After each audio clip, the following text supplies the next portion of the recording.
Hey everyone, Firescale Audiobooks here. If there's a novel you'd love to hear more of, you can support us on Patreon or Ko-fi. Depending on your tier, I'll make extra parts just for the stories you're most excited about. Usually I can only upload 4 to 5 parts of each novel, but with your support we can go beyond that. And of course, don't forget to hit subscribe. It helps more than you know. The day after you left Allinson City, you woke up to Krisha's apologetic greeting. She was deeply sorry for falling asleep without permission while you were speaking last night. She even requested that you punish her for her behavior. You reassured her that it wasn't necessary, but the girl insisted on being disciplined. So, you lightly tapped her forehead with your index finger, calling it her punishment. After that, you began your day with washing and eating. From the top of the mountain, you looked toward Allinson City and saw that it was still ravaged by monsters. Twisted, mournful flames continued to burn without showing any sign of subsiding. You decided to remain patient, communicating with the elements atop the mountain as you worked to create broader and more comprehensive magic. Your elemental perception continued to activate. Mortal wisdom continued to activate. Your understanding of magic deepened further. On the third day after leaving Allinson City, heavy rain fell from a gloomy sky. The torrential downpour extinguished the fires in Allinson City, but the monsters lingering in the ruins didn't leave. They seemed to be waiting for something. You resolved to wait patiently as well. Meanwhile, you noticed a change in Krisha's eyes. The previously chaotic mix of black and gold seemed to have shifted into a more orderly arrangement. The girl's eyes looked even more beautiful, almost captivating. In your spare time, you read magic books and attempted to develop your own magical tools. On the fourth day, the skies cleared. You began to wonder if you had miscalculated. From what you could observe, Allinson City still appeared as a desolate ruin, overrun by monsters, with no signs of significant change. Nonetheless, you chose to stay. The food in your space ring was plentiful, ensuring that you and Krisha could endure life in the wild for an extended period. However, the lack of stability was undeniable. Krisha, determined to be of greater help to you, devoted herself to magical training with increased fervor. Her progress accelerated noticeably. On the fifth day, your patience was rewarded. The earth trembled violently. Mountains quaked, and a dark wave emerged on the horizon. A deafening roar filled the air as thousands of steam-powered armored vehicles rolled forward, their massive wheels crushing everything in their path. Towering columns of steam hissed into the sky, and sharp, piercing whistles echoed. Underneath the relentless cacophony of grinding gears and shrieking steam, legions of soldiers marched in unison, their iron boots pounding the earth in a dull, oppressive rhythm. From above, mages stood on floating platforms, chanting praises to their gods, their voices rising in a chaotic symphony of prayers, roars, and marching orders. Finally, all the voices unified into a single, resounding cry. Gods above, destroy these heretics. Dark steam cannons roared to life, gathering energy. Wands brimming with elemental magic glowed with preparation. War had begun. Human legions bearing the emblems of various gods charged at the monstrous horde that had taken over Allinson City. Explosions erupted across the battlefield, and the initial assault annihilated thousands of lesser monsters. The results appeared promising. But Su Shi frowned deeply. Something was wrong. The sight of human armies and divine magicians battling monsters might have seemed normal, but to Su Shi, the situation reeked of inconsistencies. Why had the orcs breached the Church of God's border defenses? Why had the legions arrived so late, when it was clear that no survivors remained in the city? And most importantly, Su Shi murmured to himself, why are these forces so inadequately prepared? Their weapons and magic are insufficient for reclaiming Allinson City. During his escape, Su Shi had encountered these monsters firsthand. While he had been able to overpower most of them, he had also sensed beings among them with power rivaling a Grand Magister or even a Holy Domain Magister. The human legion's best efforts barely matched the power of a single great magician. Their equipment might clear out weaker monsters but stood no chance against the true threats. It's impossible that those in power didn't anticipate this, Su Shi mused grimly. So what is their real objective? You observed the battle closely and found your suspicions confirmed. Despite their initial success, the human forces quickly reached a stalemate. Their advanced weapons couldn't penetrate the monsters' defenses. Enormous subdragon species rampaged through their ranks, effortlessly smashing armored vehicles to pieces. Flying creatures like poisonous dragons and blood bees harassed airborne mages, who retaliated fiercely but found themselves outnumbered and overwhelmed. The tide of battle shifted. The land was filled with chaos and death. Su Shi's unease grew. Are these legions being sent here to die? He wondered, his brow furrowing. Suddenly, amidst the chaos, Su Shi heard the fervent prayers of the soldiers. Save me, great gods who created the world. Please save me, I don't want to die. Adana, Adana, help me, I beg you. Don't come any closer, monster. Ah! Cries of desperation echoed across the battlefield. Soldiers and mages alike, faced with the terror of death, abandoned all pretense of courage. Their spirits cracked under the pressure, and they screamed for salvation. Would the gods hear their prayers? Su Shi wasn't sure. But at that moment, he witnessed something extraordinary. The sky turned dark. Clouds swirled violently as thunder rolled across the heavens. Lightning flashed, illuminating the chaos below. And then, from the stormy sky, a small, radiant particle of light descended. The earth trembled as the light fell, and for a brief moment, everything became silent. Su Shi's eyes narrowed. He was about to witness the arrival of a god. What is a god? A power that transcends all things. A being who controls the world. Indescribably sublime. God said, "Let there be light." In a world shrouded in darkness, only the blazing white light remained. Everything rose and fell within its radiance, warm, yet searing. Thunder rolled through the clouds. The sun blazed in the sky. The boundless earth shook, water vapor rose, and storms howled. All was swallowed by pure light. 3 days later, Su Shi and Krisha arrived at a new city called Wage, chosen as their new settlement. In their newly purchased house, Krisha meticulously examined each room, checking for missing furniture and noting what still needed to be purchased. Meanwhile, Su Shi sat in a soft chair in the living room, lost in thought about the divine punishment he had witnessed 3 days earlier. Incredible, he murmured. Truly worthy of being called a god. They accomplished such an overwhelming feat, so effortlessly annihilating the monsters in Alanson City in one blow while simultaneously protecting the surviving soldiers. He shook his head, still amazed. The terrain around Alanson has practically reshaped itself. How much power did it take? 10%? No, not even 1%. Closing his eyes, Su Shi tightened his grip on his nearly shattered wand. That day, though the god's main attack targeted the monsters, the resulting shockwave had been so immense that even from a great distance, Su Shi had to exhaust all his resources to protect himself and Krisha. Dozens of level 7 spells were unleashed in rapid succession just to offset the aftermath of the light's descent. Though dangerous, the experience had been enlightening. Witnessing the arrival of a god and the soldiers' blind fanaticism made Su Shi understand the truth behind the events. Extra, extra. Outside, newsboys shouted as they ran down the streets, their voices full of excitement. Alanson City in the north was invaded by monsters. Large legions were defeated, and the city was nearly destroyed. The great god of light descended and saved the survivors. Extra, extra. The grace of the god of light has been bestowed. Crowds of passers-by eagerly purchased newspapers, poring over the details. Some wore solemn expressions as they read about the invasion of Alanson City and the legion's defeat. But as they read of the god of light descending to save the survivors, their faces lit up with reverence. Praise the great god of light, the Lord of infinite brilliance. May the light endure forever, protecting the weak even unto death.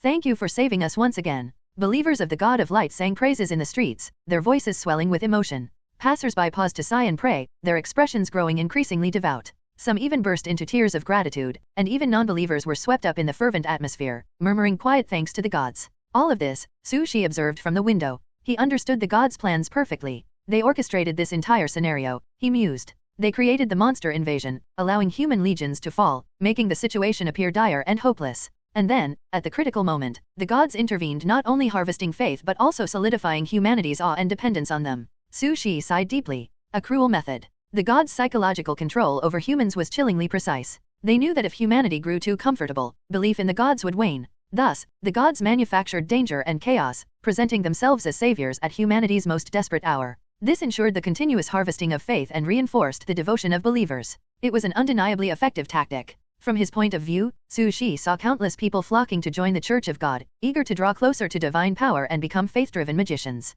Perhaps, he muttered, that was their intention all along. He tapped the armrest of his chair, the sound echoing softly. Faith mages and elemental mages could both wield magic, but their paths were fundamentally different. A faith mage's power stemmed from their deity. The mage could only access the power granted to them, meaning the peak of their potential was limited to the level of a demigod. Dependents could never surpass their masters. But elemental mages walked a separate path, one of observing the world and uncovering its truths. Through their own understanding, they could ignite divine fire and wield the authority of creation itself. The gods, unwilling to face new challengers, subtly promoted the faith mage's path while gradually suppressing elemental mages, ensuring their supremacy remained unthreatened. If that's truly their strategy, I'll need to tread carefully, Su Shi muttered. He felt certain that his growing strength as an elemental mage would eventually attract the gods' attention. The thought of facing dozens, perhaps hundreds, of true gods made him shudder. The gods love the world? No, they love themselves. Standing slowly, Su Shi stretched and glanced out the window at the bustling streets filled with fervent believers. He shook his head. Such deceptions, carefully crafted lies, weren't entirely malevolent. Faith provided people with power, and for the vast majority who couldn't take the path of elemental magic, divine favor offered a chance at greatness. The cost, however, was fear. Fear of becoming the next sacrifice for a miracle. In Alanson City, nearly 1 million citizens and soldiers had perished. A staggering, tragic number. The soft hiss of steam broke his thoughts. Mist filled the room as Krisha activated the new home steam equipment. Master, everything is set up. There are no issues, Krisha reported calmly. Thank you, Krisha. Su Shi looked at her, his eyes lingering on her long silver gray hair and those enigmatic eyes. As before, the only thing he saw reflected in them was his own figure. Let's go, he said. I'll cook tonight. Krisha blinked in surprise but nodded, following him obediently. The house, the city, and the people around them were unfamiliar, but the familiar figure before her gave her courage. As she followed Sushi to the kitchen, she heard the distant cries of believers singing praises to the gods. She ignored them. To her, only one god mattered, the one standing right in front of her. To celebrate the first day of moving into your new home, you decide to cook. Mortal wisdom is activating. Observer is activating. You prepare a table of delicious dishes with remarkably precise techniques. Your cooking skills have improved, and you feel more adept with the kitchen utensils. Unfortunately, for you, the concept of a god of cookery does not exist in this world, or else you might have given it a try. At the dinner table, Krisha praises your cooking. The food made by the master is the most delicious. Her words are calm but sincere, and as she eats too quickly, traces of soup linger on her lips. You gently wipe her mouth with care. This dinner is thoroughly enjoyable not only because of the delicious food but also because, after living in the wild for so long, you finally return to the comfort of a home. During the post-dinner chat, you explain the nature of gods to the witch, hinting that you might become their enemy in the future. Krisha's understanding is limited, her wisdom processing it slowly, but in her heart, the answer remains unshakable. As long as you need her, she will always stand by your side. The witch's response is as simple as ever, yet filled with determination. Even if you face the world as an enemy, she vows to accompany you to the end of the world. Krisha, this is very dangerous. I know, Master. Then, don't you need to think it over? No need, Master. For Krisha, danger and hesitation are meaningless concepts. Having endured a childhood trapped in malice and nearly destroyed by torment, she now focuses solely on her resolve. Her purpose is clear: to stay by the one she views as her Sunday. The witch has her own steadfast rules of conduct. You are proud of her determination, yet you worry that she might attract the attention of the gods. You resolve to protect Krisha more carefully in the future. You continue conversing with her, sharing knowledge about the gods, enabling her to understand the enemy so she won't be left in ignorance. Krisha listens, astonished by the immense power of the gods. She recalls the punishment of the god of light she witnessed near Alanson last time. Master, the witch asks, is there a power greater than the gods in this world? You ponder the question deeply before giving a light-hearted answer. Maybe the power of love. Emotions sometimes hold limitless strength. You say this with a smile, recalling the passionate anime you watched before your time travel where heroes defeated enemies with shouts of friendship, bonds, love, and justice. Unfortunately, reality is harsh. Strength is built incrementally, not conjured from raw emotions. Yun begins again. Simulating the 11th year, you are 25 years old, and Krisha is 17. Time flies quickly. In the blink of an eye, you and Krisha have lived in Wage City for a year. You use fabricated identities to avoid past complications. 1 year is enough to adapt, allowing you to settle into a peaceful routine similar to life in Alanson City. In spring, you take Krisha to enjoy the mountain flowers' fragrance. In summer, you relax in the courtyard, listening to cicadas while Krisha pours you iced juice. In autumn, as the air cools, you both watch the leaves fall, accompanied by the rhythmic hum of steam equipment.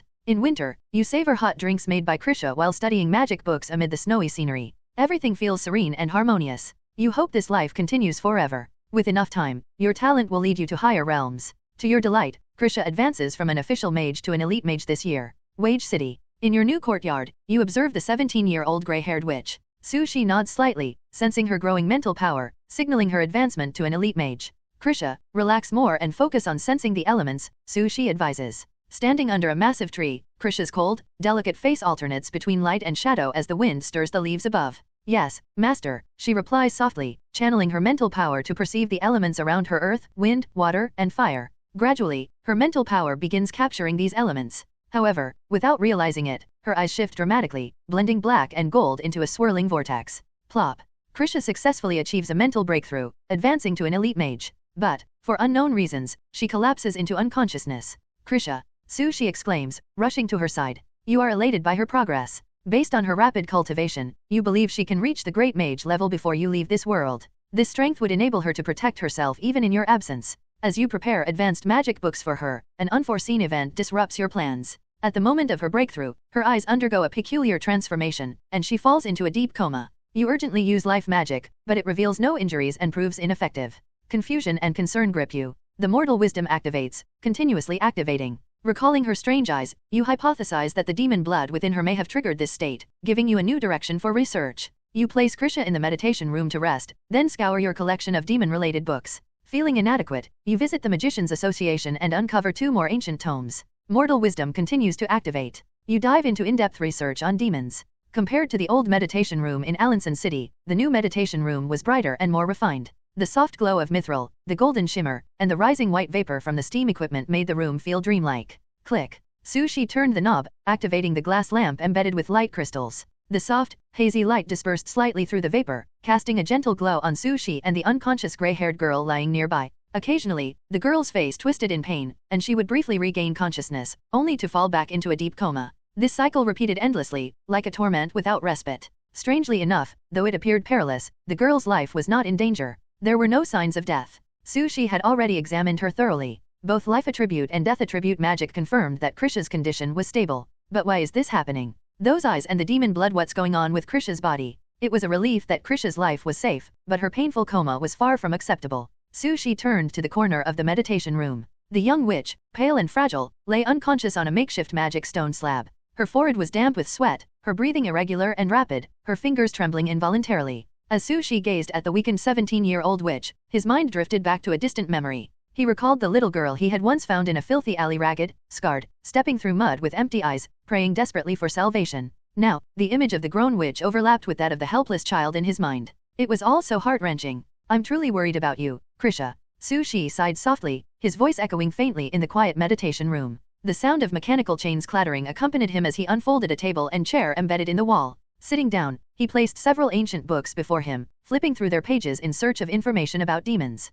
Occasionally, he stood to observe and record the girl's condition. During her brief moments of consciousness, he stayed by her side, chatting softly. But most of the time, he sat alone under the dim glow of the glass lamp, reading, taking notes, and muttering to himself. I see. So, this is how it is. Demons existed even before the gods descended into this world. It seems the creation myth promoted by the Church of God can't be trusted. The gods are merely a product of this world's evolution. With the assistance of mortal wisdom, Su Shi's research abilities had significantly improved. His understanding of demons deepened as he tirelessly studied. You are worried about the unconscious witch. You begin to study the information of the demon race. While seeking to help the witch recover from her coma, you inadvertently uncover truths about the world that you had never known. There are two versions of the creation myth in the magical world. The first, widely known, claims the gods worked together to create the world, all living things, and the sky and earth, making them the world's rulers. The second, hidden in obscure texts, suggests the world was born from chaos, and elements gave rise to all things on their own. The so-called gods appeared much later, even after demons.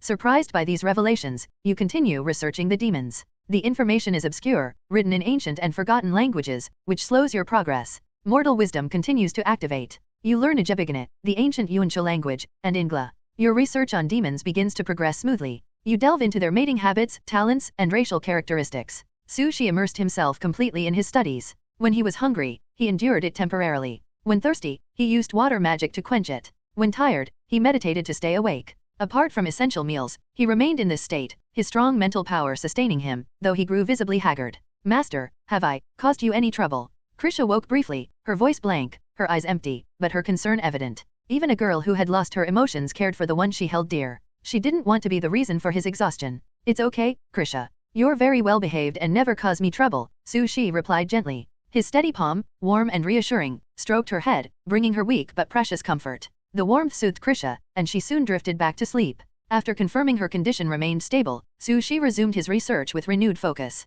Day after day, the cycle continued. The sun rose, the moon set, and Su Shi pushed himself to his limits. After 9 days of relentless study, he finally finished reading all the materials on demons. He had sorted out the fundamental ideas and developed theories about Krisha's coma. However, his overworked mind clouded his thinking. Recognizing the need for rest, Su Shi decided to sleep, his body too exhausted to make it back to his bedroom. He fell into a deep, peaceful sleep in a sitting position, his consciousness swallowed by the tides of fatigue. The meditation room grew eerily quiet, save for the soft hum of steam equipment and the occasional distant rumble from the city's central steam plant. An hour later, the slab engraved with life restoration magic vibrated faintly. Krisha woke. Her black and gold eyes continued their endless spiral, like a vortex reaching upward. Her first instinct was to look for Su Shi, the one she cared for most. Each time she woke in the past, she heard his voice or the sound of him flipping through pages. This time, the silence worried her deeply. Fearing Su Shi might have collapsed from overwork, Krisha forced her frail body to sit up, supporting herself on trembling arms. Master.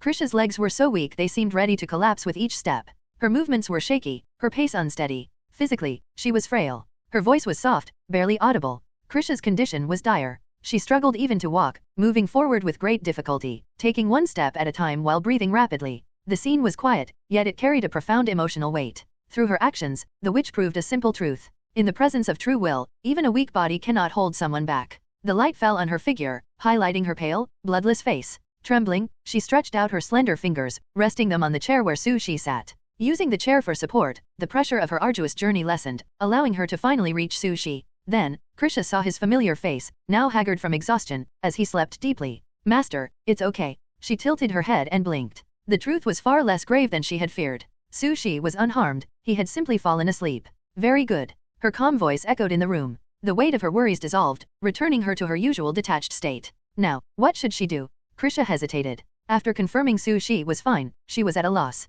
Should she lie back on the stone slab and wait for him to wake up? Light and shadow go together. When light appears, shadow follows it closely. But once light disappears, shadow loses its existence. So, when the light falls silent, where does the shadow belong? Krisha had no answer. Her life revolved entirely around Sushi. Beyond his presence, nothing else interested her. However, in her current fragile state, what could she even do? She struggled to care for herself, let alone assist with anything else. Abandoning unrealistic ideas of helping with chores, Krisha stood quietly by Sushi's side. She crossed her hands in front of her, leaning against the table, her expression calm and indifferent. The dim room, illuminated by hazy lights, seemed like a fleeting memory. The soft glow gently enveloped the man and the girl, the former fast asleep, the latter standing still. This quiet act was all the witch could manage and all she wished to do. Since the light was resting, the shadow would remain by its side until it could shine again. But there was something strange about this moment, a subtle and unfamiliar feeling. Master's face, Krisha murmured. Standing, she now observed Sushi closely. Typically, she could see his face, but not in such detail.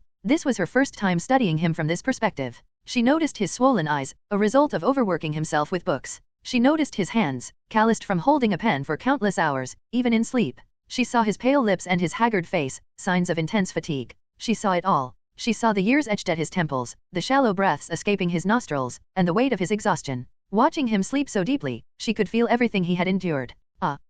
So, this is what it is? A heavy sensation pierced her heart, dilating her pupils slightly. Krisha once believed that without light, the shadow would be lost. But now, she realized the truth. Even when the light dims, its lingering warmth penetrates the soul, providing the shadow with a path forward. The witch didn't know how to express her gratitude for the blazing warmth she felt. Emotions swirled in her chest, confusing and overwhelming her. Not knowing what else to do, Krisha acted on impulse. She gently stretched out her hands, cupping Sushi's face with utmost care. Lowering herself, she let their foreheads touch, their noses brushing lightly. Her silver-gray hair draped down, a few strands brushing his face. May you be well, Krisha whispered softly. Though her voice was calm, it carried a flicker of emotion, fleeting yet profound. For a moment, time seemed to stop. In those brief seconds, countless new feelings erupted within the witch's heart. What were they exactly? She couldn't say. Clinging to the warmth of their closeness, Krisha felt a pang of guilt. She knew that, as personal property, such an act was out of line. Suddenly, Sushi's expression shifted slightly, and he let out a faint groan.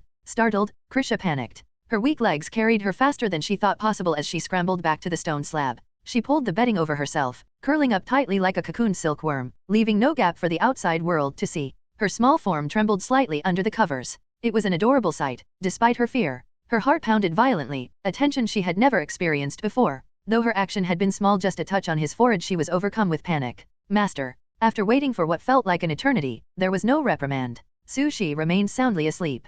Peeking out from the quilt, Krisha cautiously observed him. Seeing that he hadn't woken, her nerves slowly settled, her calm demeanor returning. Still, so strange, so warm. Krisha touched her flushed cheeks, surprised by their heat. Was she running a fever? She wondered if this was the cost of overstepping her master's boundaries. The witch decided that as long as she wasn't caught, the price was worth it. In Wage City, the towering steam tower pierced the clouds like a massive steel volcano, spewing thick fog that shrouded the entire city. Engines roared, gears spun relentlessly, and bullets streaked through the dark sky. The dim stars were illuminated by bursts of shining magic. At night, the city's great bell rang out, echoing across the steel expanse. Its sound shook through the mist, scaring away the sneaky creatures lurking in the shadows. 15 hours had passed since Sushi had fallen asleep in the meditation room. The instinctive sensation of thirst stirred his body awake. I didn't expect to sleep this long, Sushi murmured as he opened his eyes, the familiar environment of the meditation room coming into view. Glancing at the mechanical wall clock, he couldn't help but sigh. It wasn't surprising he had worked non-stop for 9 days and nights.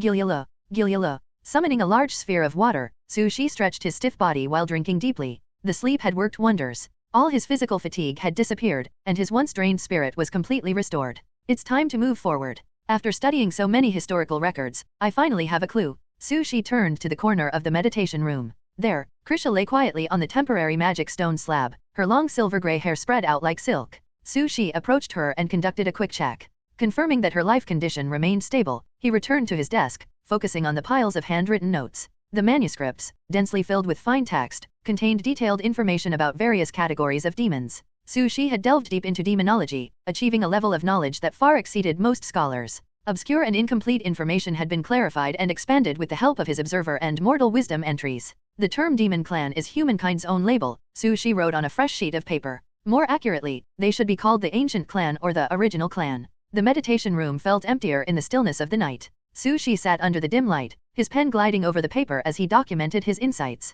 The idea that gods created the world is clearly flawed, he continued. If the gods were truly omnipotent, they wouldn't rely on the faith of mere mortals. History aligns more closely with what is described in the biography of Master Lebguo. The world emerged from chaos, and elements gave rise to all things. The so-called demons were the first creatures of this world, gifted with powerful bodies and extraordinary innate abilities by the very nature of the world. From birth, they possessed strength surpassing other races, with the strongest even able to rival gods. Their only flaw lies in the instability of their emotions and desires, which makes traditional magical practices impossible for pure-blooded demons. Only unique cases like Krisha, with her diluted demon bloodline and suppressed emotions, can learn magic without interference. The steam equipment occasionally surged, the copper covers emitting crackling echoes, while Su Shi's pen scratched softly against the paper. He paused, lost in thought. The demon's flaws didn't feel accidental. In the development of the world, chaos always gives way to order. In its infancy, the magical world was incomplete, and demons were a manifestation of that initial chaos. Later, gods emerged as symbols of order and law, embodying the world's orderly progression. With this perspective, Krisha's condition becomes clearer, Su Shi concluded, setting his pen down. Looking up at the dim ceiling, he sighed deeply. Krisha's coma was neither a disease nor a curse. It was the result of a clash between her demon bloodline and her growing mental power. Disorder and order, represented by demons and magic, were fundamentally incompatible. In the past, Krisha's weak body and fragile mind had kept these forces dormant. But the events in Alanson City and the influx of despair had awakened her demon bloodline. Simultaneously, her promotion to elite mage had significantly strengthened her mental power. Now, her body and mind were at odds. Disorder and order, demons, and gods, two opposing forces vied for control within her, leaving her trapped between coma and wakefulness. Her life wasn't in danger yet, but Su Shi knew this equilibrium wouldn't hold forever. This is difficult, Su Shi muttered, rubbing his temples. Though he now understood the cause of her condition, finding a solution was another matter entirely. This domain of gods and demons was well beyond the scope of conventional magic. Yet, Krisha wasn't harboring a true god or demon, and Su Shi was no ordinary magician. With the power of his entries, there was still hope. You have discovered the truth behind the witch's coma. Your understanding of the magical world has deepened. Your knowledge of the world's truth has expanded. Due to your exceptional insight, your observer entry has improved, increasing your range of observation. You contemplate how to effectively rescue the witch and consider two possible methods. The first is to strengthen either the demon bloodline or mental power, allowing one to completely overpower the other. This would remove the internal conflict and awaken the witch. The second is to balance disorder and order, enabling the powers of demons and magic to coexist within her. After careful thought, you choose the second method. For Krisha Christina, both body and spirit are essential. Losing either would cause irreparable harm, something you cannot bear to witness. Mortal wisdom is activating. Observer is activating. You begin exploring the essence of balance. You are pleased to discover that, even in her unconscious state, Krisha instinctively reconciles the two forces, weaving them together. This is why her eyes exhibit the rotating colors of black and gold. You quickly decide on a plan. You arrange a unique magic circle in the meditation room to suppress her demon bloodline. Simultaneously, you burn Qingshen grass to awaken her mind, helping her consciously control her mental power. This will allow her to guide and harmonize the opposing forces. The way to balance lies within this process. Overlay. Staggered. Intertwined. Under Su Shi's watchful eye, Krisha successfully awakened, freeing herself from the chaotic state of intermittent unconsciousness. But the problem wasn't fully resolved. The moment the magic circle was withdrawn or the effects of Qingshen grass faded, the conflict between order and disorder would still drag Krisha back into her coma. Su Shi knew the issue had to be addressed quickly while this window of clarity remained. Krisha, listen to your instincts. Relax and guide the forces, Su Shi instructed firmly. If you feel anything wrong, tell me immediately. Yes, master, the witch replied obediently. Her pale face lacked its usual healthy color, yet it carried an ethereal, fragile beauty. Guiding her mental power, she began calming the blood within her body. With her will, she created a neutral zone between the two opposing forces, a space where fire and water could coexist. She bridged the gap between gods and demons. Her mind and body began to find harmony. With Su Shi's guidance and the insights provided by mortal wisdom, Krisha painstakingly led the two forces within her to intersect. Eventually, a balance emerged. Su Shi observed her closely. Her black and gold eyes began to settle, their chaotic energy dissipating. Black formed the core, and gold became the ring encircling it. The black depths resembled a sea of stars, shimmering faintly, hinting at infinite mysteries. The golden ring radiated nobility, binding the dark core and sealing it firmly. However, a faint gap existed between the two, imperceptible but present, preventing their complete fusion. Despite this, the witch's transformation and elevation were undeniable. Her eyes, once emotionless and empty, now carried a depth that hinted at divine power. Her expression remained calm and unshaken, reminiscent of the god of light Su Shi had encountered before. Divinity, Su Shi murmured to himself. No, it's something beyond that. He sighed softly. A witch who could perfectly balance disorder and order, with both a powerful body and spirit, would one day surpass even the gods. But such a miracle would require time and development. One day, though, her existence would astonish the entire world. Master, am I okay? Krisha's calm voice was tinged with confusion and hesitation. She sat on the magic stone slab, looking at her hands and then at Su Shi, her helplessness apparent. Even if she could achieve miraculous feats, the witch instinctively sought reassurance from the one she trusted most. Her eyes, clear as mirrors, reflected Su Shi's figure. You're okay, Krisha, Su Shi reassured her. He gently held her cold hand, his warmth easing her anxiety. Thank you, Krisha, for enduring this. Now, let's go home together. Su Shi's voice was soft as he guided her out of the meditation room. To him, the meditation room was not home, it was a place for study and emergencies. He wanted to bring Krisha back to the warmth and comfort of the sun, allowing her to heal from her ordeals. Krisha started, but her words trailed off. Instead, she silently held Su Shi's hand, following him closely and walking within his shadow. Wherever you are, that is my home, she thought, though she never said it aloud. After leaving the meditation room, Su Shi personally prepared a sumptuous meal for Krisha. Now fully awake, the girl initially lacked much of an appetite. However, Su Shi's cooking was irresistibly tempting. Before she realized it, Krisha had eaten 2/3 of the meal, a far greater portion than usual. Confused, she stared at her empty plate. Why am I so hungry all of a sudden? Observing her reaction, Su Shi smiled knowingly. It seems the demon blood in your body is starting to show its effects, he explained. Your body is evolving and transforming, so it naturally needs more nourishment. He comforted her, telling her not to worry. The fusion of demon and god bloodlines was an unprecedented path. Physical changes were only the beginning. In the future, Krisha would undoubtedly display abilities that defied conventional understanding. You successfully saved the witch and created a miracle beyond all others. You achieved balance between order, chaos, and even the world itself. You wonder what impact the witch will have on this world as she grows.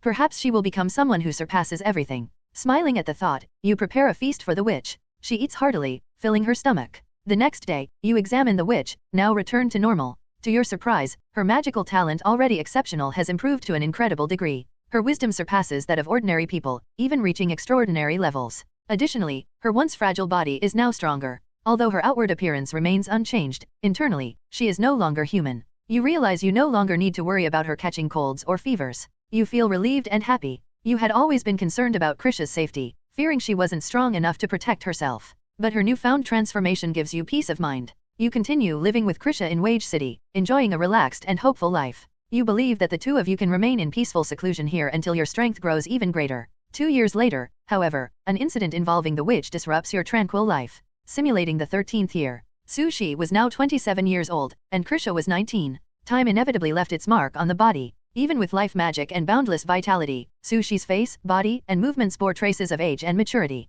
This was natural, as it should be. But Krisha was different. At 19 years old, she still looked the same as she had at 17. Her figure had grown slightly fuller from nutrition and exercise, but her body no longer aged. It had stopped at 17, forever frozen in time. Immortality. Su Shi mused. Or perhaps, eternal life. Standing in the courtyard of Wage City, Su Shi gazed at the flowers wilting in the breeze. A sense of wonder filled him, though he wasn't entirely surprised.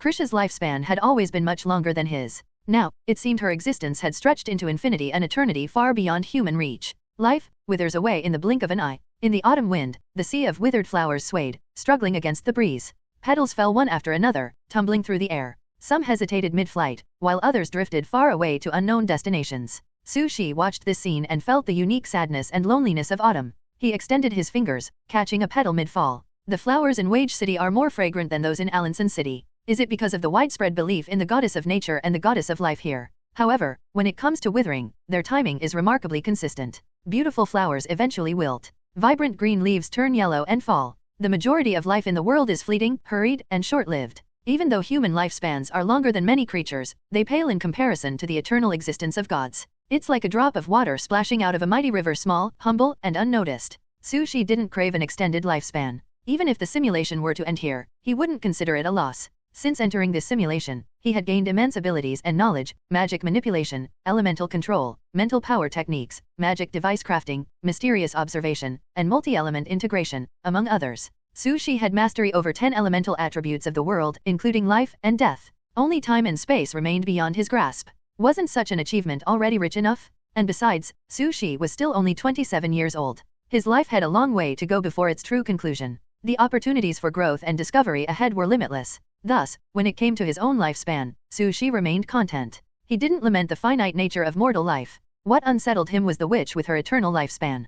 Could she endure being alone after he was gone? Would the loss devastate her? Countless nights, beneath the moon's light, Sushi pondered these questions. Master. A soft voice interrupted his thoughts. Startled, he released the petal in his hand. It floated away, brushing his cheek and nose before settling gently into the soil below. What's wrong, Krisha? Sushi turned to face the speaker. The witch stood before him, her appearance frozen at 17. Her silver-gray hair gleamed with an otherworldly luster, cascading down her back like a waterfall of light. Some strands softly framed her collarbones, faintly accentuating her pale complexion. Eternal youth lent Krisha a beauty that would never fade. Sushi thought this should be considered a blessing. But Krisha, unsettled by the changes in her body, saw it differently. Master, I don't want this. Krisha's limited life experience made it hard for her to grasp the implications of eternal life. All she understood was that it made her different from her mentor, something she could never accept. Her entire existence revolved around being near her Sunday. The idea of being distanced from him was unbearable. Seeing her unease, Sushi spoke gently to comfort her. It's all right, Krisha. Eternal life isn't a bad thing. Many people in this world would give anything for it. Really? She asked hesitantly. So, it's actually a good thing. Sushi remained silent for a moment, his gaze shifting upward. He watched birds soaring over the treetops, their movements precise and graceful as they darted through the sunlit sky. It's neither good nor bad, he finally said, his tone vague. The witch's life stretched far into the future. Sushi believed she could experience it for herself and decide whether eternal life was a blessing or a burden. Krisha feels uneasy about her changes. She senses the growing distance between you and herself. Despite your reassurances, her unease does not fade.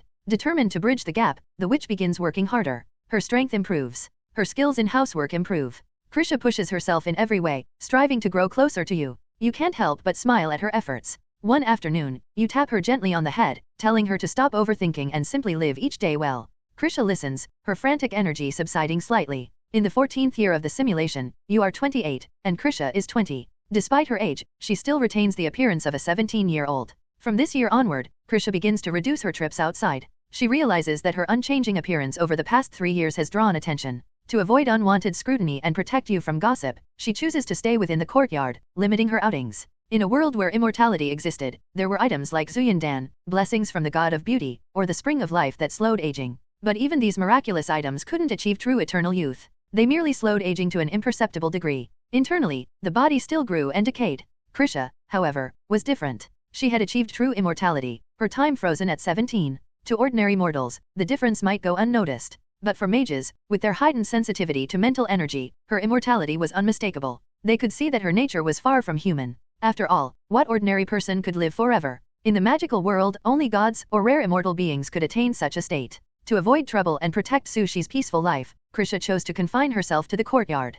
She no longer ventured out for shopping or errands. This secluded life lasted 2 months. Watching her diligently handle housework, train in magic, and sweep the courtyard every day, Sushi made a decision. Krisha, let's prepare to move to another city. The news caught the witch by surprise. Her usually calm face showed rare confusion. Why, are we moving? She asked blankly. Sushi didn't hide the truth, his voice warm. If we go to a new city, no one will know us. This way, Krisha, you can go out again. But, Krisha hesitated, her tone earnest. You don't need to do this. The witch had little interest in going outside. Her sole purpose was to assist her master. Even if she remained in the courtyard for the rest of her life, she would feel content. To her, moving was unnecessary, especially if it was solely for her sake. What defines an item? In the 3 perspectives shaped by Krisha's tragic childhood, items were things meant to be used by their owners, as long as they served a purpose. Only those with utility were allowed to eat, and only those who proved their worth could avoid abandonment. Having witnessed countless discarded items during her wandering and fleeing, Krisha understood this grim reality all too well.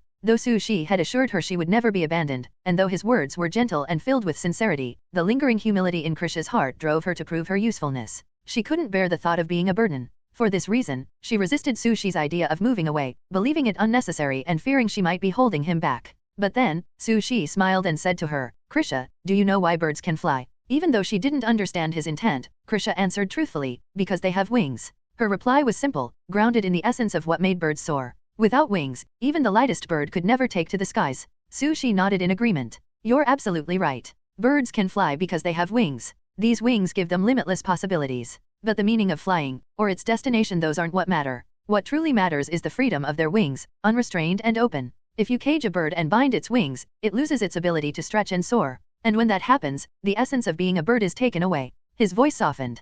His warm, familiar hand gently rested on Krisha's head, stroking her silvery gray hair with a touch that carried both hope and affirmation. Krisha, you are like that caged bird right now, restrained in ways you shouldn't be. And that's not what I want for you. So, come with me. I want to see you fly free once more. Sushi's voice was soft and kind, carrying the warmth of a spring breeze. Krisha stood still, her thoughts a blur. A gentle draft lifted her long gray-silver hair, and the light refracted off the ocean blue necklace resting on her chest. Her eyes stung slightly, perhaps from overuse that day. She couldn't fully grasp Sushi's words. After all, she saw herself not as a bird meant to soar, but as an item belonging solely to him, a shadow destined to remain by his side. Still, even as doubts clouded her heart, Krisha clung to one defining trait she considered valuable: obedience. Yes, obedience was her strength. Without questioning further, the witch chose to follow Sushi's wishes. She packed her belongings and prepared to leave Wage City. For the first time in a long while, she stepped out of the courtyard gate, walking hand in hand with Sushi under the sun. It reminded her of the late autumn day years ago when Sushi had pulled her from the filthy alley, offering her a new life. As long as Sushi was by her side, Krisha could face anything without fear. Together, they walked past falling flowers and swirling leaves, moving toward a future she had never dared to imagine. You saw how eternal life troubled the witch and decided to change her circumstances. You abandoned your plan for long-term seclusion in one city. With your limited lifespan, you resolved to let Krisha experience more of the world's wonders. You left Wage City, boarding a steam train to a coastal city further south. For the first time, the witch saw the sea. Though her emotional deficiency kept her face stoic, you could tell her mood had significantly lifted. Feeling validated in your decision, you decided to settle in the new city, Awaken City. In the common language of the magical world, its name meant City of Water. Unlike the icy winters of Alanson or Wage City, Awaken enjoyed a warm, pleasant climate year-round. It was situated by a vast ocean, rich with extraordinary water-based materials. The waves sparkled, the tides surged, and the scenery was breathtaking. Sushi was very satisfied. The city's beauty, high elemental concentration, and distance from their previous lives made it an ideal choice. No one here knew Krisha, allowing her to move freely without fear of scrutiny. Of course, their stay in Awaken would only be temporary. Over time, local magicians would inevitably notice something unusual about Krisha. When that happened, they would move again. Let's go, Krisha, Sushi said softly, leading her toward their new home. The bright sunshine, surging sea, and howling sea breeze welcomed you to your new life. After years of living in Alanson and Wage City, you felt rejuvenated by the change of scenery.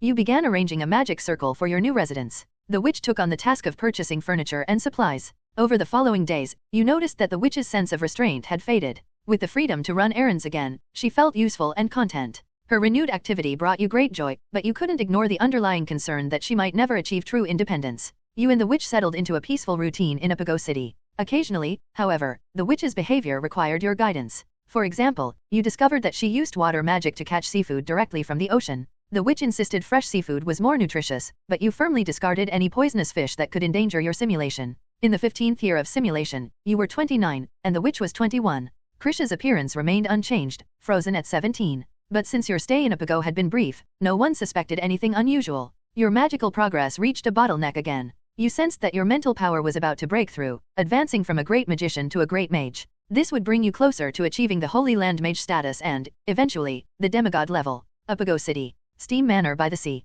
In the deepest meditation room, the dark floor was inscribed with a light blue spiritual meditation array using the blood of a supernatural beast. Sushi, now 29, sat cross-legged in the center, his magic wand resting flat before him. Invisible waves of mental energy created a distorted field, pulling and merging with surrounding elements. Rising and falling, sinking and floating, the mental energy intertwined seamlessly with the elements. A sudden tremor echoed through the air, signaling the breaking of a barrier. The trembling sound grew sharper, reverberating through the room. It struck Sushi's eardrums and penetrated deep into his mind. As the vibration's frequency reached its peak, Sushi's mental power surged. What began as a gentle stream quickly transformed into a torrential river, wild and uncontrollable, sweeping, crashing, consuming. The energy wrapped around the surrounding elements, drawing them into its flow. It's not enough, Sushi murmured, gripping his magic wand tightly. In an instant, over a dozen contract magic circles appeared in midair, and elemental spirits materialized from the void. These were the elemental spirits Sushi had contracted over his years in the simulated wizarding world, thanks to his elemental perception and mortal wisdom.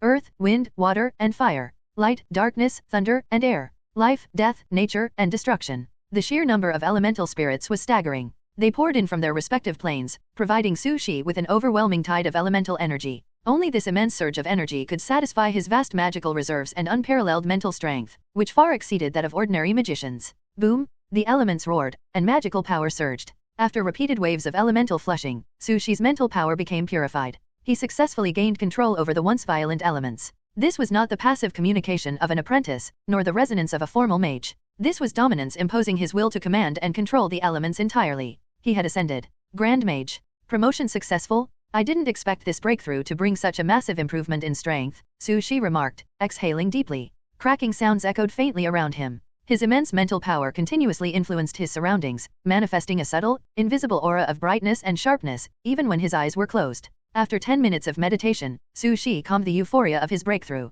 When he opened his eyes again, they had returned to their usual appearance. Great Magician. Grand Mage. The difference in names is just a single word, but the gap in strength is as vast as heaven and earth, Sushi thought inwardly. A Grand Mage leaves behind ordinary spellcasters entirely, embarking on the path of godhood. Familiarizing himself with his newfound power, Sushi extended a hand. A soft, hazy light appeared in his palm, radiating a gentle warmth. The light morphed into fire, then water flowed from the flames. Under Sushi's will, the elements shifted effortlessly, fire and water, wind and earth, light and dark, life and death. Finally, all the elements condensed into a single point, flickering at his fingertips before dissipating with a faint sound as he withdrew his mental power. This was the privilege of a Grand Mage, the ability to manipulate familiar elements at will, shape them, extend them, control them. If perfected, this control could create an individual elemental domain, marking the next step to becoming a holy domain magician. It's incredible, Sushi murmured. From this stage onward, the magic system began to mirror the divine path, elevating its status and essence step by step. Ultimately, this journey led to igniting divine fire, ascending to godhood, and becoming a true master of the world. This was the road to immortality. Condense knowledge, master laws, and grasp the essence of the world. But the journey was extraordinarily difficult, no less challenging than achieving physical immortality. No extraordinary path is ever easy, Sushi acknowledged. He sighed lightly. It's a pity I can't ignite divine fire this time and experience godhood for myself. With a wave of his magic wand, the elemental spirits dispersed, returning to their respective planes. The remaining elemental energy lingered in the air, shimmering dreamily in vibrant colors. Sushi watched this beautiful display in silence. In just 15 years of simulation, aided by mortal wisdom, he had risen from an ordinary mortal to a grand mage capable of commanding elements. With his current trajectory, Sushi felt confident he could one day ascend to a holy domain magician. But that was likely his limit. Becoming a true god or even a demigod was far beyond his reach. Mortal wisdom had given Sushi unparalleled talent. Whether it was cultivating mental power, mastering magic, or understanding the world's truths, this entry provided immense support. But there was a cost. Everything Sushi achieved was confined to mortal limits, including his lifespan. In the dimly lit meditation room, Sushi gazed at his 29-year-old hands under the yellowish light. They remained slender and agile, seemingly untouched by time. But a closer inspection revealed faint traces of age. The river of time is truly insurmountable, Sushi muttered regretfully, raising his eyes to the ceiling. The ceiling, made of reinforced steel and stone, was thick enough to block out all external disturbances. Yet Sushi's gaze seemed to pierce through it, reaching far beyond. He envisioned the heavens above, where the gods reigned, coldly observing the world below. At my current pace, I could break through to a holy domain magician without much delay, Sushi speculated. That would leave me time to explore ways to transcend mortality and achieve godhood. But, he sighed deeply, the gods of this world have thoroughly suppressed the elemental laws. This truth had been imperceptible before. But as a grand mage, Sushi could now sense the stagnation in the world's elemental laws, a deliberate restriction imposed by the gods. This yoke made advancing as an elemental mage exceedingly difficult, let alone uncovering the world's ultimate truths or igniting divine fire. With limited mortal lifespans and divine interference blocking the path forward, Sushi couldn't envision any realistic chance of godhood. It seems I'll have to settle for stopping at the holy domain magician, he said with a calm smile. It was enough. Though a faint regret lingered in his heart, Sushi was satisfied with his accomplishments. Still, part of him couldn't help but dream of the glory of ascending to godhood, a fantasy fueled by years of reading heroic tales. If godhood isn't an option, I'll turn my focus elsewhere, Sushi resolved. A rare red entry like mortal wisdom must not go to waste. And there's one more thing. Before my time runs out, I'll make sure Krisha is ready to stand on her own. How should Krisha be raised? How should a witch be nurtured? Sushi had pondered these questions countless times and crafted detailed plans. First and foremost was magic. After Sushi's breakthrough to Grand Mage, the magic he commanded had advanced to level 9. Beyond that lay the forbidden spells exclusive to holy domain magicians. Sushi intended to teach Krisha every spell he had mastered, from level 1 to level 9, along with forbidden spells he had yet to grasp. Her talent, now bordering on terrifying, allowed her to go beyond the basic elements of earth, wind, water, and fire. She could now aspire to command more complex attributes. But there was another critical goal: curing the emotional void that plagued her before this simulation ended. Click. The door to the meditation room creaked open. Su Shi stepped out, his slow but deliberate footsteps echoing in the corridor. The sound was like the steady beat of a small drum, reverberating deep in his chest. Seabirds perched on the eaves scattered in alarm, while tiny insects hurriedly scurried away. Krisha. Rounding the corner, Su Shi saw the girl waiting patiently. Her silver-gray hair shimmered faintly under the sun's rays as she stood upright against the wall. Though her face was obscured in shadow, strands of hair gleamed brilliantly in the sunlight. "Master, congratulations on your promotion," she said. Her tone was flat, devoid of emotional inflection, as plain as water. It was so uncolored that it might have left others wondering if they had misheard. But Su Shi understood. This was the best Krisha could offer. She had once tried to greet him with a smile, but her stiff and awkward expression had looked so unnatural that it resembled a lifeless mask. Su Shi had remained silent at the time, refraining from criticism or admonishment. Instead, he had gently encouraged her to abandon the idea of forcing a smile. Obedient as ever, Krisha had complied, reverting to her expressionless demeanor and monotone speech. Whenever Su Shi achieved a breakthrough or completed a new magical study, the witch would quietly wait near the meditation room, patiently anticipating his return.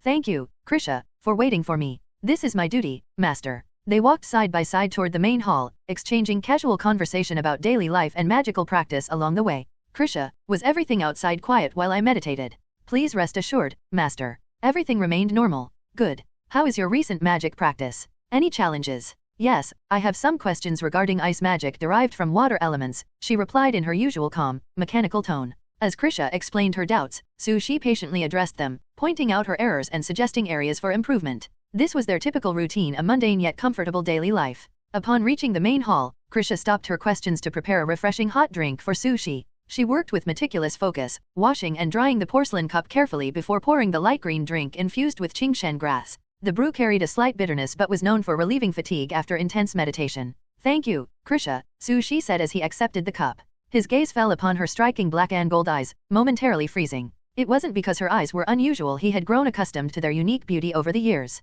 What stunned him was his reflection in her eyes. Compared to his appearance when they had fled Alanson City, his image had visibly changed. The alterations weren't drastic, but they were undeniable. Through Krisha's unchanging gaze, Su Shi realized that time had begun its relentless countdown. At 29 years old, he was at the peak of life. But soon, in just a few years, this body would unknowingly begin its gradual descent into aging. Such was life, fleeting and ephemeral. "Is something wrong, master?"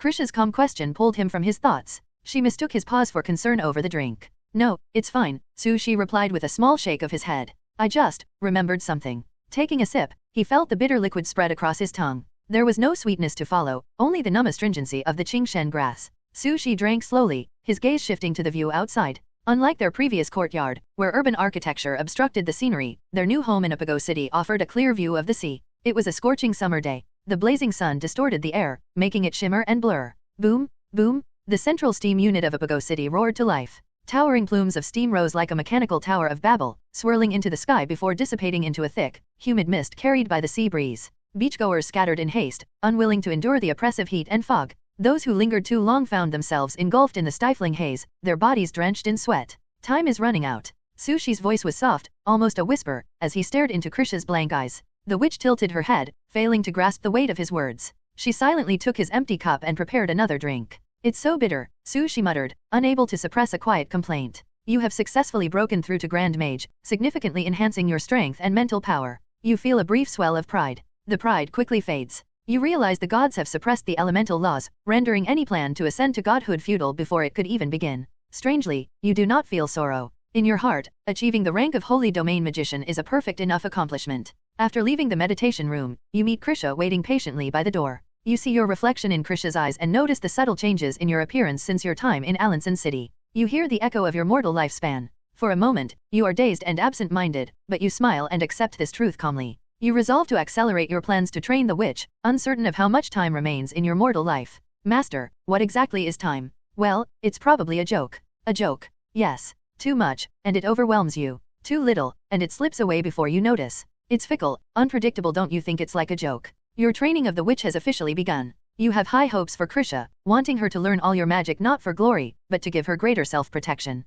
Element, spirit, and magic. Under your careful guidance, Krisha has delved deeper into magic. Her talent grows stronger with time, and her progress surprises and gratifies you. Simulating the 16th year, you are 30 years old, and Krisha is 22 years old. The 22-year-old witch still looks like a 17-year-old, youthful, fair, and full of beauty. Now, when you go out together, people often assume you are siblings. At 30 years old, Su Shi's appearance had matured. His calm eyes and tempered demeanor felt foreign, even to himself. Strange. Through this simulation, I've seen a preview of my older self. It's fascinating. I almost look forward to seeing myself at the end of my journey. He said this to himself while watching Krisha practice magic in the courtyard. She had been working tirelessly since the training began. With her extraordinary talent and relentless effort, Krisha's strength improved rapidly. Bang! A deafening explosion shook the courtyard. The air trembled with power, signaling the successful casting of level 7 magic. This year, Krisha had advanced once again from an elite mage to a great mage. Her progression was astonishingly fast, driven by the harmonious interplay of disorder and order within her. Krisha's strength has broken through once again. This gives you a sense of relief. You have always feared that when you are no longer in this world, Krisha might be unable to protect herself. But her progress eases those worries. You are proud of her growth, but also feel a tinge of melancholy. You begin to understand the complex emotions your own mentor once had for you: anticipation, reluctance, nostalgia, and sighs all rolled into one. Simulating the 17th year, you are 31 years old, and Krisha is 23 years old. Thanks to your teachings and her evolving talent, Krisha successfully learns new magical attributes, her repertoire expanding steadily. You decide to leave Apago City with Krisha, traveling across the vast ocean to new lands. The training plan for Krisha had two parts: strengthening her abilities and addressing her emotional void. In terms of strength, Krisha excelled, practicing diligently and quickly mastering new spells. With time, she was destined to become a formidable mage. This allowed Su Shi to shift his focus toward healing her fragile emotional state. How to nurture her emotionally? After much thought, Su Shi decided to show her the beauty of the world, allowing those experiences to nourish her delicate soul. Woo! On the vast sea, the resonant call of a conjured water beast echoed through the skies. Su Shi, wand in hand, cast level 8 magic, water beast generation. The spell transformed the ocean into a massive elemental whale, which carried him and Krisha across the endless blue expanse. The boundless sea stretched in all directions, its surface shimmering under the sun. Waves crested white against the deep azure, creating a breathtaking display. Beneath the surface, extraordinary sea creatures darted in intricate patterns, their shadows weaving through the water. So beautiful, Krisha murmured, mesmerized by the scene before her. It was unlike anything she had ever witnessed: vast, radiant, and alive. Above them, a vivid rainbow arched across the sky. Its 7 colors sparkled like a bridge to the heavens, so close it seemed within reach. The witch extended her hand, trying to touch the ethereal colors, but her fingers met only air. The rainbow, as beautiful as it was intangible, a mere play of light and water. Suddenly, Krisha clutched the corner of Su Shi's robe. The fabric was real, solid, and reassuring. Unlike the rainbow, it could be touched and held. The witch let out a quiet sigh of relief. What's wrong, Krisha? Are you feeling unwell?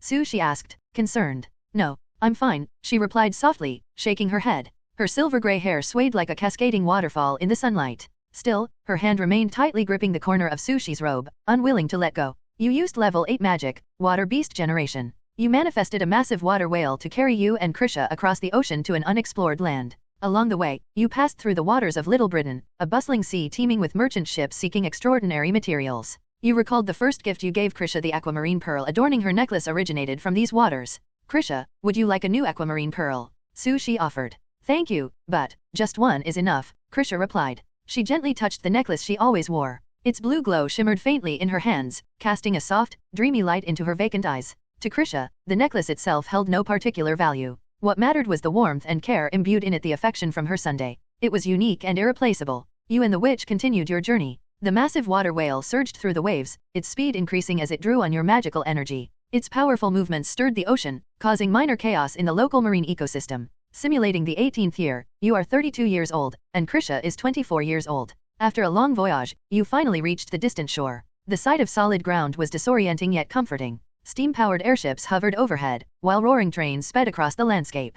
This new land was a hub of advanced steam technology and divine churches renowned for their craftsmanship in wands and magical instruments. You and Krisha settled in this city, eager to learn the secrets of wand-making and magical devices. Mortal wisdom continued to guide your studies. 4 years later, at the age of 36, you mastered the art of crafting wands and magical guides. Having achieved your goal, you and Krisha departed from the city. Simulation year 22. Su Shi was 36 years old, and Krisha was 28 years old. Su Shi's appearance had changed drastically, a transformation aptly described as aging. His once youthful features now carried the marks of time. In stark contrast, Krisha remained the same. She still looked like a 17-year-old girl, her silver-gray hair and youthful complexion untouched by the years. Now, when the two went out together, no one mistook them for siblings. The difference in their appearances was too pronounced. Instead, people confidently assumed they were father and daughter. Whenever Krisha overheard such comments, her hollow eyes grew even darker. Her fingers clasped together unconsciously, and a dull ache spread through her chest. But the witch couldn't pinpoint the source of her pain. It was an indescribable heaviness that she buried deep within, retreating behind Sushi's shadow as if it were the only place of solace.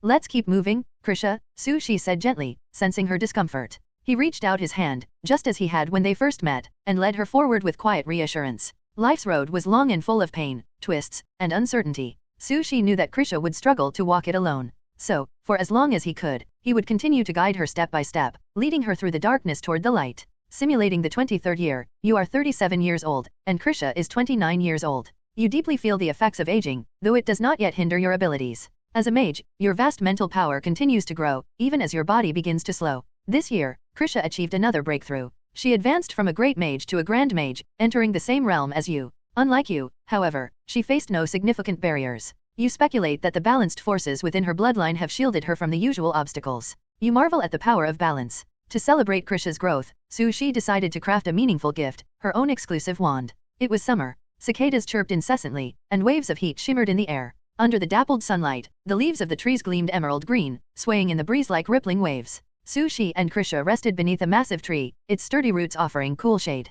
Krisha, here's the new wand I made for you. Give it a try, Sushi said, retrieving the slender wand from his space ring. The wand was crafted from a branch of the tree of life, its yellowish-brown surface smooth and durable. It offered a recovery effect and enhanced meditation for its wielder. At its tip was a round, crystal-clear orb formed from the essence of an elemental fairy's life, designed to amplify magical power. Thank you. I like it very much, Krisha murmured. Whatever you give me, I will always like it, she thought silently. The witch held the wand delicately, her fingers brushing against its textured surface as she adapted to its feel. Sushi left the wand nameless, allowing Krisha to choose its title. Cradling the wand, she looked at Sushi with her empty, emotionless eyes and softly said, "The Resurgence of Grey." It was the name of her first wand, the one she had lost during the crisis in Alanson City. Giving this new wand the same name felt like honoring its legacy. Sushi smiled and gently tousled her silver hair. "It's perfect," he said. Simulating the 26th year, you are 40 years old, and Krisha is 32 years old. Your body has grown slower, but your mind remains sharp, and your mastery of elemental control has reached new heights. You and Krisha continue your travels around the world. You lead her to Lake Island, home to Dragon Island, a perilous place teeming with sub-dragon species and pure-blooded dragons.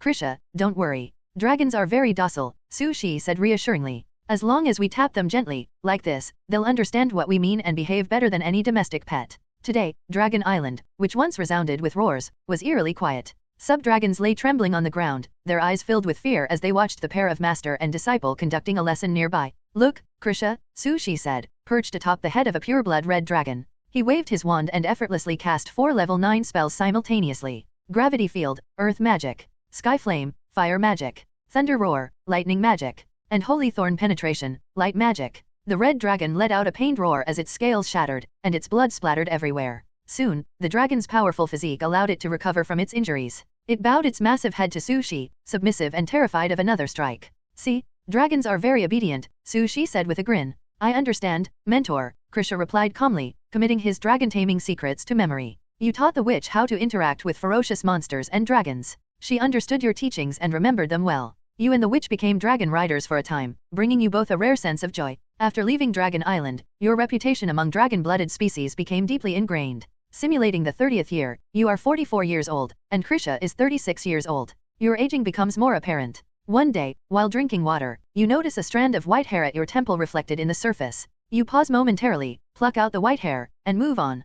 Krisha notices nothing. You travel with Krisha to a nation untouched by steam technology. Its people rely on manual labor for farming, but its unspoiled scenery captivates you. For the first time, Krisha sees the golden waves of wheat swaying in the breeze. The harmony of soil and wind teaches her to observe the world with newfound serenity. Simulating the 35th year, you are 49 years old, and Krisha is 41 years old. The passage of time has not affected Krisha's miraculous appearance. She still retains the youthful beauty of a 17-year-old. However, her inner self has matured significantly after years of travel by your side. You notice that, at some point, Krisha began watching you closely, whether walking or resting, as if silently worried about something. Simulating the 38th year, you are 52 years old, and Krisha is 44 years old. You are preparing to break through to become a holy domain magister. Good morning, Krisha. Good night, Krisha. Good morning, Master. Good night, Master. Each day began and ended with this exchange of simple greetings, marking the passage of time in an unassuming rhythm. Days turned into months, and months into years. In the moment, time felt sluggish, but in hindsight, it moved faster than a fleeting shadow. The witch grew up.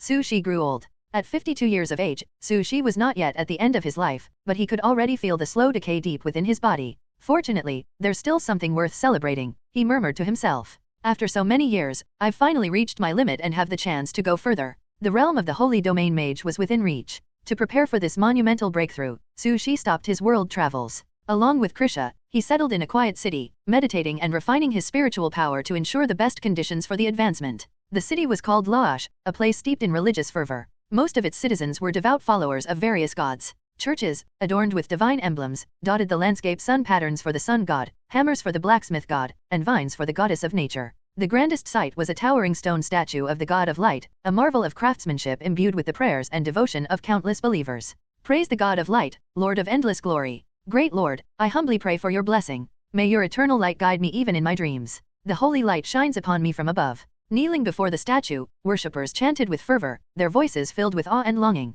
Su Shi observed the scene in silence, then shifted his gaze to the heavens. From his perspective, he could see golden threads of faith rising like beams of light, converging far above where the gods resided. However, despite the outpouring of devotion, the divine aura here was faint, a clear indication that the gods were indifferent to the city's pleas. Master, why do they do this? Krisha asked, her voice soft but tinged with curiosity. Krisha, not everyone can face the world on their own, Su Shi explained. They need a purpose, a belief to anchor their hearts. It's not a matter of right or wrong, it's just another way to live. His voice, deeper and heavier with age, carried the weight of his years and his reflections on the nature of existence. Krisha nodded, feeling as though she understood. She, too, was someone who sought solace in something greater. But unlike these fervent worshippers who were often met with silence, Krisha felt blessed. Standing beside Su Shi, her son, she basked in a warmth that filled both her body and soul. Let's go, Krisha. There's still much to prepare before the breakthrough, Su Shi said, gesturing for her to follow. Yes, master. Her black dress fluttered as she kept pace, her long silver-gray hair glinting in the sunlight. Wherever Su Shi led, she followed closely, as though tethered by an invisible bond. You decided to make your breakthrough in Laash City, far from the gods' notice. This city is insignificant in the eyes of the divine, making it an ideal place to minimize interference during your promotion to Holy Domain Mage. The breakthrough would grant you unimaginable control over elements, second only to the gods themselves. But you remain cautious, suspecting the gods have other ways to hinder mortals like you. Let's review everything carefully, Su Shi muttered to himself. First, a large-scale linked concealment magic array. Using the shadow orb as the core and a water aspect siren's skull, I've created a field to suppress my aura. Second, the breath-retaining forbidden spell I devised. It will activate immediately after the breakthrough to delay detection. Finally, the distractions I've set up in other cities should draw the gods' attention away from here. 3 days later. On the outskirts of Laash, Su Shi stood in an expansive wilderness. His eyes closed, he mentally reviewed his intricate preparations, ensuring nothing had been overlooked. Krisha, holding the grey rekindling wand, stood nearby as his vigilant guardian. Her expression was emotionless, her focus unwavering as she watched for any potential disturbances. Finally, Su Shi exhaled deeply. It's time. The promotion to Holy Domain Mage began. The winds howled. Clouds churned. The ground trembled. Flames roared. Water surged, light shone, darkness spread, and thunder cracked. Su Shi's mastery over numerous elemental attributes created a domain of extraordinary complexity. Gather. With a commanding wave of his wand, Su Shi unleashed a surge of mental power, forcing the chaotic elements to converge. Again and again, his spiritual energy battered the elemental forces, compressing and shaping them until they aligned in perfect harmony. Finally, with a thunderous explosion, the transformation was complete. Now I have everything I need, Su Shi said, more than 10 elemental powers swirling around him. With a mere thought, he restored the chaotic elements to calm, his control absolute. This is the power of a Holy Domain Mage, second only to the gods, he murmured, awed by his newfound strength. But there was no time for celebration. Without hesitation, Su Shi activated his concealment spells and left Laash with Krisha. In the heavens, the gods stirred. Not one, not two, but all the gods descended their gaze. Invisible wills clashed in the skies above Laash, searching for the source of the disturbance. Yet, their efforts were in vain. On the ground, the citizens of Laash mistook the divine presence for a response to their prayers. They knelt, their voices filled with joy and gratitude. But their praises were drowned by the booming wrath of the gods. Find him. He must be found. This world will not tolerate any new gods claiming our authority. Your plan succeeded. The concealment arrangement blocked the gods from immediately pinpointing your location. The chaos you caused around the world distracted their attention. When the gods finally focused on Laash City, you and Krisha had already vanished from their search range. You remained cautious, hiding with Krisha for a month before emerging again. Looking at the sky, Su Shi noticed the gods had further tightened their control over the elemental laws. His ability to perceive the true essence of the elements had diminished significantly. You regret this development, understanding that the chance of becoming a god is now infinitesimal. The only consolation is that Krisha's unique balance of power surpasses that of the gods, allowing her progress to remain steady and unaffected. Emerging from their hiding place, Su Shi and Krisha entered the nearest city. You observe that the divine churches are acting on the god's will, mobilizing to hunt down elemental mages. You realize your days of traveling the world with Krisha are coming to an end. The risk of attracting the god's attention by continuing as before has grown too great. Simulation year 39, you are 53 years old, and Krisha is 45 years old. Holding Krisha's hand, Su Shi returned to Alanson City, the place where his journey had begun. The city, once a ruin, had been rebuilt into a bustling metropolis over the decades. Though the city had changed and the people from the past were long gone, you still felt a deep connection to this place. You decided to live in seclusion, spending the remainder of your life quietly, far from the reach of the gods. Settling near the city center, Su Shi and Krisha moved into a home with a modest courtyard, much like their old dwelling. Through his mastery of the domain, Su Shi crafted an illusion of aging for Krisha, disguising her immortal youth from prying eyes. Krisha, this will be our home from now on, he said gently. Yes, master, Krisha replied with her usual calm demeanor. It might get a bit dull, Su Shi added, studying her expression. No, master, she answered simply. They stepped inside together. The witch remained unchanged, and Alanson City still bore echoes of its old self, but time's inexorable march had transformed everything else. Even the sun's warmth seemed fainter than before. Simulation year 41, you are 55 years old, and Krisha is 47 years old.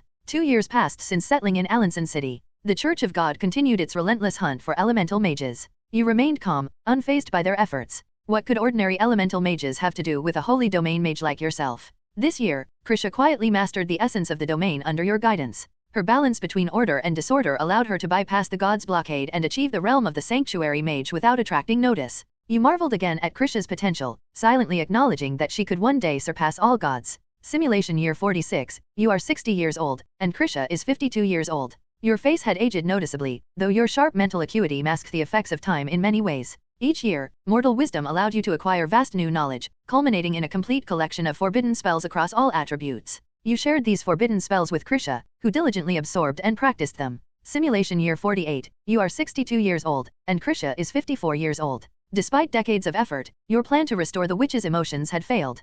Krisha remained devoid of smiles or tears. You reflected in solitude and ultimately decided to abandon this pursuit. Perhaps, for Krisha, an emotionless existence was her true nature. Long years of seclusion brought a creeping monotony. In his idle moments, Su Shi attempted to comprehend the divine laws, striving toward godhood. But the path remained blocked. The god seal is too strong, Su Shi murmured, lying back in his study, exhaustion evident on his face. The signs of aging had become more apparent. Wrinkles marked his face, and his body felt weaker with each passing day. Even without seeing his reflection in Krisha's hollow eyes, he could sense time slipping away. On the other hand, Krisha's strength continued to grow. Her balanced power seemed to draw the world's elements toward her effortlessly. Forget it, Su Shi sighed, this outcome was always expected. Instead of lamenting the god's cruelty, I should focus on teaching Krisha everything I can in the time I have left. Simulation year 49, you are 63 years old, and Krisha is 55 years old. You noticed Krisha acting strangely. She had begun maintaining her disguise of aging even while at home, refusing to return to her true appearance. Looking into her eyes, Su Shi saw the unspoken reason and understood.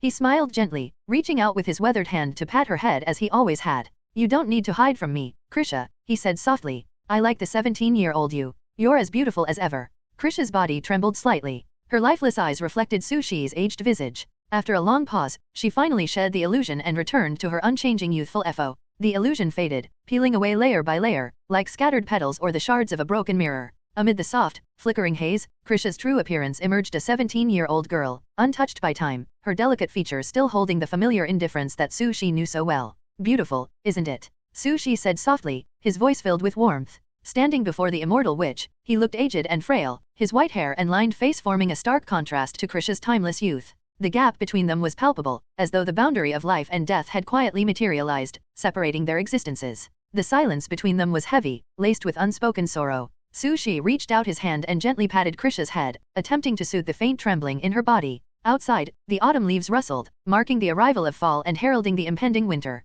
Simulating the 50th year, you are 64 years old, and Krisha is 56 years old. You begin using life magic daily to restore your vitality, but your body continues its inevitable decline. Outside, the Church of God remains relentless in its search for your traces, but your concealment remains successful. Simulating the 51st year, you are 65 years old, and Krisha is 57 years old. You develop hobbies typical of the elderly, such as sitting in the sunlight for hours or planting flowers and plants. Krisha continues to serve you daily, ensuring you have a cup of the bitter Qingshen grass magic drink whenever you need it. Simulating the 52nd year, you are 66 years old, and Krisha is 58 years old. Your body remains healthy, albeit slower and less capable than in your youth. You feel optimistic, believing you may live longer than expected. Simulating the 53rd year, you are 67 years old, and Krisha is 59 years old.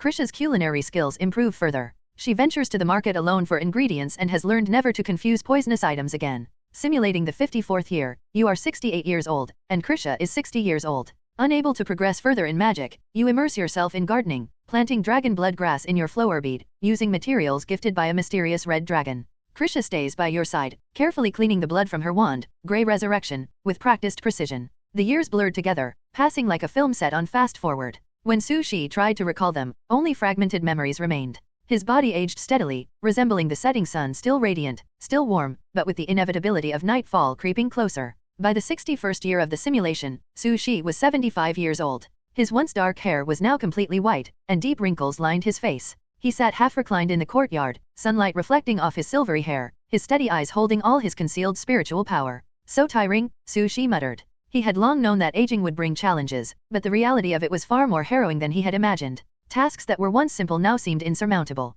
If not for my strong mental power and magic to assist me, this retired life would be unbearable, he thought wryly. With a surge of the wind element, Su Shi lifted himself to his feet. Dust from his robes scattered as the earth element responded. Then, wrapped in a gentle breeze, he floated back into the house. Master, welcome back, Krisha greeted him. She opened the door, her calm demeanor unchanged. The dining table was set with a hot meal, the enticing aroma filling the room. Krisha, your cooking has improved yet again, Su Shi complimented her with a smile after taking a bite. Thank you, Master. I will continue to work hard, Krisha replied, her voice steady and emotionless. Su Shi knew this wasn't indifference but her natural inability to express feelings. After the meal, Krisha cleaned up with the efficiency of water and wind magic. Su Shi shuffled to the living room, eased into a wooden lounge chair, and closed his eyes to rest, surrounded by sunlight and blooming flowers. His aging body made him feel perpetually tired, especially in the afternoons when sleep seemed to call him irresistibly. Let's sleep a little longer today, he thought. Lying on the cool, wooden rocking chair, Su Shi quickly succumbed to the quiet pull of sleep. Darkness enveloped him, and the world faded away. Master. Master. Through the haze, he faintly heard Krisha's voice but dismissed it as an illusion. He was too tired to respond. Sinking deeper into sleep, Su Shi's consciousness floated aimlessly, only to return after what felt like an eternity. I am. Su Shi opened his eyes groggily. He found himself lying in bed rather than the living room. Piecing it together, he realized Krisha must have moved him. He tried to speak, but a burning sensation in his throat triggered a violent coughing fit. Master, here's some water, Krisha's calm voice reassured him as she handed him a glass. Drinking deeply, the cool liquid soothed his throat and refreshed his parched body. Thank you, Krisha, Su Shi said, setting the empty glass down. But then he noticed something unusual. Krisha looked different. Her clothes had changed, and her face appeared haggard, as if she had endured immense sorrow. You're finally awake, Master, she said, her voice tinged with something he couldn't quite place. You napped as usual, but this time, your sleep was unusually long and peaceful. After waking up, Krisha informed you that you had slept for 3 entire days. You were shocked and began investigating the cause. Mortal wisdom activated. You discovered the truth. Your aging mortal body can no longer sustain your extraordinary spirit. In response, it initiates prolonged sleep to recover and protect itself. Machines running at high speed heat up from prolonged use. Living bodies ache and tire from exhaustive effort. These were the natural laws of the world. But for Su Shi, the situation was far worse. His body, aging steadily year by year, was no longer capable of supporting the vast spirit of a holy domain magister. The imbalance between a weakening body and an overwhelmingly powerful spirit created an unavoidable condition. His body sought reprieve through deep, prolonged sleep. This cycle was irreversible. In the study room, Su Shi sat silently, staring at the results of his calculations. The conclusion was as grim as it was clear. His time awake would become shorter and shorter, stolen away by slumber, until the inevitable end. He let out a long sigh. Who can guarantee that the next sleep won't be my last? The sense of comfort he once felt before these extended slumbers now seemed ominous, a subtle precursor to the soul's departure from the mortal world. Annoyed, Su Shi burned the paper with a flick of his finger, watching as the calculations turned to ashes. He had long prepared himself to face death. What truly worried him was Krisha, the immortal witch who lacked the ability to process emotions, joy, or sorrow. If he were to suddenly die, he dreaded imagining what would become of her. This can't be kept from her, Su Shi murmured. If I tell her now, she'll have time to prepare. Hiding it will only make her despair when the day comes. Turning off the lamp in the study, he stepped out into the quiet night. You told the witch the full truth. To your surprise, she showed no signs of distress. Her strength surpassed your expectations. You were relieved. You realized you had underestimated her maturity and the life experience she had gained from traveling the world with you. Master, what is it, Krisha? Please allow me to take over everything in the courtyard, including caring for you while you're asleep. Her tone was calm but carried a note of determination. Sitting across from Su Shi with her hands folded neatly, she spoke with quiet resolve. I will take care of you, and everything else too. Moved by her devotion, Su-Shi smiled. Thank you, Krisha. I'll leave it all to you. Simulating the 62nd year, you are 76 years old, and Krisha is 68 years old. Under your approval, Krisha assumed responsibility for everything in the courtyard, your books, plants, magical research, and even your care. Sometimes you wondered if this was a form of inheritance, but you dismissed the thought, reminding yourself you were still alive. Simulating the 63rd year, you are 77 years old, and Krisha is 69 years old. Your slumbers became more frequent and longer. Most recently, you slept for half a month. Upon waking, you were disoriented by how much time had passed. Simulating the 67th year, you are 81 years old, and Krisha is 73 years old. Half a month of sleep once seemed extraordinary, but now it is your shortest slumber. Often, you wake to find entire seasons have passed. The witch diligently tends to the dragon blood grass in the courtyard, even ensuring sustainable harvesting practices after your guidance. Simulating the 71st year, you are 85 years old, and Krisha is 77 years old. You set a new record, sleeping for half a year. When you finally woke, the witch was there, greeting you as always. Welcome back, mentor, her calm voice echoed softly in the quiet room. Su-Shi stirred awake, her words grounding him. For him, it felt as though no time had passed since yesterday, yet half a year had slipped by. The dissonance left a tightness in his chest, which he eased with a cold glass of water. I'm losing so much strength, Su-Shi muttered, gazing at his wrinkled, yellowing hands. If not for the rare moments when he could activate his mortal wisdom to learn something new, or his lingering concern for Krisha, he might have long since chosen to end the simulation. Clearing his thoughts, he turned to Krisha. Krisha, what were you doing while I was asleep? Being with you. I mean, what else? What have you been doing recently? I stayed with you. Her answer left Su-Shi momentarily stunned. Her calm voice carried no embellishment, only a simple truth. From the moment you fell asleep, I remained by your side, Krisha continued. I only left to tend to the courtyard or handle necessities. Otherwise, I stayed with you yesterday, today, and until you woke up. Her words were clumsy but sincere. For countless lonely days and nights, the immortal witch sat silently in his room, her expression blank, her gaze fixed on his aged face. She waited, patiently, for the fleeting warmth of his return and the rare, cherished moments they could still share. Why was it that every time Su-Shi woke, the first thing he heard was Krisha's gentle greeting? Why was it that when he opened his eyes, hers were always the first he saw? The answer was simple, astonishingly simple. Every time Su-Shi drifts into sleep, Krisha sits silently at his bedside. On a small wooden chair, she waits through the passage of time, through the sun's rise and fall, through the world's changing seasons. She waits. She watches. She remains, unmoving, while time marches on. Painful? Boring?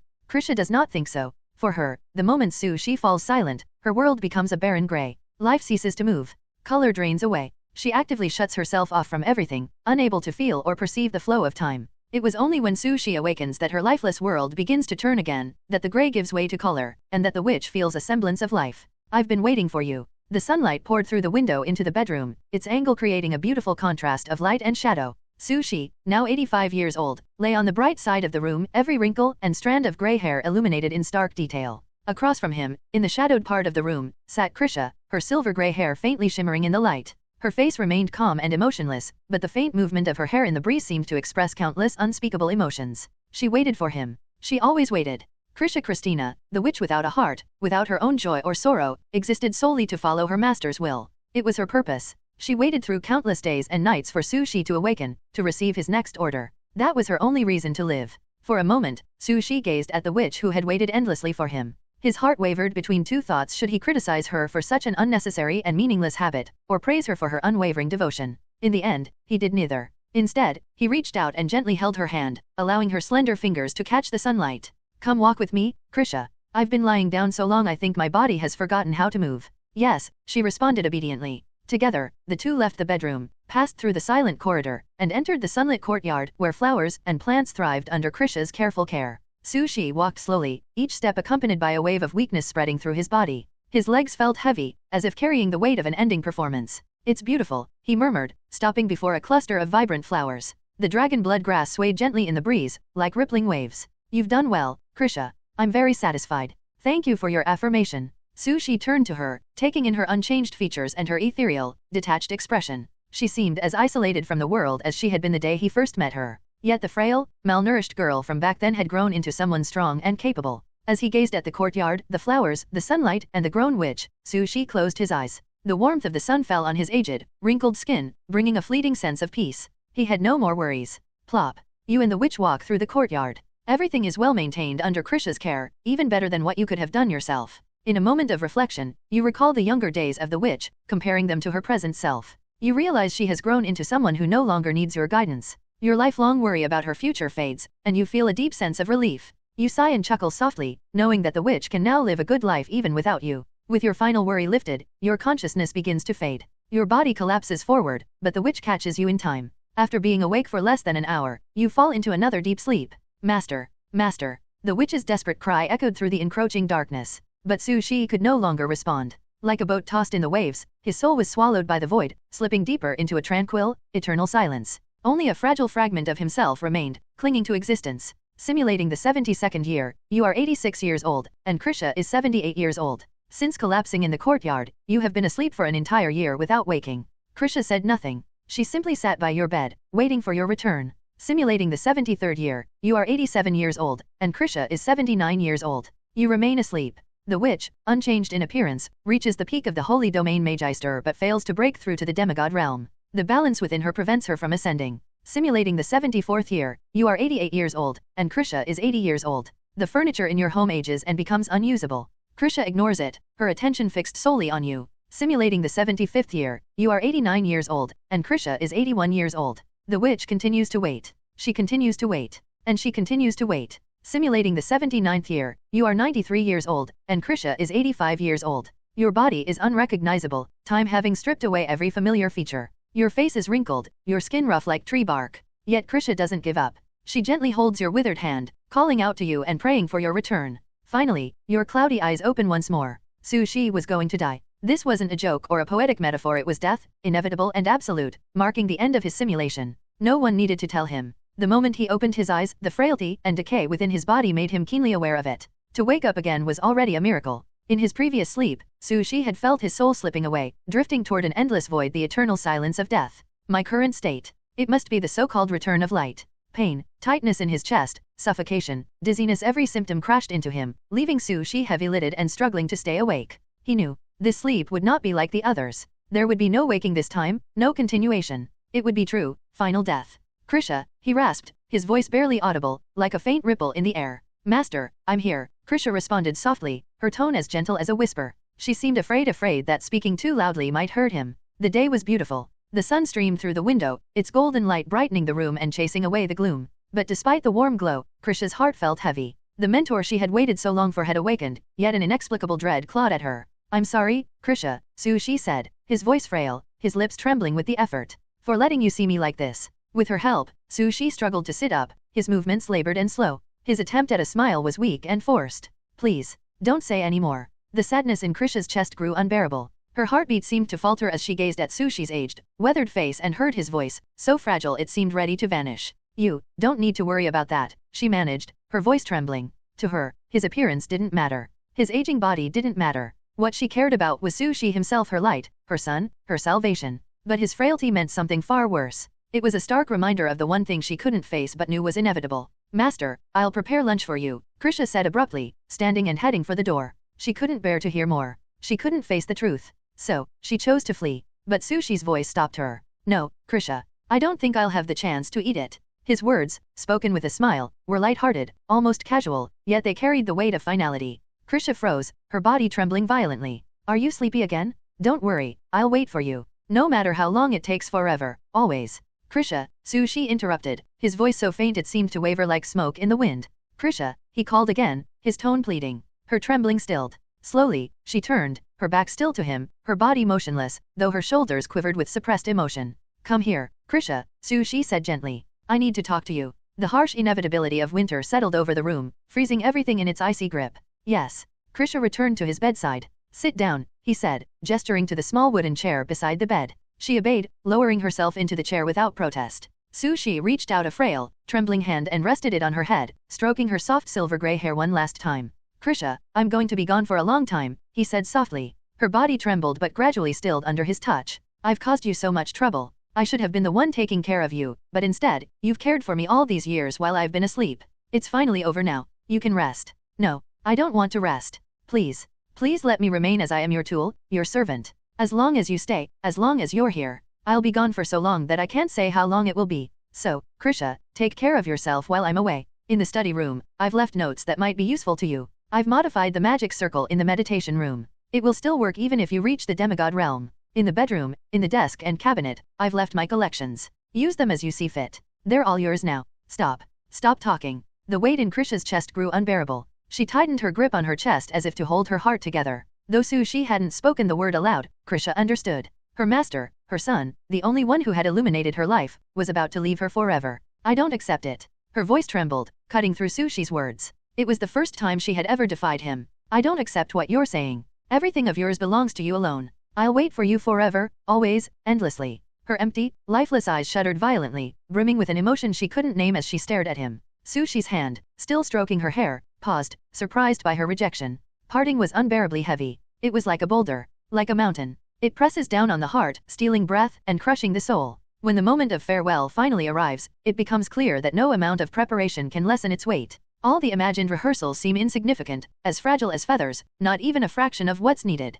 Krisha braced herself for a scolding. She had defied her master's decision. As an object, this act was unforgivable. The moment the words left her lips, guilt and regret consumed her. Yet, she still couldn't accept Sushi's instructions. It felt as though refusing his words could prevent his departure, as if it could anchor the sun in the sky, keep its light shining forever. Please, she murmured, her delicate face brushed by his thin, frail hand. Her voice trembled as she continued, stop saying these things. I won't accept them. Her rejection stunned Sushi. His expression shifted, first surprise, then confusion, before softening into tenderness and relief. There was no trace of the scolding Krisha had feared. Ha ha ha, ah ha ha ha. His laugh was weak but genuine. Yet, his body couldn't endure it. A violent coughing fit racked his fragile frame, his face contorting in pain. Master. Krisha quickly cast life magic, her trembling hands working frantically to ease his suffering. Each ragged breath, each pained expression, was a blade slicing into her heart. She was desperate, helplessly casting the strongest healing spells she knew. Soon, Sushi's coughing subsided. I'm fine, Krisha. I'm just so happy, he said weakly, his voice barely a whisper. His heavy eyelids drooped further, exhaustion clouding his vision. He reached out, grasping her hand lightly, signaling her to stop the magic. This is the first time, he murmured, looking into her eyes. The first time you've disagreed with me. Krisha, it's wonderful, you've found your own will. An object doesn't have its own thoughts or the courage to object. By standing against him, the witch had proven something profound: she had become human. Sushi's blurry eyes could barely see. Drowsiness washed over him like a tide, pulling at the last threads of his consciousness. Krisha, he said softly, his voice warm despite its weakness. You've graduated? The room fell silent. The words hung in the air, heavy and incomprehensible to the witch. No, Krisha's voice trembled. Tears she didn't understand burned her throat. Her face, still calm and expressionless, was a mask for the storm within. I still need you to teach me so much. Without you, I'm nothing. Her words were hoarse, breaking under the weight of her grief. She clung desperately to her identity as his student, as his object, anything to deny the inevitable separation. Sushi said nothing. Instead, he reached out, his frail hand trembling as it rested gently on her head, stroking her soft, silvery gray hair. Gradually, her words faded. The room grew still, the sunlight from the window illuminating her anguish. True despair isn't a sudden calamity. It's the slow, crushing realization that a disaster is inevitable, no matter how hard you fight. Please, her voice cracked, breaking under the weight of her sorrow. Don't leave me. Or, let me go with you. Her plea was soft, almost a whisper, but it carried a deep, unyielding sadness. Krisha was ready to die with him. She didn't care about the world or her own life. To her, nothing mattered more than staying by Sushi's side. But his response was gentle, firm. Krisha, you know I won't allow that. His voice, though faint, was resolute. Each breath grew weaker, each word a struggle. Yet, he smiled, his face old and worn, but in the sunlight, it carried a shadow of his youth. Live well, Krisha, he whispered. That's my request. There's no need to mourn me. This isn't goodbye, only a long separation. One day, we'll meet again. His frail hand, which had rested on her head, fell limp. The light in his eyes dimmed, the shadow of death descending. I'm sorry, he murmured, his final words barely audible. I never made you truly smile. For a moment, Sushi's fading gaze sharpened as if caught off guard. Master, please look. This is my smile. In the golden sunlight, her gray-silver hair flowing like a waterfall, Krisha sat by the bed. Her hands trembled as she raised them to her face. She bent her fingers, using her index fingers to pull the corners of her mouth upward, forcing a smile. The expression was stiff and unnatural. Tears streamed from her hollow eyes, soaking her hands as they quivered. It was a smile made of sorrow. What a beautiful smile, Sushi whispered. In the calm of the afternoon breeze, his breathing stopped. His eyes closed. This time, he would never wake again. You are dead. End of simulation. You performed a complete simulation. Your life is like a shining master. Although brief, it left an unforgettable mark. You were a holy domain mage, mastering numerous elements with unparalleled comprehensiveness, a true master of the arcane. You were respected by the Dragon Clan, one of the rare mortals to gain their acknowledgement. You possessed profound knowledge across many fields, becoming the most erudite mortal in the world. You successfully raised the witch, teaching her to be independent. You passed away under her watchful eyes, leaving no regrets. The simulation ends. Generating statistics of key moments. Simulation evaluation in progress. Simulation rewards are being prepared. Am I back? Sushi's eyes fluttered open, and in an instant, the world around him shifted. The intricate architecture of the magical world gave way to the familiarity of his living room in the real world. He was slouched on the sofa, his head buzzing faintly as his consciousness adjusted. Within moments, the vitality of his youthful body surged through him once again. No wonder so many emperors in history sought immortality, he muttered, clenching his fist and marveling at the strength in his grip. The feeling of aging is unbearable. He exhaled deeply, shaking off the memories of frailty. In the magical world, he had experienced the relentless march of time firsthand, his body growing weaker, every step a struggle. I never want to feel that again, he murmured. Lying back on the sofa, Sushi let his thoughts wander. I wonder how Krisha is doing now, he thought aloud. After I died, what happened to her? He sighed, a pang of worry tightening his chest. Would the witch, left alone, fall into despair? Would she be discovered by the gods and forced to flee endlessly once more? In the stillness of his home, Sushi's mind remained clouded with concern until the simulator's evaluation process completed. Meanwhile, in the simulated world, silence engulfed the room where Krisha sat. Absolute silence. Only the soft sound of tears hitting the floor broke the stillness, a quiet symphony of despair and sorrow. Her heart ached. The witch sat by the bed, her hands trembling as they clasped Sushi's now cold hand. She tried desperately to share her warmth, to reignite the life that had slipped away, but it was futile. Completely and utterly futile. The sun that had once illuminated her world was extinguished. The warmth that had saved her was gone forever.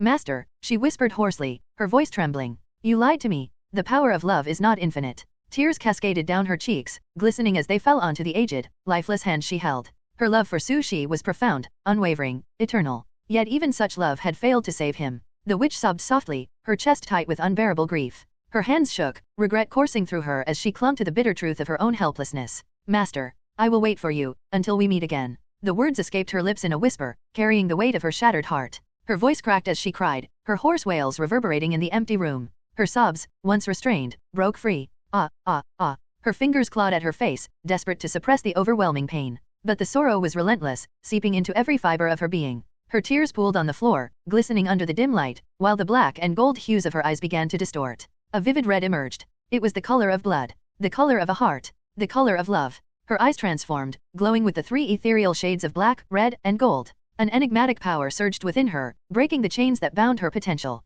Without a sound, the witch ascended beyond the holy domain Magister, stepping into the realm of demigods. The elements bowed to her. The world leaned toward her. All creation acknowledged her. Yet before her, Sushi's body began to crumble. The once vibrant mortal vessel, weakened by decades of strain, disintegrated into fine, invisible powder. Bit by bit, it faded from existence, leaving only emptiness. The witch remained still. Master, she murmured softly, her voice devoid of life. Her heart had nearly stopped, her spirit tethered to a fragile hope. Yet she resolved to wait. To wait endlessly. To wait until they met again. The master's instructions, Krisha whispered to herself, breaking the stillness. She remembered Sushi's many preparations, his plans for her. Though the world felt hollow, she mechanically followed his last wishes, collecting and preserving everything he had left behind. The magic circle in the meditation room. The dragon blood grass in the courtyard. The treasures in the bedroom drawers. The manuscripts in the study. Each task was completed with a mechanical precision, her mind numb with grief. When she entered the study, a pile of handwritten manuscripts caught her attention. Carefully, she gathered them.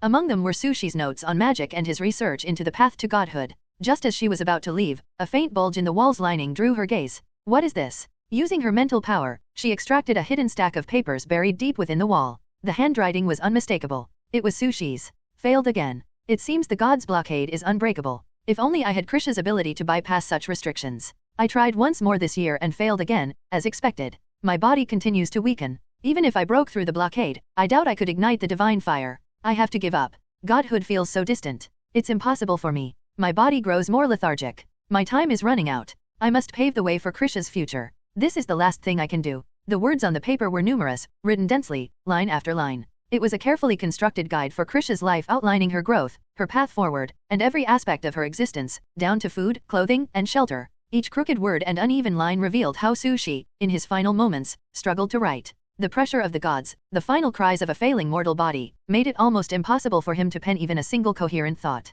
Yet, even in that fragile state, he had written these words. His thoughts were consumed by concern for Krisha's future, his love and care lighting a path for her even after his death. Master. Krisha's trembling fingertips traced the ink, brushing over every letter. It was as though she could feel the lingering warmth of her master, the sun that had illuminated her life. Tick, tick. The faint sound of her tears landing on the paper echoed in the quiet study. Krisha stood motionless, clutching the sheets. Her tears fell freely, yet she made no sound, her sorrow consuming her in silence. Outside, the summer sun poured through the windows, its warmth spreading over the trees and filling the world with light. Birds chirped in the distance, insects buzzed a serene harmony of life. But Krisha remained in the study, engulfed in her grief. Her eyes were vacant, and the light in them had dimmed. Tears glistened like crystals, reflecting the sorrow etched in her heart.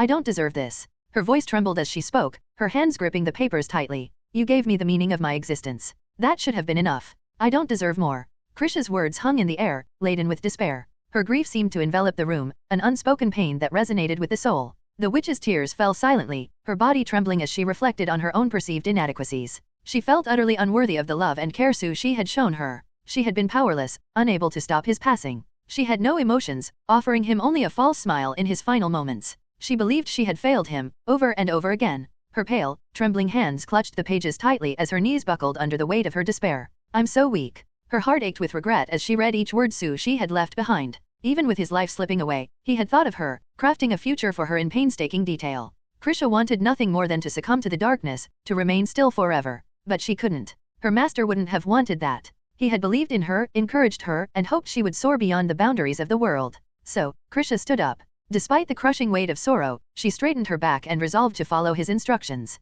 She would live, as he had wished. But what was the meaning of this life? The witch didn't know. It wasn't until her tear-filled eyes landed on the word God in his notes that her gaze hardened. I want to. Her voice trembled. I want to do something for my master, even if it means opposing the gods. In the haunting silence of the study, Krisha clutched the ocean blue necklace around her neck. Her fingers caressed it one last time before slipping it into her space ring. Her wand appeared in her hand. The creak of the courtyard door echoed sharply as she pushed it open. The rusty bolt groaned, its sound grating in the otherwise still air. Krisha stepped outside. The bright sun bathed her in light, but she felt only cold. Her steps faltered, her mind clouded with a haze of grief. She didn't notice the uneven ground beneath her feet and stumbled. For a moment, she lay motionless. Then, slowly, she pressed her palms against the earth, forcing herself to rise. From now on, no one would help her stand. She had to do it herself. The noon sun blazed fiercely, casting light and shadow in intricate patterns on the ground. Rays of sunlight filtered through the canopy above, falling on Krisha's slender shoulders as though silently bearing witness to her journey. From that day forward, the witch became an immortal, wandering monster.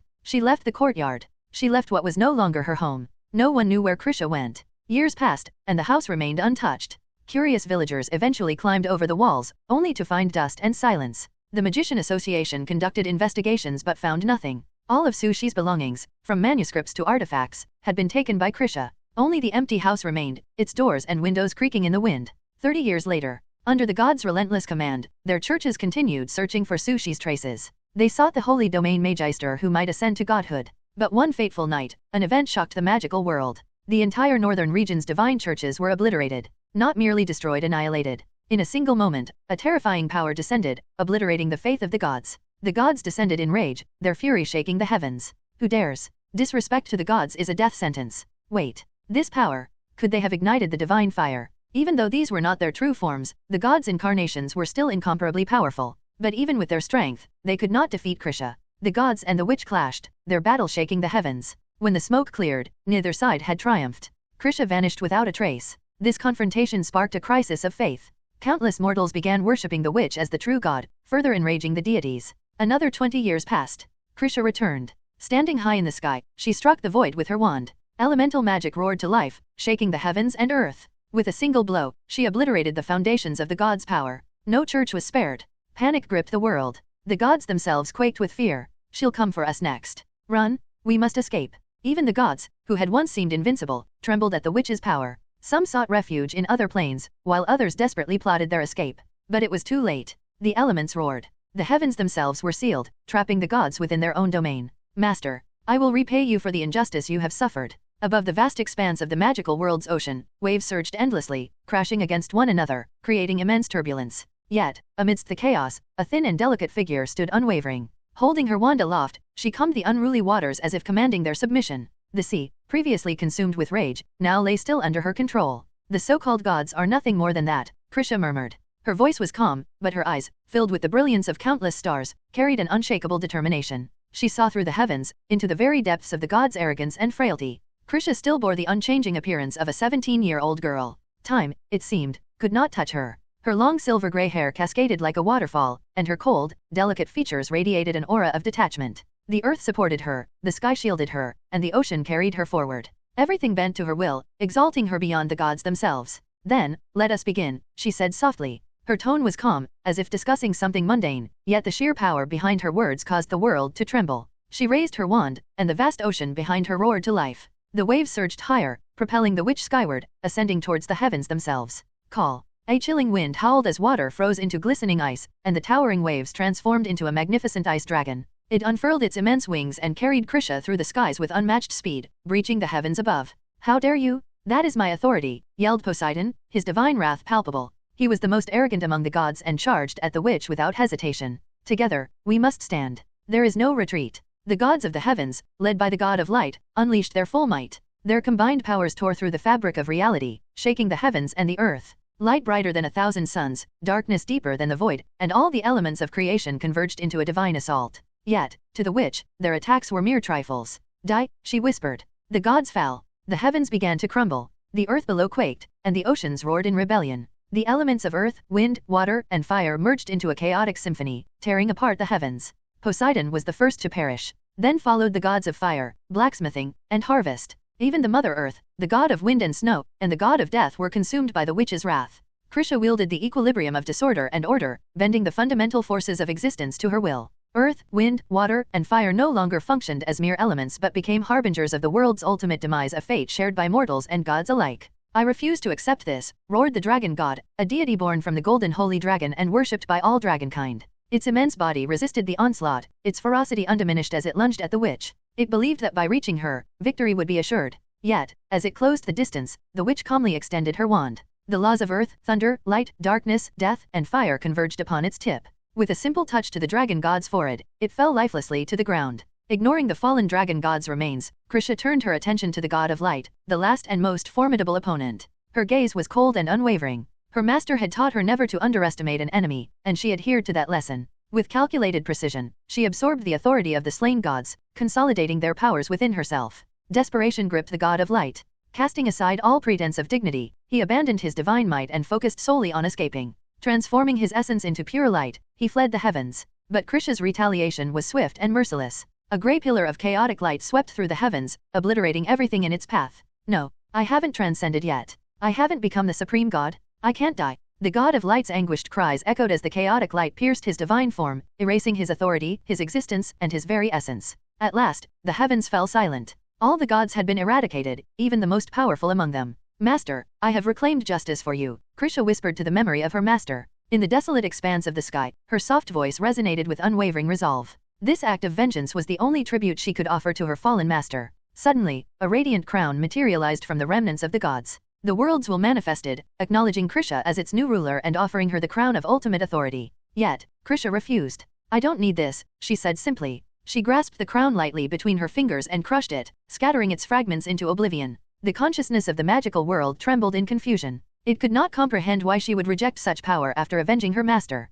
But Krisha's answer was clear. She had no interest in ruling. Her only purpose was to wait for the day she would reunite with Sushi. Carrying her master's memory, Krisha stepped beyond the confines of the world. Before her stretched an infinite expanse of realms, their radiance weaving through the chaos of time and space. Her journey began, driven by the promise of finding Sushi. Along the way, she eradicated other unjust gods, each act of vengeance a tribute to her master. There seem to be many gods over there, Krisha murmured to herself. With a blank yet determined expression, she navigated through the boundless chaos, her broken crown trailing behind her like a radiant halo. Mortals had their own limits. Gods were bound by their realms. Divine power was categorized into tiers: tiny, weak, moderate, powerful, and great. Mortals dream of igniting divine fire, acquiring divinity, and wielding authority to define their existence. Yet, these were merely the basics of becoming a god. The journey of divinity was long and arduous. Even the god of light, who had ruled the magical world for countless millennia, only attained moderate divinity. At the time of his death, he was consumed with regret for not ascending to the rank of a powerful god. But now, the gods of the infinite planes no longer concern themselves with promotion.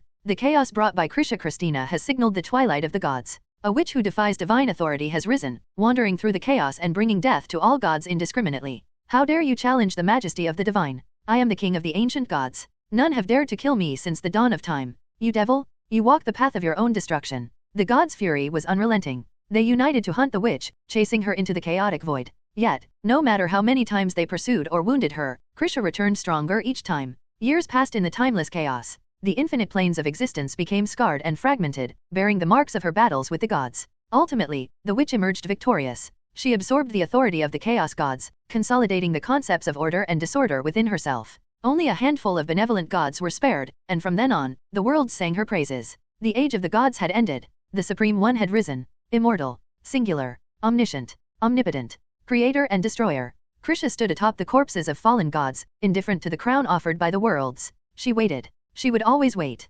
Master, I will always wait for you, always and forever. Her voice, soft and resolute, echoed through the chaos. Time and space bent at her fingertips. Memories materialized fragments of her life with Su Shi. Immersed in these echoes, she clung to their false warmth. Even with supreme mastery over time and space, she knew she could not bring Su Shi back. So, the ever-obedient Krisha chose to wait. For the next day, the next year, or the next era, she would wait. Master, eternal life seems not so bad. At least it gives me another chance to meet you. Krisha, frozen forever at the age of 17, sat quietly in the boundless chaos. Time did not pass for her. The brilliant crowns offered by countless worlds lingered behind her, unclaimed and shattered. They symbolized her undeniable supremacy, but she had no need for them to define her worth. In the real world, Su Shi lay on the sofa, still worrying about Krisha. I hope that after I'm gone, that kid Krisha will know how to take care of herself. Even if she can't defeat the gods, she should at least know how to escape quickly. With her talent, as long as she has enough time, she should be able to stand on her own. His thoughts were interrupted by the familiar chime of the simulator.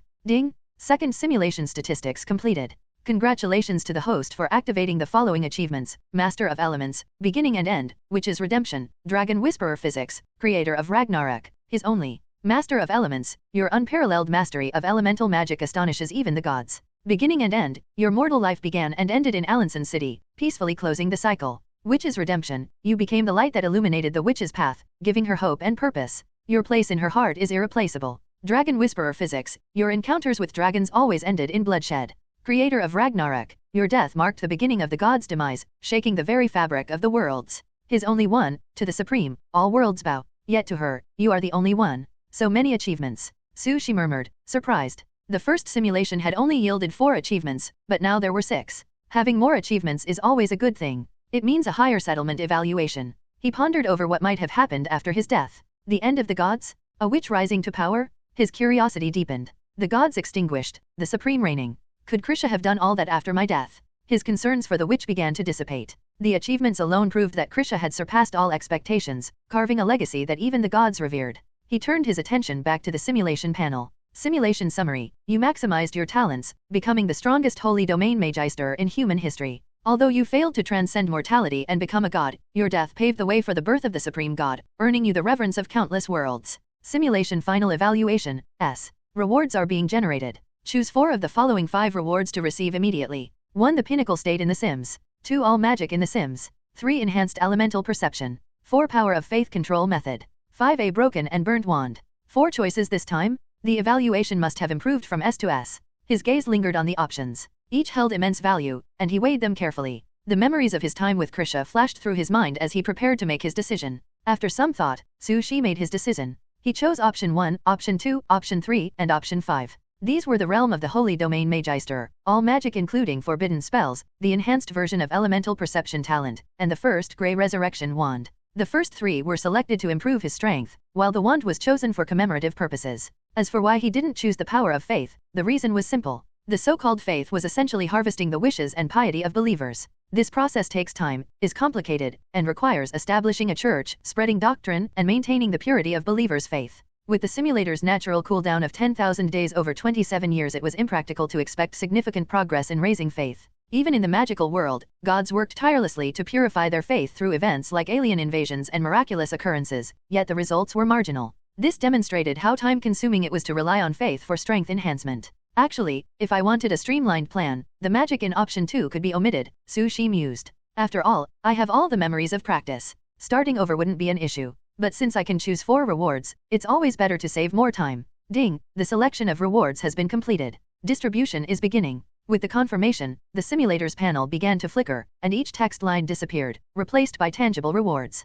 The spiritual chi of the sanctuary from the simulated world surged into Su Shi's real body. Earth, wind, water, and fire coursed through him, while light, darkness, and thunder became powers he could summon at will. The elements emerged from the void, falling under the control of his spiritual power. Holy Domain Magister breakthrough accomplished instantly. Sure enough, with the simulator's assistance, these two extraordinary systems, immortal cultivation and magic, not only coexist without conflict but actually complement each other. Cultivation elevates me, and magic transforms me into a god. This is truly fascinating. Su Shi felt a lightness in his body, a sign that his essence of life had evolved. Without the limits of mortal wisdom or interference from the gods, the extraordinary attributes of the holy domain Magister began to bless his body. Simultaneously, his cultivation realm advanced. His mana surged from his danshan, propelling him into the late golden elixir stage. In the blink of an eye, the golden elixir reached its peak and shattered, breaking through to the nascent soul stage in an instant. Knowledge from the simulation crystallized into instinct, becoming muscle memory. With a casual move, Su Shi summoned magic from the simulated world. Unlike the immortal cultivation system, where power stems from oneself, magic is about communicating with and controlling the world, like solving a problem by applying a formula to manipulate the elements. This explained why there were so few mages in the real world. The magic obtained from the Extraordinary Control Bureau used parameters from another world. Applying it in the real world required recalibration, which was no small task. Surprisingly, the simulator bypassed this process, enabling me to use magic effortlessly, anywhere. Examining the earth, wind, water, and fire floating in his hand, Su Shi was pleasantly surprised. On reflection, it made sense. Real-world extraordinary beings relied on slow cultivation, leading to weak foundations. Su Shi, however, had transformed directly into a holy domain Magister through the simulator, resulting in a rock-solid foundation. This is the difference, he thought as he withdrew his immense spiritual power and dispersed the surrounding elements. With the strength of a holy domain Magister, I can navigate the real world effortlessly. Even if I encounter demigods or rogue immortals, I have eternal safeguards to protect my life. Am I invincible now? Su Shi smiled, appreciating the advantages he gained, even from his sister's influence. He opened his palm, and the last simulated reward appeared, a charred, grey wand. Though rough and burnt, traces of its original form remained. If Krisha were here, she'd be delighted, he murmured, recalling his time teaching the witch. After a moment, he placed the wand on the bedside table, near a porcelain sugar bowl. Master, brother. Su Shi's heart suddenly trembled, and a familiar voice seemed to echo faintly in his ears. Krisha, Molly. The bright sunlight streaming through the window hit his face, but in the heat of summer, Su Shi felt no warmth. Startled, he examined the wand and the sugar bowl, finding nothing unusual. Is this a simulation after effect? Did I hallucinate due to the prolonged simulation? He pondered this, realizing that even with his current strength, it might be wise to rest before the next simulation. Even a nascent soul realm cultivator and holy domain Magister needs rest. Otherwise, hallucinations and exhaustion are inevitable. Adjusting the wand and sugar bowl to ensure they wouldn't fall or be exposed to sunlight, Su Shi left the room. One souvenir per simulation. I'll need a larger storage cabinet soon.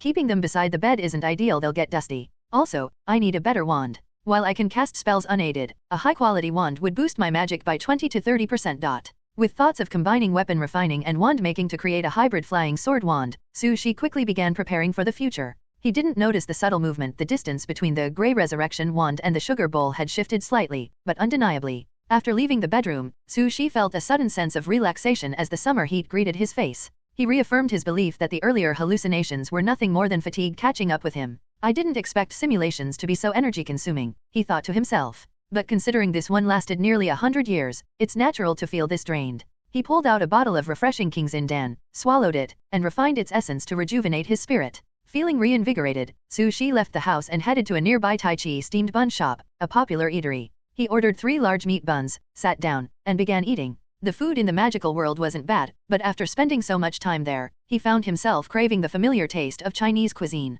The bustling streets outside were filled with the sounds of traffic and chatter as the steaming buns were quickly brought to his table. Not bad, Su Shi nodded in approval. The skin is thin, and the filling is generous, as always. He also enjoyed the smooth and tender sweet tofu pudding that accompanied his meal. The warm, savory gravy bursting on his tongue provided a moment of culinary bliss, easing the tension caused by the earlier auditory hallucinations. Cultivation, magic, he pondered aloud. With my cultivation now at the nascent soul realm, my golden core stage withered vine sword has become outdated. This is a good opportunity to merge it with the wand. He considered the differences between the two systems. In immortal cultivation, the weapon's form is less important than the restrictions and deo patterns engraved within it. Meanwhile, in magic, the material used to craft the wand is critical. Its elemental conductivity amplifies the power of spells.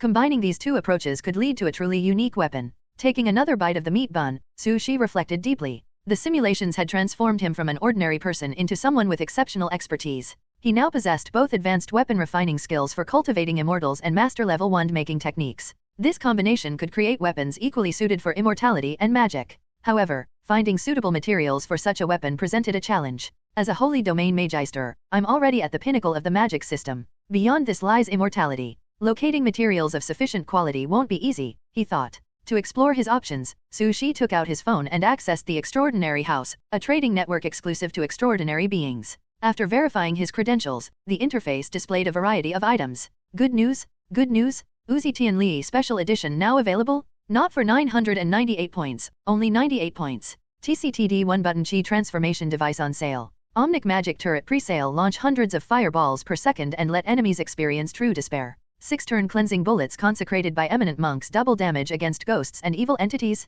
Limited time offer. 555 points. Bullets sold separately. The platform was filled with promotional offers for advanced weaponry and a wide range of extraordinary items, from magical mounts to immortal world weeds, displayed in an overwhelming array. If things keep developing like this, the style of the real world is going to get even stranger, Su Shi remarked with a sigh. He filtered the search to focus on extraordinary wood-based materials. His spiritual route aligned with wood, and wooden wands were ideal for his purposes. He found several options. Remains of a lightning-struck willow tree. Withered trunk of an unknown tree, exceptionally strong. Seed containing high concentrations of wood attribute energy. The descriptions were vague, which indicated that even the Extraordinary Control Bureau didn't fully understand the value of these items. They were priced modestly, balancing between uselessness and potential. These materials might work, but if I guess wrong, I'll just waste my points, Su Shi thought. Then it struck him he could buy them all. In his second simulation, Su Shi had pushed mortal wisdom to its limits. While he hadn't learned everything, his understanding of magic had reached a level far beyond the mortal realm.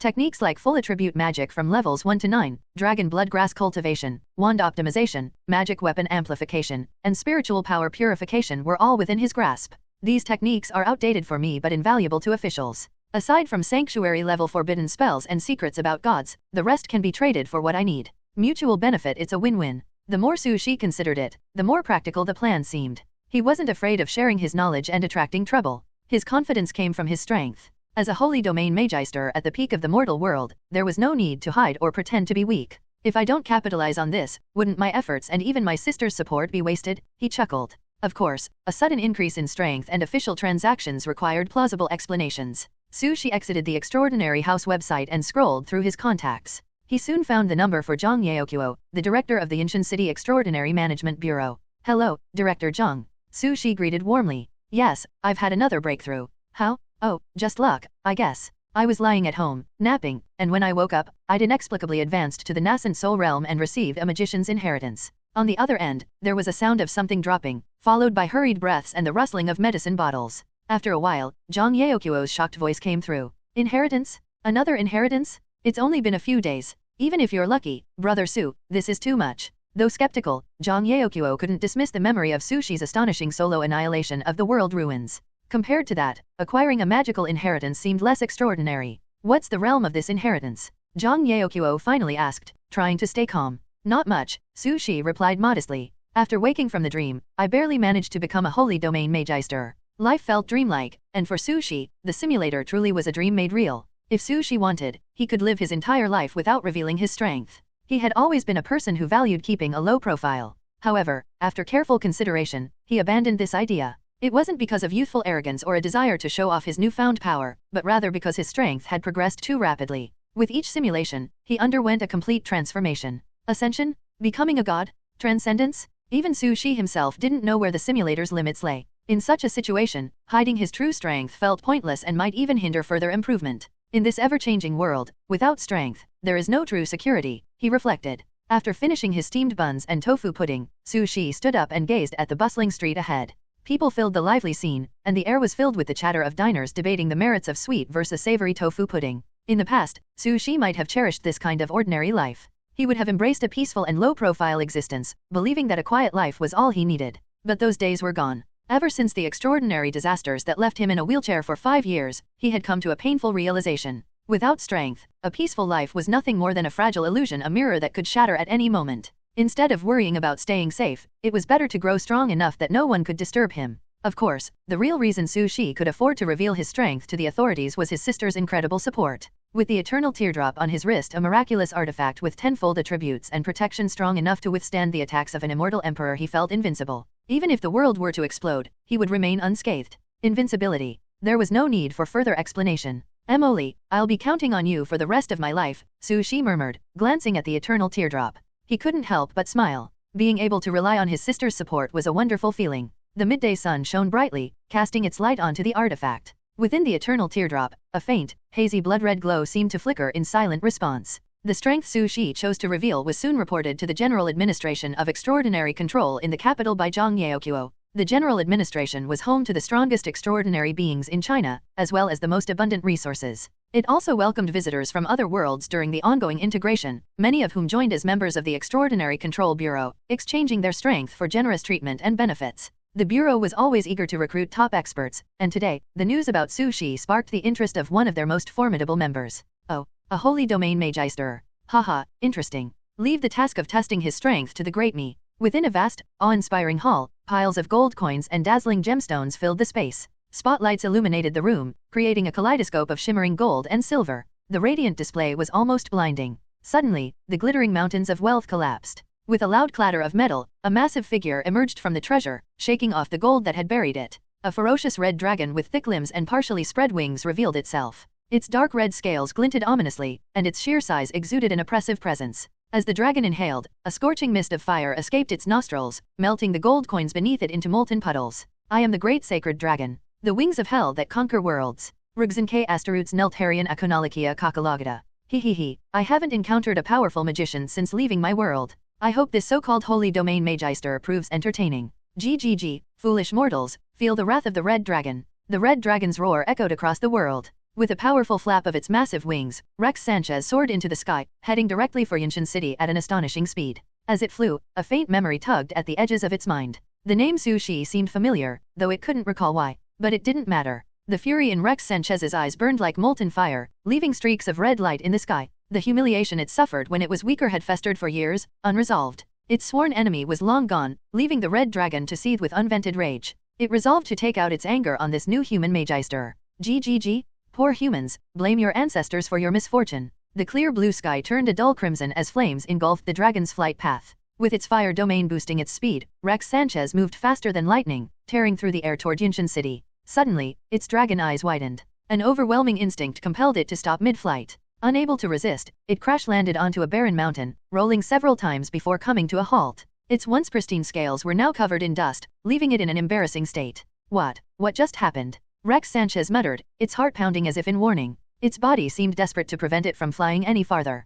Could there be danger ahead? Ridiculous, the dragon scoffed. The arrogance ingrained in its dragon blood made it sneer. It seems this holy domain Magister isn't as weak as I thought. This revelation only excited Rex Sanchez. Fierce battles, violent domination, and overcoming powerful foes were the only ways to cleanse its past humiliation. Suppressing its trembling instincts, the red dragon resumed its flight toward Yinshan City. As a guest of a human empire in another world, it was careful not to harm ordinary humans, using silent wind magic to conceal its massive frame. Arriving above Yinshan City, the red dragon hovered, scanning for its target. Found it, it growled. This immense magical energy and profound spiritual power, it must be the holy domain Magister. Grinning, the red dragon folded its wings and dived toward its target, ready to unleash its fury in a devastating first strike. But mid-dive, the expression on Rex Sanchez's face froze. The Magister had turned around, revealing a face that filled the dragon's heart with fear. Dragon Whisperer. The red dragon's breath represented its rage. Its high-speed dive reflected its bravery. Its thunderous roar was a testament to its violence. The great red dragon, Rex Sanchez, would prove its fearlessness and strength even in a foreign world.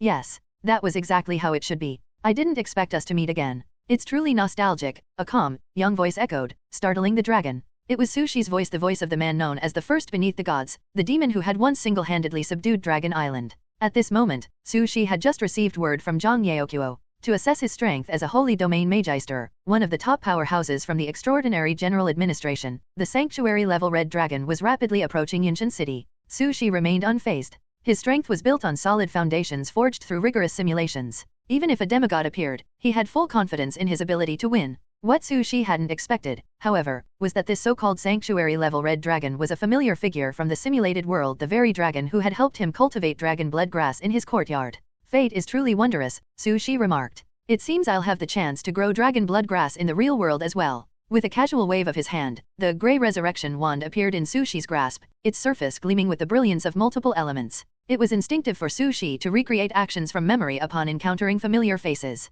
The wand shimmered, charged with the forbidden spells of 4 elemental attributes. Earth attribute, disintegration of all things. Fire attribute, flame of silent destruction. Thunder attribute, thunder of doom. Light attribute, 1,000 blades of radiance. As the elemental powers converged, Su Shi smiled faintly and flicked the wand with practiced precision. The tip lightly struck the dragon's head. A soft tap. The forbidden spells version. Ding. The world fell silent, save for the dragon's cry. Woo. The red dragon's scales shattered, its blood sprayed into the air, and its enormous body was sent hurtling backward. The power of 4 forbidden spells exploded at the point of contact, tilting the dragon's head and propelling its body like a blazing red meteor across the sky. The air roared with the force of its trajectory, and the wind howled in Su Shi's ears. The dragon crashed into a distant mountain with earth-shaking force. Rocks tumbled down, dust billowed skyward, and the dragon was deeply embedded in the mountain's side. Dizzy and disoriented, Rex Sanchez groaned. But years of battles had given it a remarkable ability to endure head-on attacks, and it quickly regained its senses. By the dragon god, I must retreat immediately. Strategic retreat. The dragon flapped its damaged wings, struggling to lift off. Its scarlet scales were tarnished, and its movements were shaky. Yet, as soon as it took to the skies, a figure appeared above it, wreathed in volatile magical elements. Flames crackled, lightning surged, and explosions filled the air with a palpable intensity. The red dragon's eyes widened in terror. With a forced laugh, it stepped back. Ha ha ha. What a coincidence? I didn't expect to meet you here. It seems I've come at a bad time. No, you've come at the perfect time, Su Shi replied with a smile. Hovering in the sky, Su Shi looked down at the trembling dragon. His expression was gentle, almost kind, but the overwhelming aura of magic surrounding him told a different story. In the simulated world, Su Shi had become a sanctuary mage by his 50s. However, relentless pursuits by gods and churches had denied him the opportunity to unleash his full power. Now, with the red dragon as his sparring partner, he finally had a chance to test his strength. Domain, expand, Su Shi said softly. In an instant, a super-complex domain of a dozen elemental attributes engulfed the surroundings. The red dragon's fire domain was crushed as Su Shi's domain established a small world where his power reigned supreme.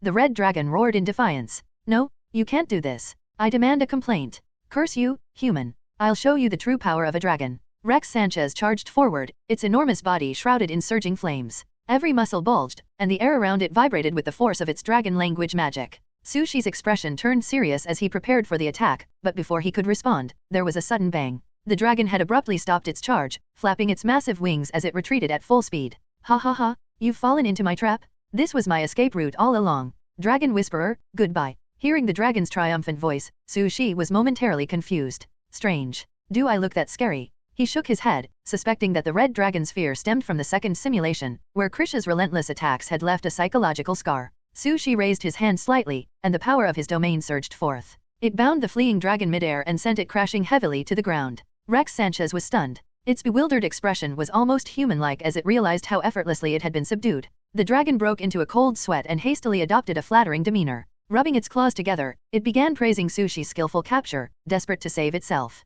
Your name is Rex Sanchez, right? Su Shi asked. No, that's too formal. Just call me Xiao Hong, the dragon stammered, trying to appear docile. Despite its efforts, its ferocious face made any attempt at looking pitiful seem laughably ineffective. Don't worry. I'm not interested in your life, Su Shi assured. I captured you for a simple test. Thank you for your kindness, the red dragon exclaimed in relief. But its joy was short-lived. Su Shi's test involved using the red dragon as a target to analyze forbidden spell evasion and defense techniques. Sanctuary-level magic battles often involved forbidden spells, and Rex Sanchez had witnessed many in its clashes with human mages. But this, gulp. The dragon nervously swallowed as it looked up at the 20 forbidden spells descending from the sky. With a resigned smile, Rex Sanchez muttered, by the dragon god. I Rex Sanchez Astart Neltarian Akonalaja Kakalagada am no coward. The brave red dragon roared with determination. Compared to dying outright, the challenge of surviving 20 forbidden spells didn't seem so bad. It unleashed its most potent dragon language magic and red dragon breath to counter half the spells, then flapped its wings furiously, doing its best to dodge the rest while helping Su Shi measure their range and speed. The test of forbidden spells concluded quickly. Su Shi gained a solid understanding of his abilities but realized he lacked a direct point of comparison with others at the same level. Thanks to the red dragon's cooperation, he could gauge his standing and the practical effects of numerous forbidden spells. As I expected, compared to other sanctuary-level mages, my strength is undoubtedly in a league of its own, Su Shi thought to himself. He reflected on the specifics: tenfold magical power, near-perfect control over all elemental attributes, a composite field with unparalleled suppression, and the invincible protection granted by the eternal teardrop. Not bad, he thought with a smile. When I step into the realm of cultivating immortals, my combat power will be even more outrageous. Truly, I've become a noble statistical anomaly. An hour later, far from Yunshan City, in a desolate suburb, Su Shi stood over the battered red dragon lying motionless in a massive crater. The earth around them was charred black, and the surrounding mountains lay in ruins. Holding his wand, Su Shi channeled a gentle green light to cast life magic, healing the dragon's injuries. Slowly but steadily, the wounds on the dragon's massive body closed, and its vertical pupils regained clarity. As for the dragon blood spilled during the battle, it hovered in midair, gathered under Sushi's mental control. He collected it with ease. Although dragon blood grass was no longer particularly useful to him, given his current status as a holy domain magister, the habit of cultivating it persisted. Planting something, he felt, was oddly therapeutic. I wonder if there are other Western dragon species in this world, Sushi pondered. If not, I might need to keep using Rex Sanchez as a source for dragon blood in the future. His gaze darkened as he turned to the dragon. Trembling in fear, Rex Sanchez suddenly regained consciousness. With a slight motion of Sushi's fingers, his immense mental power dragged the massive dragon toward him, causing the creature to shiver even more violently. Don't worry, Sushi said calmly. I keep my word. I won't kill you. The air was thick with brown dust from their battle, hanging faintly in the sunlight. With a wave of his hand, Sushi summoned a breeze that cleared the haze, revealing the ruined landscape. He looked at the dragon and asked, Xiaohong, do you remember how you came to this world? I do, the red dragon replied hurriedly, nodding as if its life depended on it. It scratched its head with sharp claws, carefully recalling its memories. After the gods disappeared, a long time passed, the dragon began, and then, one day, the sky and earth suddenly collapsed. Before I could react, I found myself here. Sushi's eyes narrowed thoughtfully. Suddenly collapsed? Sounds like a spatial rupture. This kind of phenomenon seemed far beyond the realm of sanctuary-level power, leaving even a creature like the red dragon completely unaware as it was passively transported to the real world. It seems I won't learn much more from the red dragon, Sushi concluded silently. Then he asked another question. You mentioned the gods disappearing. What exactly happened? The dragon's eyes widened in surprise. You don't know? It was the one who landed on Dragon Island with you and overthrew the rule of the gods single-handedly. Sushi froze. The gods were dead, that much was common knowledge in the magical world. But hearing this direct account left him stunned. The red dragon continued its story, detailing the events of Ragnarok. As an elder dragon born during the Age of Gods, Rex Sanchez had grown from an infant dragon to an adult under the guidance of the Golden Dragon God. Even now, despite the god's absence, the dragon still instinctively offered prayers for protection. But it was Krisha, the witch, who had become the most feared. Stronger than the gods themselves, her power was beyond comprehension. Even the most devoted believers of the gods dared not resent her, for her existence surpassed that of any deity. According to Rex Sanchez, Krisha had destroyed the gods 50 years after Sushi's death in the simulated world.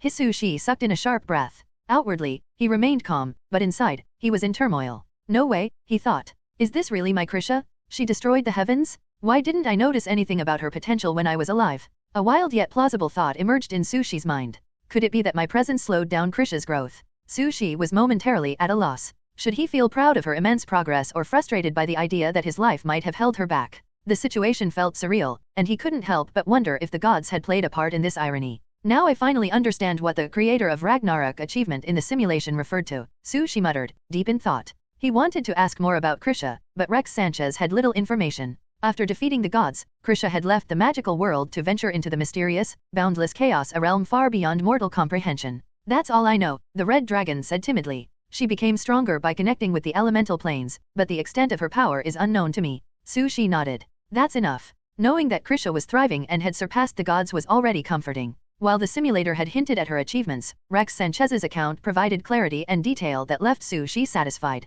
Returning to the present, Sushi decided it was time to address his certification as a holy domain magister. His battle against the red dragon had left no doubt about his qualifications. Should I wait in Yunshan City for the general administration's results? No, that'll take too long. I'll head directly to the capital, he resolved. Besides, I need advanced magic materials that Yunshan City can't provide. Trading directly with the general administration will be much faster. With that, Sushi climbed onto Rex Sanchez's back, letting the dragon carry him to the capital. What he didn't notice was the subtle change in his grey resurrection wand. The charred wand, originally a temporary tool, was undergoing an inexplicable transformation. Its surface, scorched by fire, began to flicker faintly, as though responding to something. Master. Found. Wait. I. Already found. No need to wait anymore. Whether it's the lonely autumn or the bitter cold of winter, all hardships eventually fade with time. The warm sun has returned, and even the immortal monster seems to glow with life once more. Master. I've finally found you. The surface of chaos rippled endlessly, converging into unity, a symbol of both the beginning and the end of all things.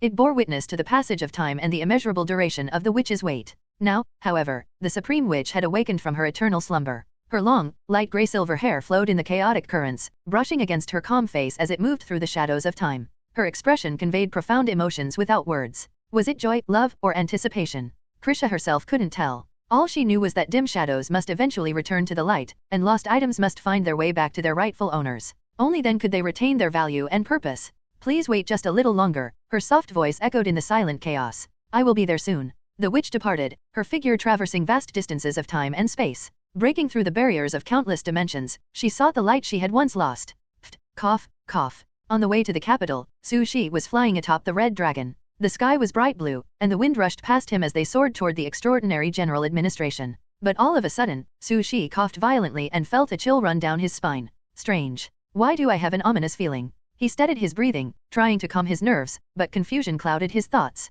Could a new extraordinary disaster be on the horizon? It seemed unlikely. With his current strength, defeating any ordinary extraordinary foe would be child's play. Only enemies from another time, gods or immortals with power beyond mortal comprehension, could justify this unease. Still, I don't think it's that, he muttered. What is it, then? It can't be. Is my body just acting up for no reason? Su Shi frowned as he delved into his thoughts, searching his memory for anything he might have overlooked. Yet after several reviews, nothing seemed out of place. His plans for crafting a hybrid weapon of a flying sword and wand were already taking shape, and all that remained was acquiring the necessary materials from the extraordinary general administration. His combat abilities and cultivation level were also progressing steadily. Suddenly, a realization dawned on him. I almost forgot I was so focused on preparing dragon blood that I neglected to gather grass seeds. He sighed, a little relieved. Ordinary seeds can't endure dragon blood. I'll need to source a batch from the general administration. With his thoughts clarified, Su Shi felt more at ease. The red dragon Rex Sanchez flew tirelessly, carrying Su Shi across the vast landscape.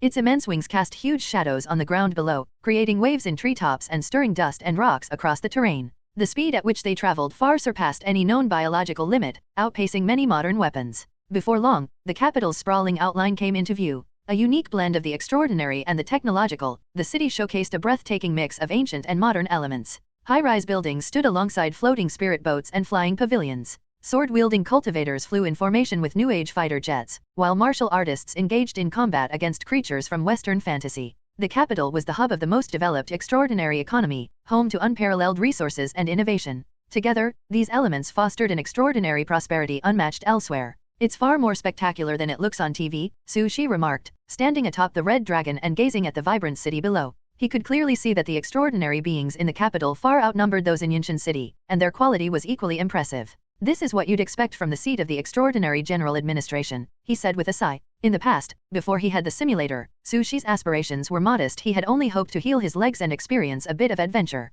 Little did he know that his simulation training would elevate him to the ranks of the most envied powerhouses. The grand adventure he had once dreamed of now seemed trivial by comparison. Modern enchanted weapons like the Holy Light Gatling gun, Thunder Sniper Rifle, Sunmu Heavy Tank, and Yelong fighter jets intrigued him briefly, but only from a technical perspective. Their power was nowhere near enough to pose a threat to someone of his level. Xiao Hong, why did you join the Extraordinary Control Bureau? Su Shi asked, looking down at the dragon beneath him. Dragons, known for their obsession with wealth, were more inclined to plunder than work under human authority. Naturally, it was for peace and justice, the red dragon replied. Be honest. Su Shi tapped his wand lightly against the dragon's head, causing it to flinch. All right, I lost a fight. Rex Sanchez quickly admitted the truth. As Su Shi had suspected, after arriving in the real world, the red dragon's first instinct was to raid and conquer, claiming territory to become a feared dragon lord. But this plan was thwarted almost immediately. A white-haired old man wielding a sword appeared and defeated the red dragon in a single strike. That had to be a true god, Rex Sanchez said earnestly.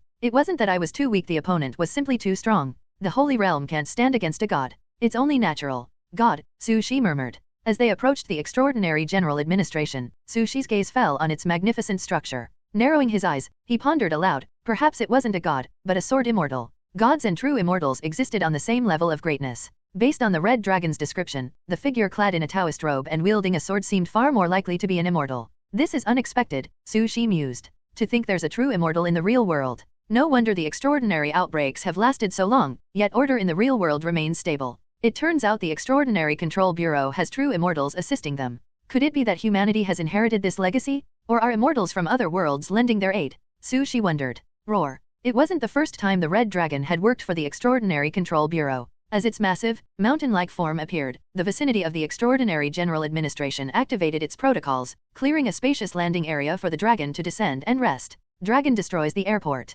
Rex Sanchez bellowed excitedly, repeating a phrase it had picked up somewhere. With an impressive burst of speed, it accelerated, dove, and executed a flamboyant landing maneuver. Its powerful impact gouged deep ravines into the ground with its claws, showcasing the brute strength and overwhelming presence of a holy-level dragon. Nearby staff were unfazed by the spectacle. They were accustomed to such scenes and immediately began working to repair the damage caused by the dragon's arrival. But soon, something caught their attention. A civilian staff member assigned to coordinate with Rex Sanchez approached the dragon and casually asked if the strength test had gone well. Rex Sanchez nodded solemnly. That lord is incredibly strong. I regret losing to him. The civilian was stunned. What? Not only is he a real holy domain magister, but he also defeated you. The revelation left the staff member shocked and elated. His voice trembled with excitement. He fully understood how monumental the emergence of a holy domain warrior was for humanity. This is incredible. No, I need to report this immediately and contact this holy domain powerhouse again. He turned to leave when a calm voice drifted from above. No need to contact me.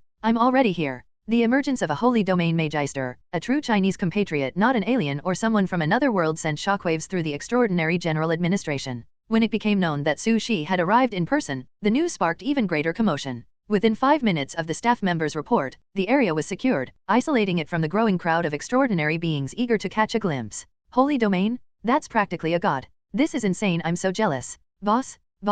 Look at me, I'm your long-lost half-brother. The chatter of envy, awe, and admiration filled the air until Su Shi, escorted by staff, entered the interior of the administration building. Mr. Su, is it alright if I address you this way? Asked one staff member respectfully. That's fine, Su Shi replied calmly. Inside, the corridors gleamed with bright lights and silver-white metallic walls inscribed with Buddhist scriptures and Taoist talismans, ensuring no evil spirits could infiltrate. Awaiting him was a nascent soul stage cultivator, who, though remarkable in his own right, appeared insignificant in Su Shi's presence. Fully aware of this disparity, the monk kept his demeanor humble. Mr. Su, please follow me, the monk said politely. Your authority within the general administration, as well as your extraordinary house points and benefits, have been upgraded. Details are available on the platform. The process was astonishingly efficient. Before Su Shi had even finished a glass of water, his status as a holy domain magister was officially recognized, along with all associated privileges. No further testing of my strength? Su Shi asked with mild curiosity. The monk chuckled. There's no need. If the red dragon acknowledges your strength, it's beyond question.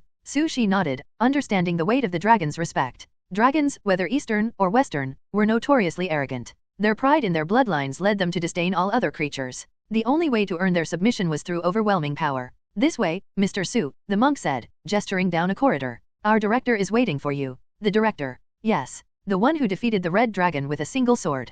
Ah, I see. Su Shi's earlier suspicions were confirmed. The figure who subdued Rex Sanchez was indeed a swordsman and the chief director of the Extraordinary Control Bureau. I've encountered gods in the simulated world, Su Shi thought. But I've never met an immortal. I assumed I'd encounter one in later simulations, but to think it would happen in the real world. After weighing the risks, Su Shi decided to proceed. With the eternal teardrop, there's no threat to my safety. He can't be an immortal emperor, otherwise, the earth wouldn't survive his presence. He advanced down the silver corridor. As he neared its end, the environment suddenly shifted, blurring into a serene natural setting. Gentle streams trickled nearby, and bamboo leaves rustled softly in the breeze. Sunlight filtered through the canopy, reflecting off the water's surface to create a tranquil, picturesque scene. In the center of this idyllic setting, Su Shi spotted a thin figure practicing swordsmanship alone. The man, though elderly, moved with grace and freedom, wielding his sword with calm precision. No magical power or techniques accompanied his movements, yet the sheer sharpness of his strikes seemed capable of cutting through the heavens. What truly caught Su Shi's attention, however, was the style of the sword itself, a distinct design from the forest sword peak lineage of the Heavenly Sword sect, characterized by the unique withered vine sword refinement technique.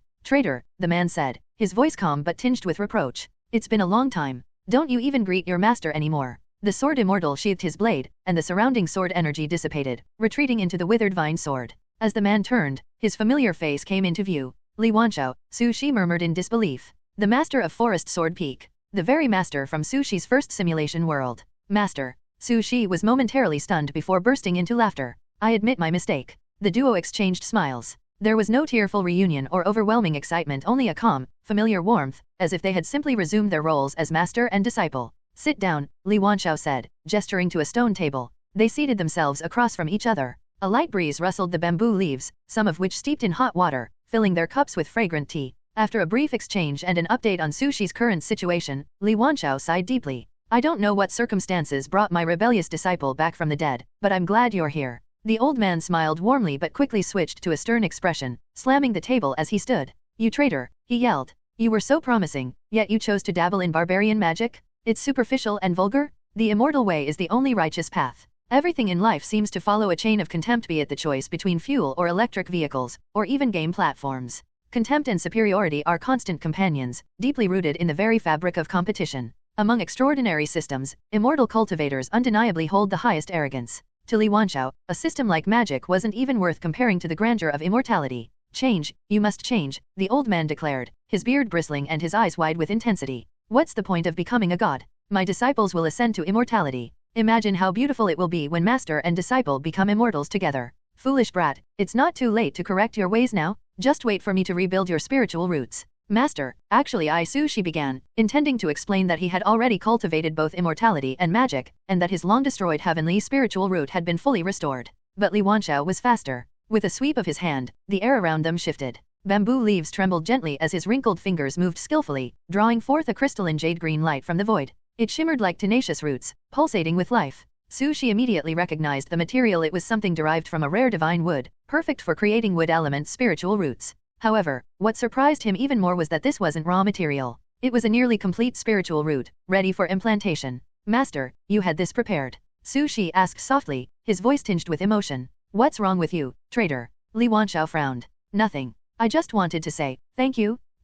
At least you have some conscience. You're worthy of being my disciple, making me bend the rules. And the old man coughed abruptly, avoiding the topic. I bought this branch, of course. His face betrayed a hint of pride as he held the shimmering heavenly spirit root, ready to implant the spiritual root into Su Shi. But as he approached, his expression froze. The old man's sharp eyes detected the stable presence of the wood element heavenly spiritual root already within Su Shi's body. Alongside it, he saw the cultivation of a nascent soul stage monk intertwined with the overwhelming power of a holy domain magister. This is, Li Wanshao's voice trembled, uncertain and astonished. To see his once dead disciple alive was miraculous enough. But to discover that the heavenly spiritual root, thought to have been utterly destroyed, had been restored was beyond belief. I think it's probably just good fortune, Su Shi said with a light smile, carefully omitting any mention of the simulator. He attributed everything to the power of world integration. It's completely unexpected. Li Wanshao sighed, his expression tinged with regret as he glanced at the heavenly spirit root in his hand. With a look of disdain, he tossed it to Su Shi. This is just a useless piece of wood now, the old man grumbled. It's worthless to me. You might as well take it. Su Shi accepted the gift with a warm smile, fully understanding his master's gruff yet caring nature. As they sat together, sipping tea brewed from fresh bamboo leaves, the master and disciple enjoyed the serene atmosphere of green mountains and clear waters. The scent of bamboo infused their cups, its light and even flavor bringing warmth to each sip. Master, have you truly reached the immortal realm? Su Shi asked curiously. Of course, Li Wanshao replied with a satisfied laugh, stroking his beard. His expression practically shouted, finally, you've asked me. My talent isn't as extraordinary as your heavenly spiritual root, he admitted. But I have incredible luck, ha ha ha. Li Wanshao recounted his journey. Nearing the end of his life, he had stumbled upon a miraculous elixir. Not only did it push his cultivation beyond the divine transformation realm, but it also revitalized his dying body and significantly improved his qualifications. He spoke at length about his feats, from shocking the world of cultivation to defeating powerhouses at their peak. With a gleam in his eye, he described his ascension to immortality. So, you've ascended to the immortal realm? Su Shi asked again, intrigued. Would I joke about such a thing? Li Wanshao replied, though his demeanor turned somber at the question. Then why are you here in this world instead of the immortal realm? The old man's face froze, the question hitting a nerve. He sighed deeply before answering, the immortal realm is gone. Li Wanshao began his tale. On the day of his ascension, the heavens were bright, and countless disciples of the heavenly sword sect watched in awe. Flowers fell from the sky, and golden lotuses bloomed on the ground. His mortal body transcended, his soul reshaped as he stepped into immortality. The immortal realm was breathtaking. Its beauty and grandeur surpassed anything described in the sect's scriptures. It was a place of endless wonders, true dragons soaring in the heavens, Kylans traversing realms, and supreme immortal kings ruling immeasurable domains. Li Wanshao had been overwhelmed by the sight, marveling at the endless possibilities. But just as he was about to explore this magnificent world, disaster struck. The immortal realm was cleaved apart by a flawless sword light. The very fabric of time and space collapsed as if the world itself had been sliced in two. Immortals exclaimed in shock, she has returned. Li Wanshao, newly ascended and ignorant of the immortal realm's complexities, had no idea what was happening.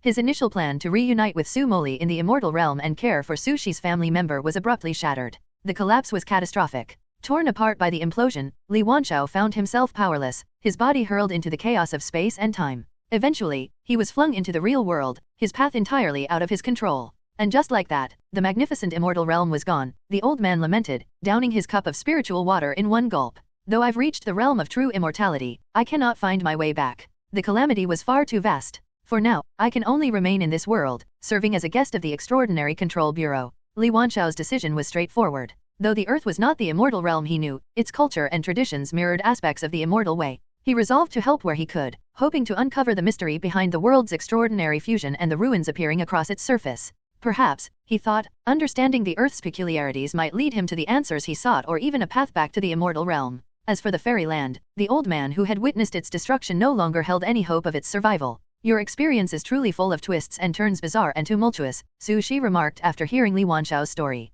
Having experienced countless simulations and witnessing unimaginable events, even Su Shi was momentarily stunned. The sequence of events was simply too outrageous to process. First, Li Wanchao accidentally came across an elixir that altered his destiny. Then, he survived the catastrophic explosion of the fairy world, two feats that were individually astounding, let alone combined. I never imagined that even the immortal realm, with all its strength, could face destruction and death, Su Shi commented, his tone tinged with disbelief. Though surprised by the explosion of the fairy world, Su Shi didn't dwell on it. The idea that the entity responsible for such destruction might have their sights set on Earth seemed laughable. The Earth, compared to the fairy world, was insignificant, nothing more than a speck of dust in the vast universe. How could someone capable of annihilating the immortal realm ever care about such a trivial place? Instead, Su Shi turned his attention to something more pressing. Master, can you tell me about Emily? He asked. He had long wanted to know what had happened after his first simulation. The man behind him, this achievement from the simulator, continued to perplex Su Shi. What had Emily done to earn such a title? That child, Emily. Li Wanchao's expression turned complicated. After you left, she changed entirely. Driven by the desire for revenge, she hunted down demon cultivators with relentless determination. Her brilliance was overwhelming. She became someone who shouldn't exist. The world of immortality simply couldn't contain her. Before she even reached the realm of ascension, she was already invincible in the lower world. Using her unparalleled swordsmanship, she broke open the gates of heaven and entered the fairy world, despite my attempts to stop her. As her master, Li Wanchao sighed deeply, guilt etched across his face. I thought I would find her after my own ascension, but fate was unkind. Despite everything, I still couldn't reunite with her. The old man's voice carried the weight of his regret. He had once promised Su Shi that he would protect Emily, but the explosion of the fairy world had likely sealed her fate. It's all right, master, Su Shi said softly, trying to comfort him. I don't think Emily needs us to worry about her. As he spoke, his gaze drifted to the eternal teardrop on his wrist. Though he didn't know the full extent of his sister's power, the fact that a single drop of her tears could fend off the attack of an immortal emperor spoke volumes. Emily had likely embarked on an extraordinary path. She must be fine, Su Shi reassured himself. But deep down, he couldn't help but recall her frail, delicate appearance from before. He worried about the possibility of her being bullied or hurt. The thought lingered, a mix of protectiveness and longing for his sister. He sometimes felt her presence nearby, as though she were silently following him, just like in the first simulation. Perhaps I really need some rest, Su Shi muttered. He poured himself a cup of spiritual water and downed it in one gulp, chuckling at his own overthinking. He turned his attention back to Li Wanchao, and the two continued their conversation. They reminisced about the past, discussed the Heavenly Sword Sect, the rapid changes on Earth, the Extraordinary Control Bureau, and the ruins appearing across the world. This world is strange, Li Wanchao admitted, stroking his beard. But it's also fascinating. He marveled at the merging of worlds. Despite the wonders of the immortal realm, the Earth with its convergence of countless systems was unmatched. Magic, fighting spirit, fantasy, omnics, immortality, and undead, it was a kaleidoscope of phenomena. Even the legendary immortal emperor couldn't achieve such a feat, the old man remarked. I agree, Su Shi nodded.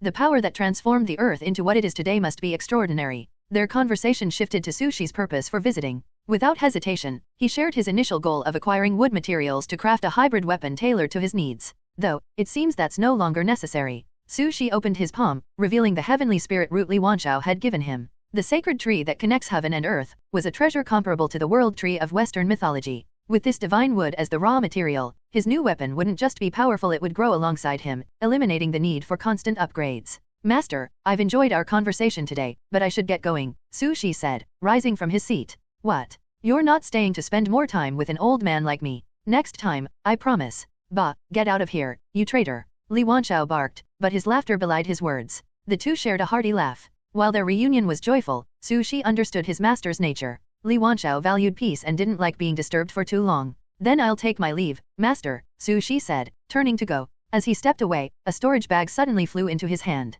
There are some cultivation resources in there, Li Wanchao called out. They're useless to me now, so take them. And don't slack off. How can a disciple of mine only be at the nascent soul realm? If word gets out, where will I put my face as an immortal? With a flick of his sleeve, Li Wanchao unleashed his immortal power. Time and space warped, and Su Shi was instantly transported out of the serene bamboo forest. When he regained his bearings, he was back in the silver-white corridor. The forest, streams, and Li Wanchao were gone. I can't shake the feeling that something's off, Su Shi murmured, staring at the storage bag in his hand. Between the eternal teardrop and the resources he had just received, Su Shi realized he was benefiting immensely from those around him, his sister's strength, his master's influence, and the privileges they afforded him. Soft rice really is wonderful, Su Shi mused with a chuckle, tucking the storage bag away. Who wouldn't want to enjoy this kind of life? The goal of Su Shi's trip had been accomplished. He successfully acquired the materials needed to forge a new weapon. Yet, he didn't rush to leave. Instead, he stayed at the Extraordinary General Administration to finalize his original plan, selling off surplus magical knowledge. The Extraordinary Control Bureau, backed by the country, has amassed countless extraordinary items over the years, Su Shi mused. Even if I don't need to exchange for wood materials, the points can be used to obtain other essentials. For instance, grass seeds for cultivating dragon blood grass, monster blood for drawing meditation magic circles, or anchor media related to unsimulated cultivation techniques. Before long, staff from the General Administration arrived to assist him. Using a novel, confidential engraving technology, they meticulously recorded the magical knowledge Su Shi offered. In exchange, he earned a staggering 7-figure score and, from that day forward, enjoyed a 20% discount at Extraordinary Home. This courtesy wasn't due to Li Wanchao's influence. Rather, it was a recognition by the General Administration that Su Shi's magical knowledge was invaluable. Incredible? How was this even achieved? All the magic level 9 included has been perfectly adjusted to function with the parameters of our world. It's immediately usable. This is groundbreaking? With these new meditation methods and spells, the country's young magicians will thrive. Quick, someone start testing these immediately. The staff and magic scholars, their eyes gleaming with enthusiasm, hurriedly left the trading room to examine the treasure trove of knowledge. Only a few remained to oversee Su Shi's transaction. Su Shi didn't mind their departure. Having been a dedicated magic researcher in the simulated world himself, he understood their fervor for knowledge. Now, let's see what I can buy. He strolled through the General Administration's storage area, browsing the vast selection of goods on the Extraordinary Home website. Among the items were rare treasures from other worlds and innovative products blending magic and technology. Incomplete sword grass, suspected to originate from the fairy world, though damaged and devoid of its original sword energy. No problem. It's for cultivating dragon blood grass anyway. As long as it works, I'll take it. Dragon blood, extracted from a monster at the Mahayana stage, just shy of transforming into a true dragon. Its cold, mysterious properties hinted at unknown potential. Could Master have slain this one? Either way, it's worth trying. Cultivating dragon blood grass from oriental dragon seeds might yield fascinating results. Buy them all. With a hefty pool of points and his newly unlocked 20% discount, Su Shi indulged himself extravagantly, purchasing everything that piqued his interest. The anchor media from various worlds were his most significant and costly acquisitions. To ensure smooth starts in future simulations, he also invested in related knowledge and cultivation methods. It was, after all, these careful preparations that had allowed him to successfully become a magic apprentice in his second simulation. All right, that should do it. Surveying his nearly full storage space, Su Shi nodded in satisfaction and left the Extraordinary General Administration. Outside, the landing area was immaculate, with no trace of the damage caused by Rex Sanchez. The red dragon, however, was nowhere in sight. Quick to escape, aren't you? Extending his mental power, Su Shi scanned the surroundings. Deep beneath the General Administration, he found Rex Sanchez lounging in a grand hall brimming with gold and silver. The dragon looked utterly content, its face glowing with relief. Let's let him off this time, Su Shi chuckled. I've collected enough dragon blood for now. With a wave of his wand, Su Shi summoned elemental magic air, thunder, and shadow and soared into the sky, heading toward Yinshan City. Space magic would be ideal for travel, he thought. But my multi-element approach, combined with my domain's amplification, isn't far behind. As he sped through the clouds, his domain absorbed the opposing winds, converting their force to accelerate his flight. The path he left in his wake carved roaring wind tunnels through the air, creating a spectacular display of elemental power. In the midst of this journey, Su Shi's thoughts wandered. First, the Heavenly Sword Sect realm. Then, Red Dragon Rex Sanchez. Finally, Master. Figures and objects from the simulations keep appearing in reality. Though only a few individuals from the simulated world had crossed over, the possibility that Emily or Krisha might also manifest was growing increasingly real. If I could see my kind sister again, or meet Krisha once more. The idea of reuniting with them filled him with quiet joy. Past separations and regrets might finally be resolved in the real world. Still, his thoughts carried a tinge of worry. The instability of the world's integration and the emergence of boundary ruins could pose serious dangers. I hope those two remain unharmed. A loud beep interrupted his musings. Looking at his phone, he saw a vivid red warning flashing on the Extraordinary Home website. A super large boundary ruin with the highest risk level. Recently, the frequency of such ruins had increased significantly, sparking Su Shi's curiosity about their underlying pattern. These ruins threaten the real world's stability, but it's not my problem to solve, he reasoned. With true immortal Li Wanchao and other top-tier forces like Rex Sanchez protecting the General Administration, Su Shi felt no need to worry. He resumed his journey home, his figure cutting through the skies toward Yinshan City. Meanwhile, far away on the blurred edge of reality and fiction, in a realm where dimensions rose and chaos divided, A solitary figure walked along the endless river of time. Cold and detached, she held a blood-stained wooden sword, her posture emanating an aura of unyielding determination. Before her lay the shattered remnants of a world, broken into countless fragments. Brother, it's almost time. In just a little while, Emily can come back to you. The soft whispers carried boundless longing. A cold figure, transcending the immortal emperor and stepping into the realm of the absolute, stood in the chaos. Her presence exuded an ethereal charm, embodying the perfect foundation of the Dao. With serene eyes, she gazed down at the river of time, observing its endless currents. Raising her pale, jade-like hand, she made a simple gesture. Fragmented worlds, severed by her hand, began to align and merge into the gradually evolving blue planet. During the process, some fragments resisted, clinging to their instincts. But Su Moli suppressed them effortlessly. A world without my brother holds no meaning, she declared. With her will, she severed all cause and effect, fusing the fragments into the earth. How many times had she done this? Su Moli no longer kept track. To her, small worlds were like pebbles scattered along the roadside, common, insignificant, and only useful as nourishment for her brother's world. The only time that lingered in her memory was when she severed the fairy world. Its immense size had required her to exert slightly more strength. The outcome had been satisfactory. She sealed the heavenly Dao and primal laws of the fairy world, feeding them into the earth to foster the planet's will and elevate its status. Su Moli intended to transform Earth into a second fairyland, a place where she could bring her true form. Boom, boom, the chaos trembled, and time itself stood still. Her jade-like hand, holding a bloodstained and darkened wooden sword, traced the long river of time. She effortlessly plucked a vast world from its droplets and shattered it. Over and over, Su Moli repeated this action, seemingly tireless. Entire worlds were obliterated and, along with their inhabitants, integrated into Earth to form new world ruins. Most beings managed to escape, finding refuge in other droplets along the river of time.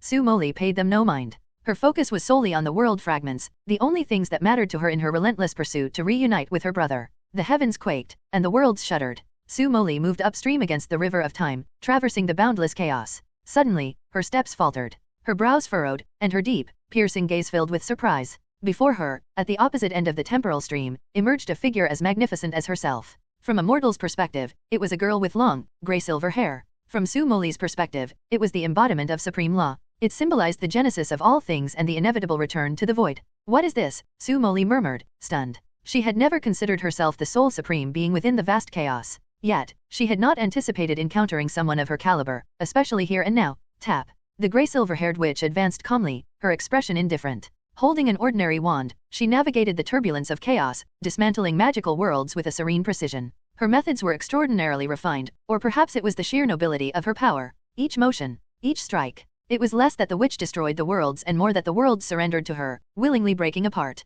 Some of the beings within were absorbed into the dimensions of her wand, while others drifted away, eventually merging into Earth through mysterious transfers of time and space. Her work seemed far more delicate and meticulous than Su Moli's. For a moment, Su Moli felt inadequate. The white-clad fairy remained composed. Her concern lay not in comparison but in understanding the other's intentions. Who are you? To Su Moli, the Su family was her bottom line. Because of this, the Earth itself became her sacred boundary. She could not accept the idea of another being of equal strength targeting her brother's world.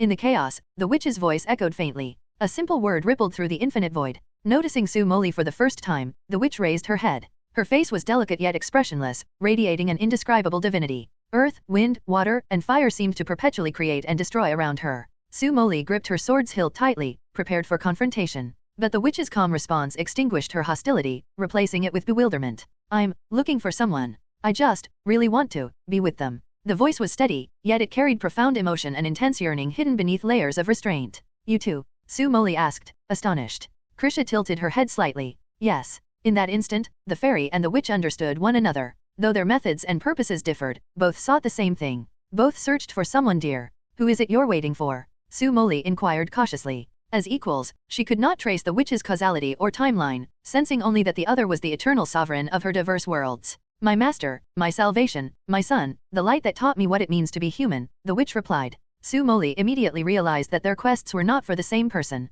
Her brother was a cultivator who had passed before her eyes. The witch, on the other hand, awaited a magician from another realm, someone deeply connected to her. It was merely coincidence that both individuals resided on Earth. Understanding this, Su Moli lowered her guard. Returning to her usual indifferent demeanor, she resumed her journey through time, seeking suitable worlds for cultivation.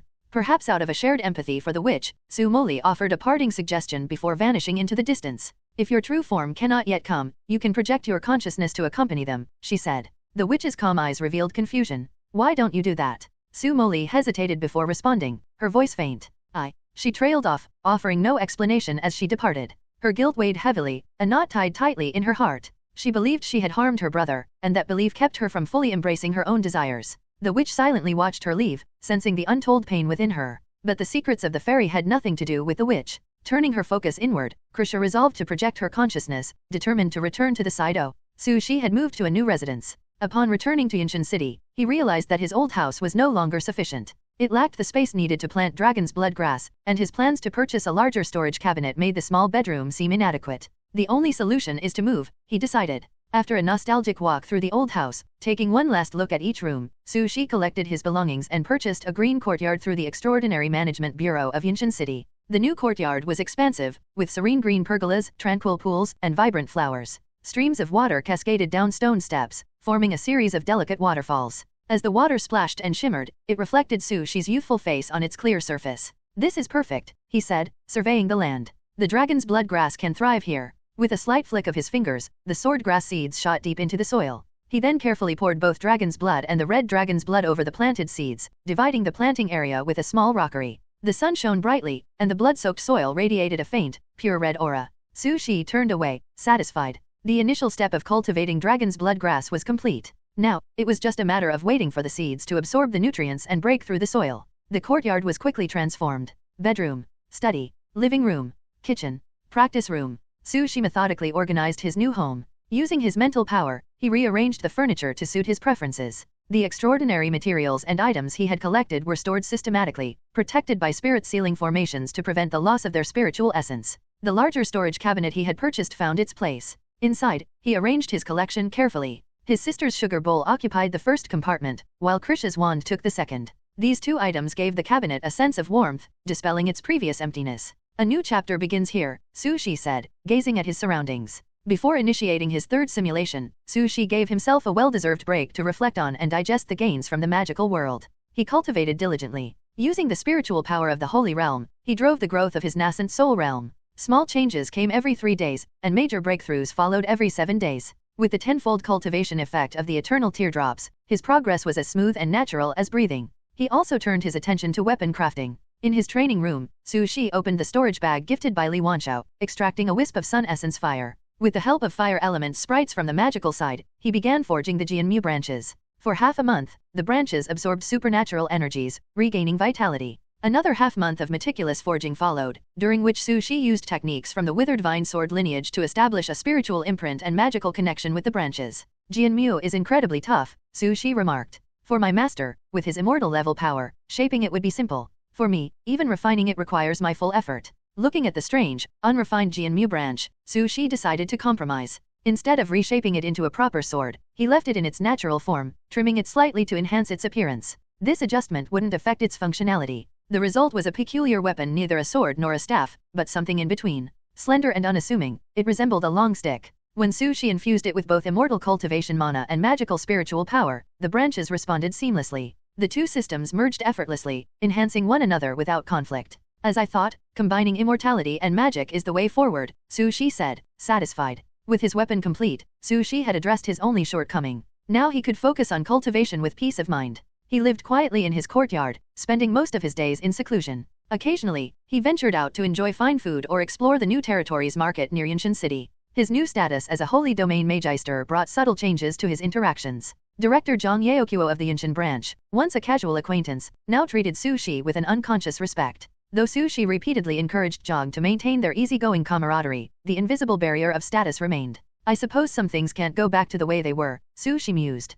In the solitude of his bedroom, sunlight streamed through the window like a painting, casting a golden glow on Su Shi's surroundings. Sitting in a wooden chair, he gazed at his tall, newly filled collection cabinet. His eyes lingered on the sugar bowl and wand inside. Memories of his sister and the witch surfaced, each moment vivid and detailed. "After spending so much time in simulated worlds, reality feels unfamiliar," Su Shi murmured. The warmth of the sun, the cool breeze, and the swaying branches outside seemed to amplify his solitude. In the first simulation, Su Shi had lived with Su Moli. In the second, he had shared his days with Krisha. They had been his salvation and companionship, just as much as he had been theirs. Now, in his expansive new courtyard, the absence of their presence weighed heavily on him. Shaking his head, Su Shi dismissed the thought. He pulled out his phone and logged into the extraordinary home. Oh, the Earth is expanding again. The latest report on the homepage captured his attention. The General Administration had detailed the Earth's recent expansion, noting how much additional area had been gained and the number of newly formed world ruins. The Earth was changing. This was the conclusion of scientists at the Extraordinary Control Bureau.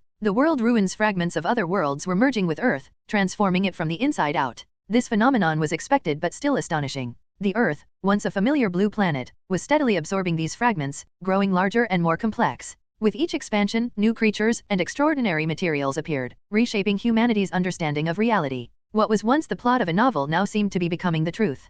Perhaps, as more worlds merge with the Earth, I'll be able to see Emily and Krisha again, Sushi murmured as he slowly stood up. The empty room basked in the gentle sunlight streaming through the windows, casting soft highlights on Sushi's face and hair. He turned his head slightly, gazing at the rustling leaves outside the window. Sushi's eyes reflected the flow of time, the inevitable changes in reality. When he had first activated the Beautiful Life simulator and started the initial simulation, it was the height of summer. By the time the second simulation had begun, summer was fading, giving way to autumn. Now, over a month had passed, and the vibrant days of summer had been replaced by the cool, melancholic tones of autumn. Time is truly remarkable, Sushi said softly. It pushes us to grow, yet it makes us linger in stillness. Outside the window, the wind carried fallen petals. Sushi watched with a faint smile. Autumn's chill brought with it the craving for warmth. The thought of preparing a hearty meal of beef and lamb crossed Sushi's mind, and he decided to head out. He left the bedroom, passed through the courtyard where dragon's blood grass was quietly growing, and stepped outside. On the streets, fiery red maple leaves fluttered on either side. Fallen leaves blanketed the ground, and the streets bustled with life. Couples strolled arm in arm, laughter ringing out as they shared moments of joy. Families walked hand in hand, their warmth adding vibrancy to the day. Friends chased one another, their playful shouts filling the crisp air. The scene painted autumn with hues of connection, softening its lonely edges. This warmth reminded Sushi of two small figures standing in the cold of winter, waiting patiently for his return. But such moments were confined to the simulated world, not reality. Sushi brushed the thought aside and turned his focus to his errands. What ingredients should I get? Might as well stock up for a few meals, he mused as he entered the supermarket. He quickly gathered everything he needed and headed home, disinterested in lingering for entertainment or distractions. To him, such pursuits were far less fulfilling than savoring a good meal or advancing his cultivation. Each step home crunched against dry autumn leaves, creating a symphony of crisp echoes. Suddenly, Sushi froze mid-step. It was so unexpected that it felt surreal. Standing at the gate of his courtyard, a familiar figure waited quietly. "I'm back, master." The witch's calm voice broke the silence. It was the same voice Sushi remembered, steady, serene, and devoid of fluctuations, like a tranquil stream flowing through his heart. This reunion came without warning, yet it felt so natural, as if it were destined. For a brief moment, Sushi was unsure of what to say, then his expression softened. "Welcome home, Krisha," he said warmly, extending his hand toward her in a gesture of invitation. Once, in the simulated world, he had met the witch in the autumn. Now, in the real world, autumn had brought them together again. It felt like a poetic echo of fate. "Master." The witch's voice trembled as she took hesitant steps toward him. Her multicolored eyes, black, gold, and red, gleamed with emotions she rarely displayed. Sushi expected her to take his hand, but instead, she began to run. Her footsteps quickened, and before he could react, she threw herself into his arms. Their heartbeats seemed to sync, and time stood still. Krisha clung to Sushi tightly, as if afraid he might vanish. Her voice quivered with emotion. "Master, I've finally found you. I've waited so long. You didn't lie to me. We've truly reunited." The season of autumn, so often associated with endings, now symbolized a reunion long overdue. Sushi felt his clothes dampen. They were Krisha's tears. The witch, usually composed and cold, wept freely. Her face buried in Sushi's chest, her delicate features were streaked with tears, but they weren't tears of sadness. They were tears of pure, unfiltered joy. "Sorry for making you wait, Krisha," Sushi said softly, his voice heavy with guilt and tenderness. He placed a hand gently on her silver-gray hair, stroking it as he had done countless times in the past. Then, a sound pulled him from the moment, a round of applause. Turning, Sushi noticed a crowd of passers-by who had stopped to witness the scene. Some were clapping, others wiping their eyes, clearly misunderstanding the reunion as a touching love story. Sushi sighed, feeling a mix of embarrassment and helplessness. He quickly led Krisha into the privacy of the courtyard. Once inside, Krisha had regained her composure. She apologized softly, believing she had caused unnecessary trouble. "It's nothing to worry about, Krisha," Sushi assured her gently. He wiped away her tears with his hand, his voice calm and soothing. Krisha sat quietly, her gaze fixed on Sushi's face, her usual aloofness replaced with quiet vulnerability. She didn't know why her tears had come so easily or why her emotions had overwhelmed her. She had resolved to not trouble Sushi upon their reunion, but everything had spilled over. Was it the feeling of returning to where she belonged? The joy of finding light in the darkness? Or something deeper, more indescribable? The witch didn't dwell on the questions. What mattered was that the loneliness was gone, replaced by the warmth of being by Sushi's side once more. "Master." "Yes, Krisha? What is it?" Krisha hesitated for a moment, then opened her palm to reveal an ocean blue necklace. Its glow was serene, carrying a deep and familiar light. "Can you put this necklace on me again?" she whispered, her voice almost shy. When the witch was young, she endured all the malice the world could muster, forcing her to retreat into herself, escaping the dirt and darkness around her. Yet, there was one man who dedicated his life to breaking the chains that bound her. He succeeded. With the fleeting years of a mortal's life, he stayed by her side until his final breath. In those few decades, a brilliant and eternal flower blossomed in her heart. The witch found freedom, and the entity known as Krisha Christina finally experienced liberation. But when Su Shi died before her eyes, when the only light in her heart disappeared, the witch's newfound freedom turned to ash. The chains that had once shackled her were broken, but with them, she rediscovered the depths of human emotion. She cried silently, her tears marking her return to being a free bird, just as Su Shi had always wished for her. Yet, Krisha rejected this freedom. She didn't want it. "Master, please," Krisha whispered, holding out the shimmering ocean blue necklace in her delicate hand, placing it into Su Shi's palm. Su Shi had spent his life removing the witch's shackles. Now, Krisha chose to wear them again. This time, the chains were called eternal love, heavier than anything in the world, a bond she willingly imposed upon herself.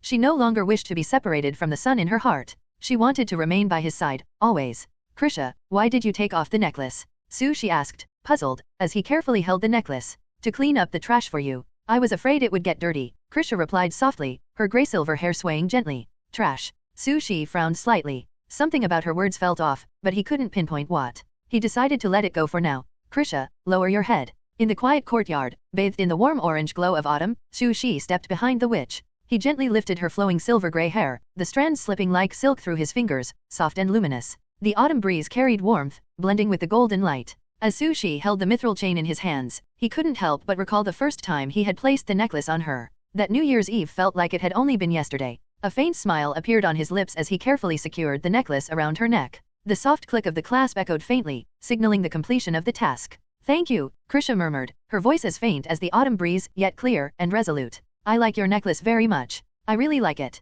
The autumn wind grew stronger, causing Krisha's long hair to dance wildly. Yet, instead of disrupting her beauty, it enhanced her ethereal presence. The necklace glinted with a soft, ocean blue light against her chest, exuding a dreamlike glow. "Good, I'm glad you like it," Su Shi said with a warm smile. He gazed at Krisha. Her appearance had not changed, a 17-year-old girl with an air of indifference. Yet, her presence filled the space with familiarity and contentment. Though they had been apart for what felt like a lifetime and separated by entire worlds, there was no sense of distance. Everything, the past, the present, the illusion, and the reality blurred together seamlessly. "It's windy outside. Let's go inside," Su Shi said, gently taking Krisha's hand and leading her into the warmth of their home. For Krisha, it felt like home again. Once inside, Su Shi headed to the kitchen, intending to make tea, but Krisha stopped him. "Please let me handle it," she said, her tone unusually serious. Su Shi glanced at her, surprised. Her once dual-colored eyes of black and gold had transformed. Now, they shone with pure red, reflecting his figure with youthful vitality. "All right, I'll leave it to you," Su Shi said, yielding to her insistence.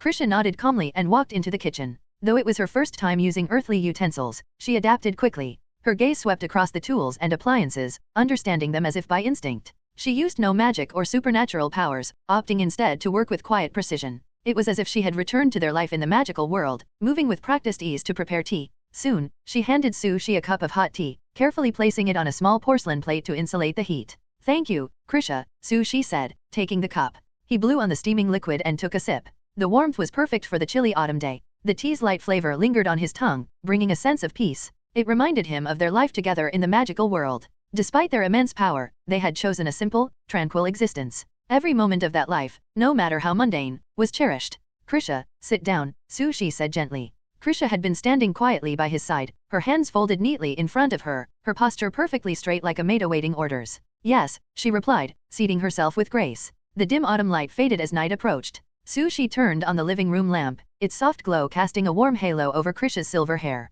Setting his empty teacup down with a soft clink, Su Shi finally voiced the question that had been on his mind. "Krisha, how did you come here? I saw your figure, heard your voice, and felt your presence. So I came to find you," Krisha said simply, her tone calm as ever. Her words were straightforward, but Su Shi knew the journey must have been anything but simple. "Thank you, Krisha," he said softly, his emotions a mix of gratitude and sorrow. "It wasn't difficult," Krisha replied, shaking her head slightly. To her, as long as she could reunite with him, nothing else mattered. The hardships, the dangers, they were all insignificant compared to being by his side again. The ocean blue gem on her necklace shimmered faintly, as if mirroring the tides of her emotions. Sometimes gentle, sometimes turbulent, it reflected the witch's unspoken thoughts. Krisha, can you tell me what happened after I died? Sushi asked, his tone filled with curiosity. He had long wondered what events happened after the second simulation ended, especially since the simulator's settlement panel had displayed the term Supreme God. Yes, after you left, Krisha began softly, recounting the events in a calm, measured tone. She described how she discovered manuscripts in the study, uprooted the church and its gods, eradicated belief in deities, and eventually fought her way to the heavens.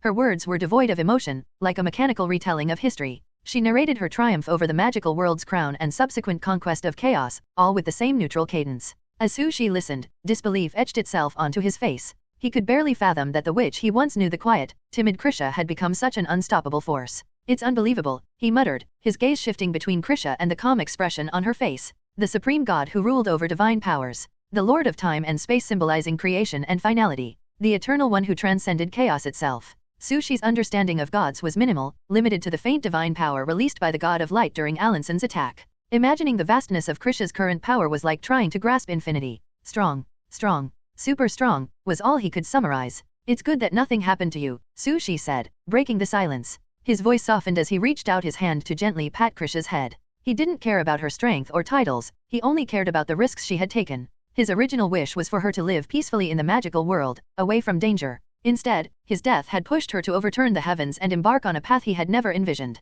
If time could turn back, even knowing she would become the supreme god, Sushi would never have allowed her to take such risks. Her safety mattered far more than any power she could acquire. With a gentle flick, Sushi tapped her forehead. Don't be so reckless in the future. Yes, Krisha responded softly, her hand covering her forehead. But her blank expression made it unclear whether she truly understood. Despite the dim lighting and emptiness of the living room, Krisha felt at ease. Sushi's presence alone brought her peace and warmth, dispelling any loneliness. Their conversation shifted to lighter topics. Sushi asked about Krisha's life after the simulation, her newfound powers, and her position as the supreme god. Then, a thought struck him. Krisha, is the person sitting here with me your true body? He asked, his brow furrowed. The earth was far too fragile to withstand the presence of a supreme god.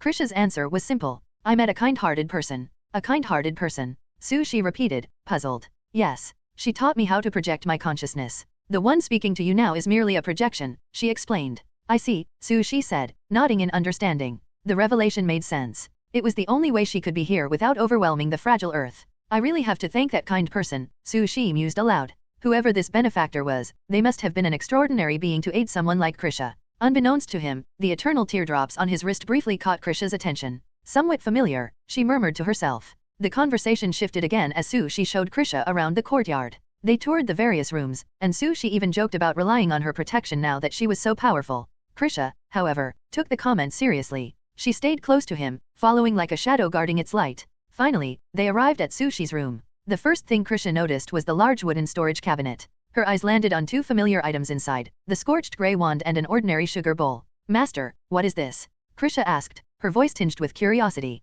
Surprised, Krisha. Sushi said, smiling. He opened the cabinet, retrieving the burnt wand. The wand you lost back then came back to me by chance. I kept it as a keepsake. But now that you're here, do you want it back? After all, it's yours? Krisha shook her head slightly, her gaze shifting to the sugar bowl. And this? She asked, pointing at it. Sushi hesitated before answering. It's a very important memory. It might look like just a candy jar, but it holds meaning for me. Krisha seemed to understand. Slowly, she stepped forward and adjusted the items in the cabinet. When she was done, the wand occupied the first position. Sushi couldn't quite understand Krisha's actions. Adjusting the positions of the sugar bowl and magic wand seemed unnecessary, but he didn't dwell on it. It was just a minor change, and the sugar bowl was still there. Let's go, Krisha. It's time to prepare dinner. Yes, master, Krisha replied. The autumn sun was setting fast, painting the sky with deep shades of orange and leaving a thick darkness behind. The last light of the day brushed softly across the ground, casting a golden glow through the tall kitchen windows. The light illuminated Krisha's pale face, her skin so clear that even the tiniest details were visible.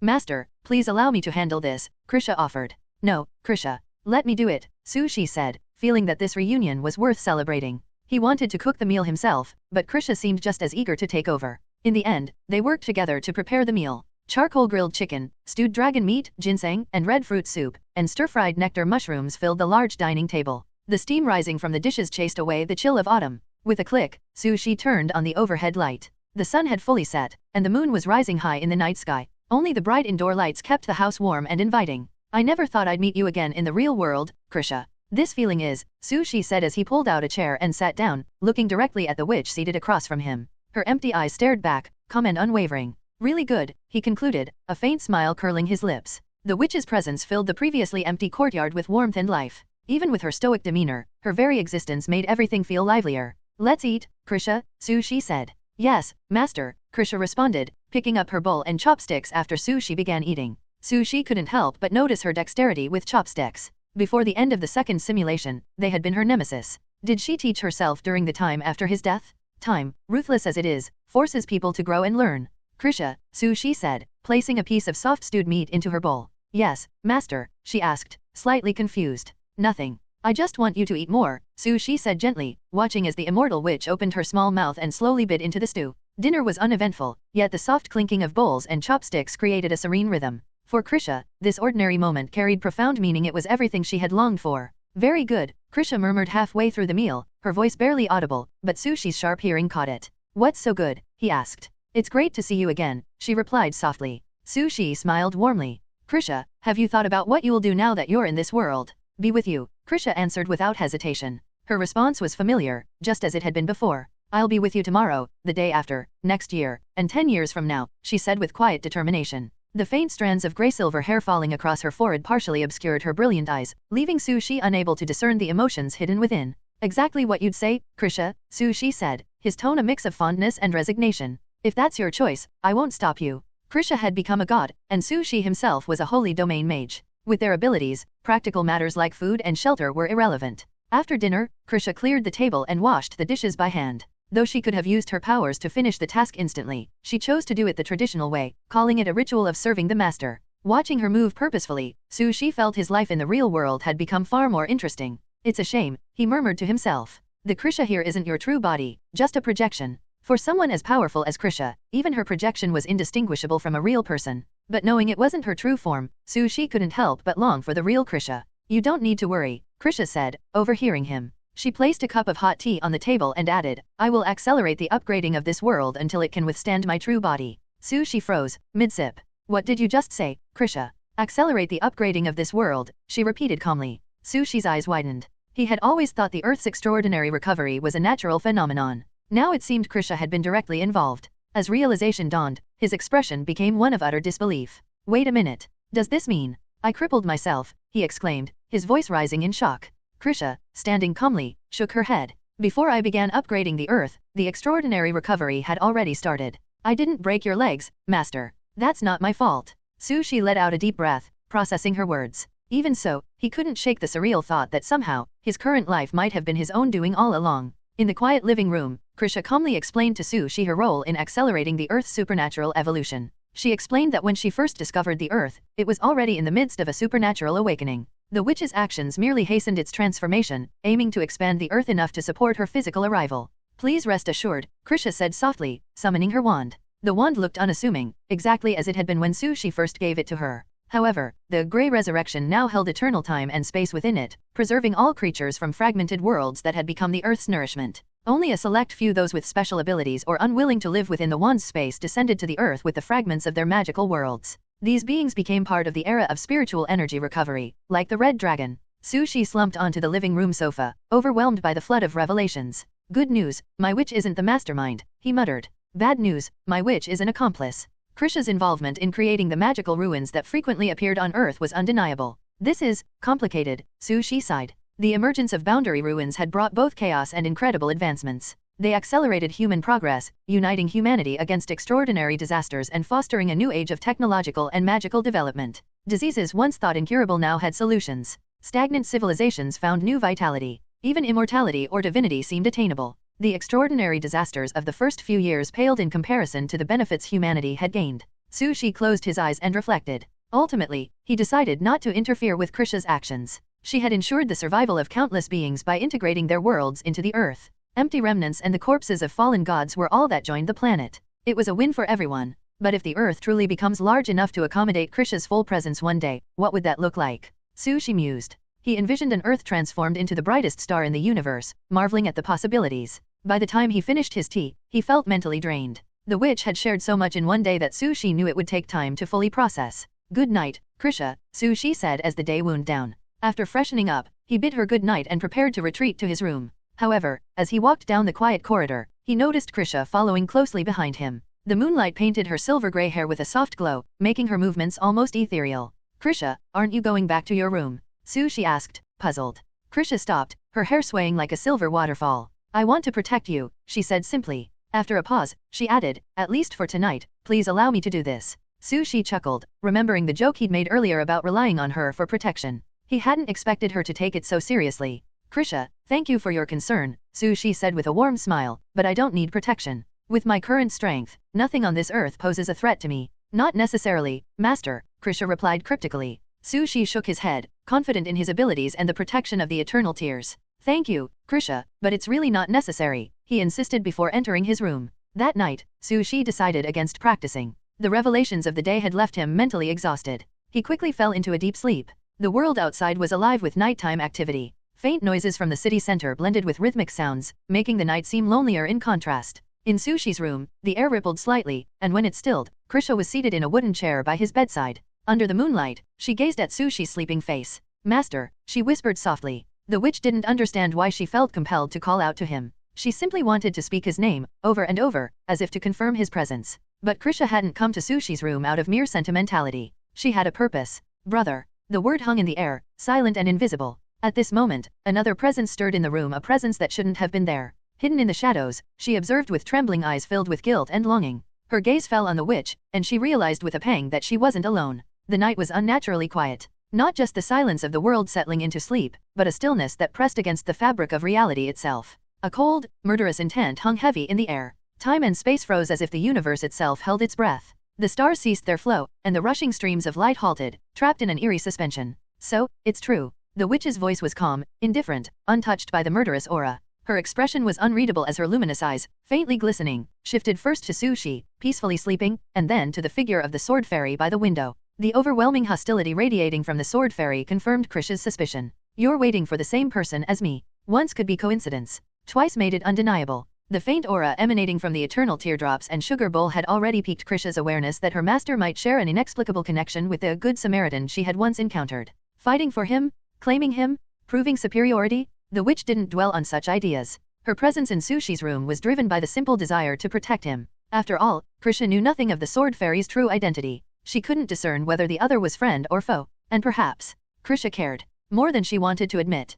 Can we talk? In the quiet bedroom, Krisha rose gracefully from the wooden chair. Her long hair swayed with her movements as she extended a calm invitation to Sumoli. Click, click. The sharp sound of space fracturing echoed in response. There's nothing for us to discuss. Sumoli's tone was cold, her expression frostier still. Her gaze burned with disbelief. The person she had so graciously helped had not only found her way to this world but was in the same room as her brother. While she had been away, things had progressed to an unthinkable extent. Swoosh! The wooden sword hummed sharply, avoiding Sushi's bed with precision but slicing directly toward Krisha. What a hassle. Krisha parried the attack, her face blank yet tinged with faint confusion. Why couldn't the sword fairy talk things out? The one who had once shown such enthusiasm in assisting her was now aggressive beyond reason. In her moment of distress, Sushi's teachings surfaced in Krisha's mind. Krisha, if words fail, sometimes force is the best option. Remembering this, Krisha tilted her head, raised her wand, and issued her own challenge. Fight. Sumoli laughed coldly, angered beyond words. The gall. The sheer audacity of this so-called supreme god to stand so confidently before her. Fine. Let's fight. Sumoli's black hair cascaded like a waterfall as she grasped her blood-stained wooden sword. With a swift motion, time and space within the room were forcefully severed. The fairy and the witch, two eternal supremely powerful beings, vanished into the infinite void of space to settle their clash. The starry sea trembled as their powers collided. Brilliant sword light carved through the darkness, splitting galaxies in two. The flowing Milky Way halted, and the laws of the universe faltered under their might. Is this the so-called immortal way my master mentioned? Krisha mused. She tapped her wand against the vacuum beneath her feet, commanding time itself to accelerate. Stars aged and collapsed, consuming the sword light with infinite precision. Destroy. Krisha's voice was calm as she unleashed an annihilative force, aimed directly at the very concept of Sumoli's existence. But Sumoli was undeterred. Shifting fate, altering the heavens. Her voice was icy, and with a mere gesture, the stars shattered and laws unraveled. In an instant, the collapse of billions of celestial bodies mirrored the might of her power. Yet, just as destruction reached its peak, the two rivals worked in unison to repair the starry sea. Although the battle raged far from the Earth, it still resided within the same universe. Excessive destruction could have far-reaching consequences, and both knew restraint was necessary. Their confrontation, fought with only fragments of their consciousness, was a testament to their discipline. Explosions rippled across the cold void, brilliant and devastating. Stars shattered, reformed, and shattered again in a cosmic dance. This endless cycle created a spectacle that stunned any lucky enough to witness it. But as the battle dragged on, both Sumoli and Krisha realized their stalemate. Their powers, vast and unmatched, cancelled each other out. After one final act of restoration, the two supreme beings stopped simultaneously. Who are you? Sumoli asked, her frown deepening. The question had been asked before when they first met, but now it carried greater weight. The witch's connection to her brother demanded answers. I am Krisha Christina, came the calm reply, the master's only disciple. The revelation left Sumoli momentarily stunned. Her cold, indifferent eyes flickered with astonishment. A disciple? The supreme god from another time and space was her brother's disciple? But how? It was hard to reconcile. A cultivator teaching a god of magic? How absurd. Before she could fully process this, Krisha posed her own question. What about you? What's your relationship with the master? The witch's empty eyes fixed on Sumoli, awaiting her answer. I am Sumoli, his sister. Krisha blinked. Her master, someone she revered as the greatest, had a sister? And not just any sister, a supreme immortal? The two eternal supremes stood frozen in the silent universe, exchanging disbelieving glances. For a moment, their animosity faded, replaced by mutual shock. The same thought crossed their minds. Does my brother really have only one disciple? Does the master really have only one sister? The tension evaporated, leaving only contemplation. Two eternal beings, connected by their shared bond with the same man, now lost in thought. Perhaps this is a unique kind of reincarnation, a gift that belongs only to my brother, Sumoli finally said. Her tone was filled with complexity. For her, it was a bittersweet revelation, a confirmation that her brother remembered her completely. But when her gaze landed on the witch standing before her, the one she had personally sent to her brother, her heart sank. She had been there first. If only she had been more decisive back then. The realization weighed heavily on her, and Sumoli fell into a conflicted silence. Regret for the past mingled with unease about the present. Should she continue with her original plan and wait for her true self to reunite with her brother? Or should she change her course? The hesitation overwhelmed her. Finally, Sumoli's figure faded away, her consciousness retreating to her body, leaving her lost in thought. Krisha's sudden arrival had disrupted the fairy's carefully laid plans. Strange people, Krisha murmured to herself, watching Sumoli's departure. But she is indeed a kind person. For a long time, the witch stood alone in the vastness of the universe, her thoughts swirling. She was someone with indifferent emotions, a shadow dependent on the sun for survival. Sumoli's hesitant and reserved demeanor puzzled her. It was so different from her own. Now that her mentor's immediate troubles had been resolved, the witch made a decision. She would continue to stay by her mentor's side. The universe trembled with a faint hum. Krisha took a step forward, her wand in hand, and the surrounding space shifted. When the ripples of time and space settled, she found herself back in Sushi's room. On the bed, Sushi lay sound asleep, protected by a magic circle. Krisha stood silently, gazing at his face for a long time, as if trying to commit every detail to memory. She stayed there until the first signs of sunrise. Only then did she quietly take the small wooden chair she had been sitting on, disappear into the folds of space, and return to the room Sushi had chosen for her. The witch didn't want to leave a bad impression on her master. She didn't want Sushi to find out she had snuck into his room without permission. May you rest well, master, she whispered softly, her voice vanishing into the dawn. Dreams are silent, a vast and quiet abyss. Dreams are colorful, a boundless sea of swirling hues. As Sushi lay on the soft bed, his consciousness drifted deeper and deeper, until he found himself in a hazy dreamscape.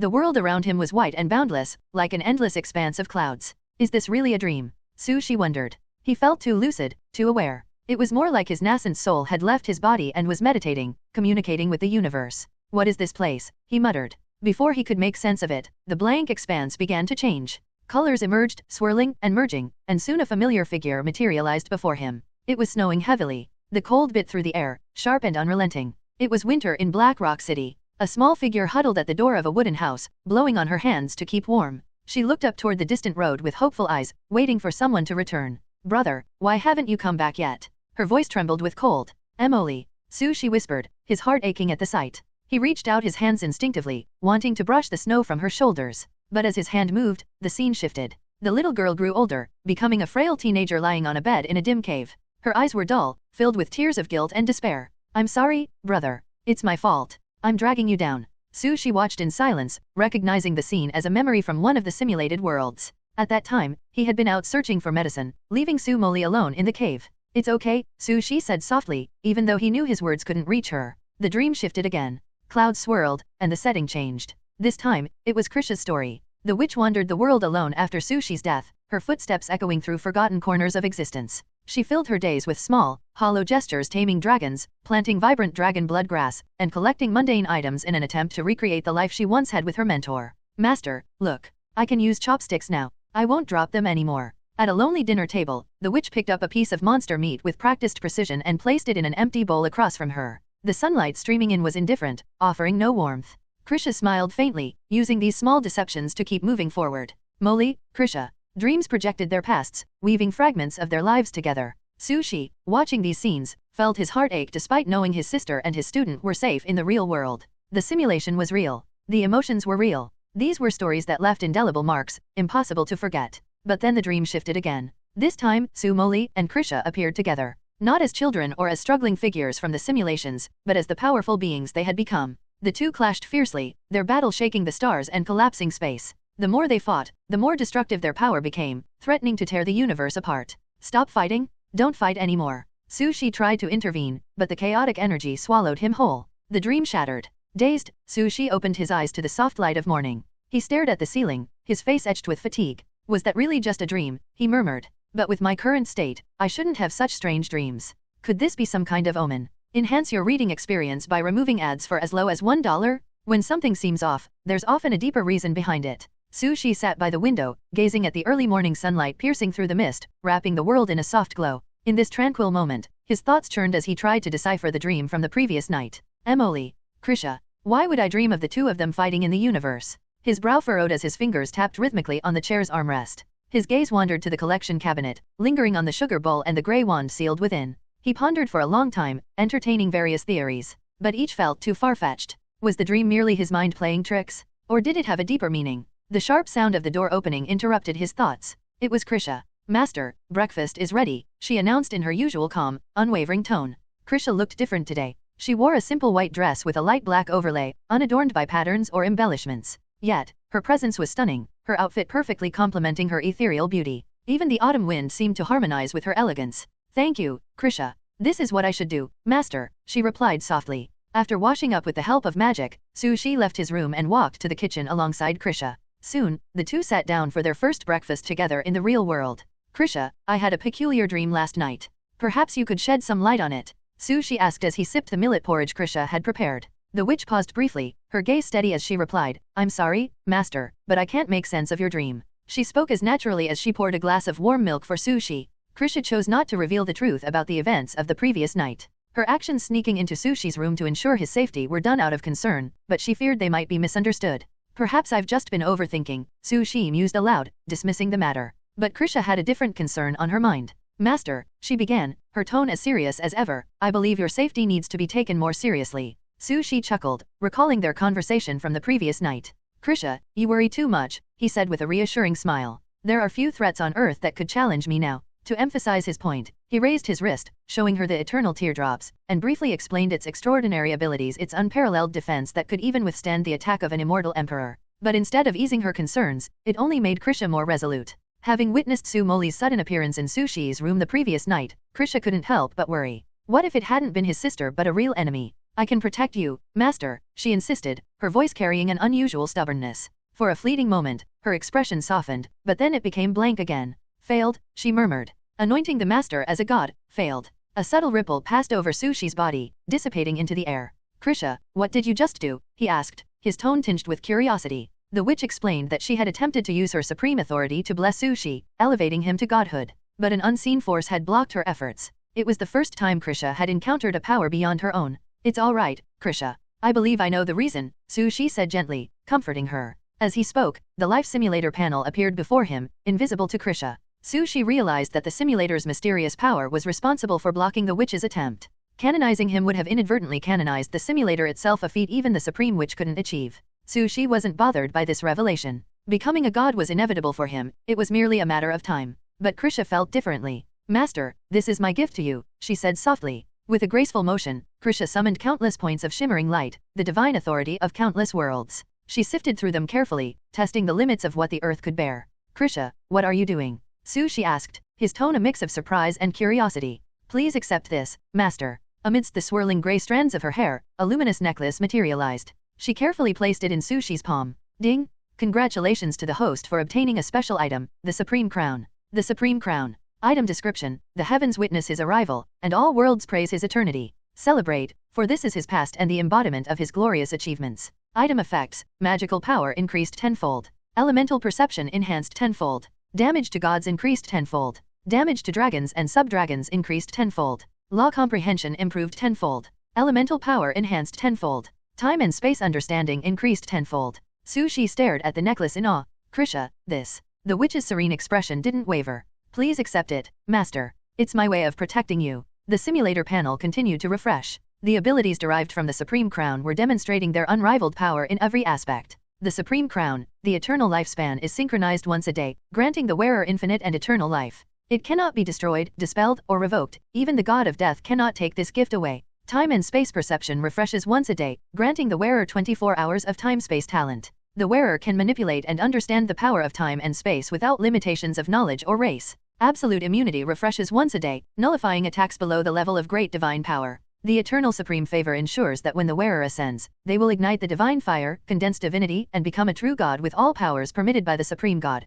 guaranteed at 100%. Requirements for use: his only, his everything. Ah, am I relying on others again? Su Shi blinked. It suddenly dawned on him why the scene before him felt so familiar. Krisha's act of presenting the Supreme Crown mirrored his sister's gesture when she gifted the Eternal Teardrop. What's more, the Supreme Crown's abilities even exceeded those of the Eternal Teardrop by 1 or 2 bonuses. It wasn't a significant difference, but it was noticeable. The glowing artifact, condensed from concepts and authority, shimmered like a phantom necklace compressed from countless fragments of starlight. It rested in Su Shi's palm, connecting countless small worlds. Through it, he faintly sensed the presence of an immeasurable magnitude. The Supreme Crown. It isn't shaped by the heavens and the world, rather, it governs them. Su Shi murmured to himself. Feeling the vast power within the necklace, Su Shi couldn't help but marvel. Ever since Krisha returned, one shock after another had been delivered. In just 2 days, Su Shi experienced multiple earth-shattering revelations. Master, this is my reward, Krisha said softly. Sitting upright with her cold, indifferent expression, her delicate face rivaled the brilliance of the sun. Su Shi understood her meaning. The ocean blue necklace she once received was now returned to him in the form of the Supreme Crown. This was the most precious gift the witch could imagine and offer. Thank you, Krisha. I truly like this gift. Under her gaze, Su Shi noticed the subtle nervousness in her usually emotionless demeanor. He smiled gently. Would an emotionally detached witch feel anxious about whether her gift would be accepted? Her hesitation reflected in her clear eyes, which followed every movement Su Shi made until he finally put on the necklace. It's an excellent gift, Krisha. It's incredibly helpful. His warm, broad palm gently patted her head, brushing away her unease. Krisha's worries were unnecessary. How could he ever refuse a gift from her? First, it represented her sincere feelings. Second, Su Shi had already accepted his sister's soft rice, so why would he reject his disciples? I've walked on thin ice my entire life. All my magical achievements have been through sheer effort. Su Shi sighed. He extended his right hand, and with a flicker of spatial fluctuations, the glass of water in the living room vanished and reappeared in his hand. Space magic, mastered in an instant. The Supreme Crown's time-space perception and the tenfold amplification of time-space cultivation had contributed to this miraculous feat. Soft rice is truly delicious, Su Shi concluded with a faint smile. Krisha blinked in confusion, not understanding his remark, but she could see he was satisfied with her gift, which lifted her mood. After breakfast, Krisha resumed cleaning the courtyard, moving with her characteristic precision and rhythm. Although she could have completed the task effortlessly with a thought, she chose to do it manually, just as she would in the magical world. Meanwhile, Su Shi entered the study room. The bookshelves, bathed in sunlight, displayed intricate wood grain patterns. Thick ancient books on magic and Taoist cultivation filled the shelves, each protected by a spirit sealing barrier to prevent decay. Navigating through the narrow passage, Su Shi reached his large desk, cluttered with manuscripts and crumpled notes. Sitting down, he retrieved the Eternal Teardrop and the Supreme Crown, comparing the two artifacts. My sister's gift and my disciple's gift both provide a tenfold boost to their respective attributes, Su Shi noted. But the most significant change is the time-space talent and the guarantee of becoming a god. The former paves the way from pseudo-omnipotence to true omnipotence. While I've grasped the basics of space magic, time magic remains challenging and will require more effort. He paused. As for becoming a god, this solves the issue of future progression entirely. All I need to do is refine my mental power and naturally reach the bottleneck of godhood. Shifting his focus to the Eternal Teardrop, Su Shi contemplated the mysterious presence behind it. What is Emily up to these days? In the past, Su Shi had assumed his sister had traveled to another world, leaving only the Eternal Teardrop to accompany the ruins of the world. However, Krisha's inability to achieve godhood made him question this assumption. He vividly recalled a peculiar sensation shortly after obtaining the Eternal Teardrop during his second simulation. At the time, he dismissed it as a fleeting illusion, finding no evidence of anything unusual. But now, reflecting on it, he suspected it might have been a similar experience to what he faced today. Staring at the light red crystal in his palm, Su Shi muttered, back then, it wasn't about becoming a god but an immortal. Emily might have been by my side all along. I just didn't realize it and mistakenly thought she was in another world. Su Shi's thoughts wandered to the strange dream he had the previous night. He had been puzzling over the conflict between his sister and his disciple. Now, it seemed clear. Whether they were fighting or forming alliances, the reason Emily interacted with Krisha could only be Sushi himself. Emily must have been observing him and the people around him. But if that's the case, why won't she reveal herself?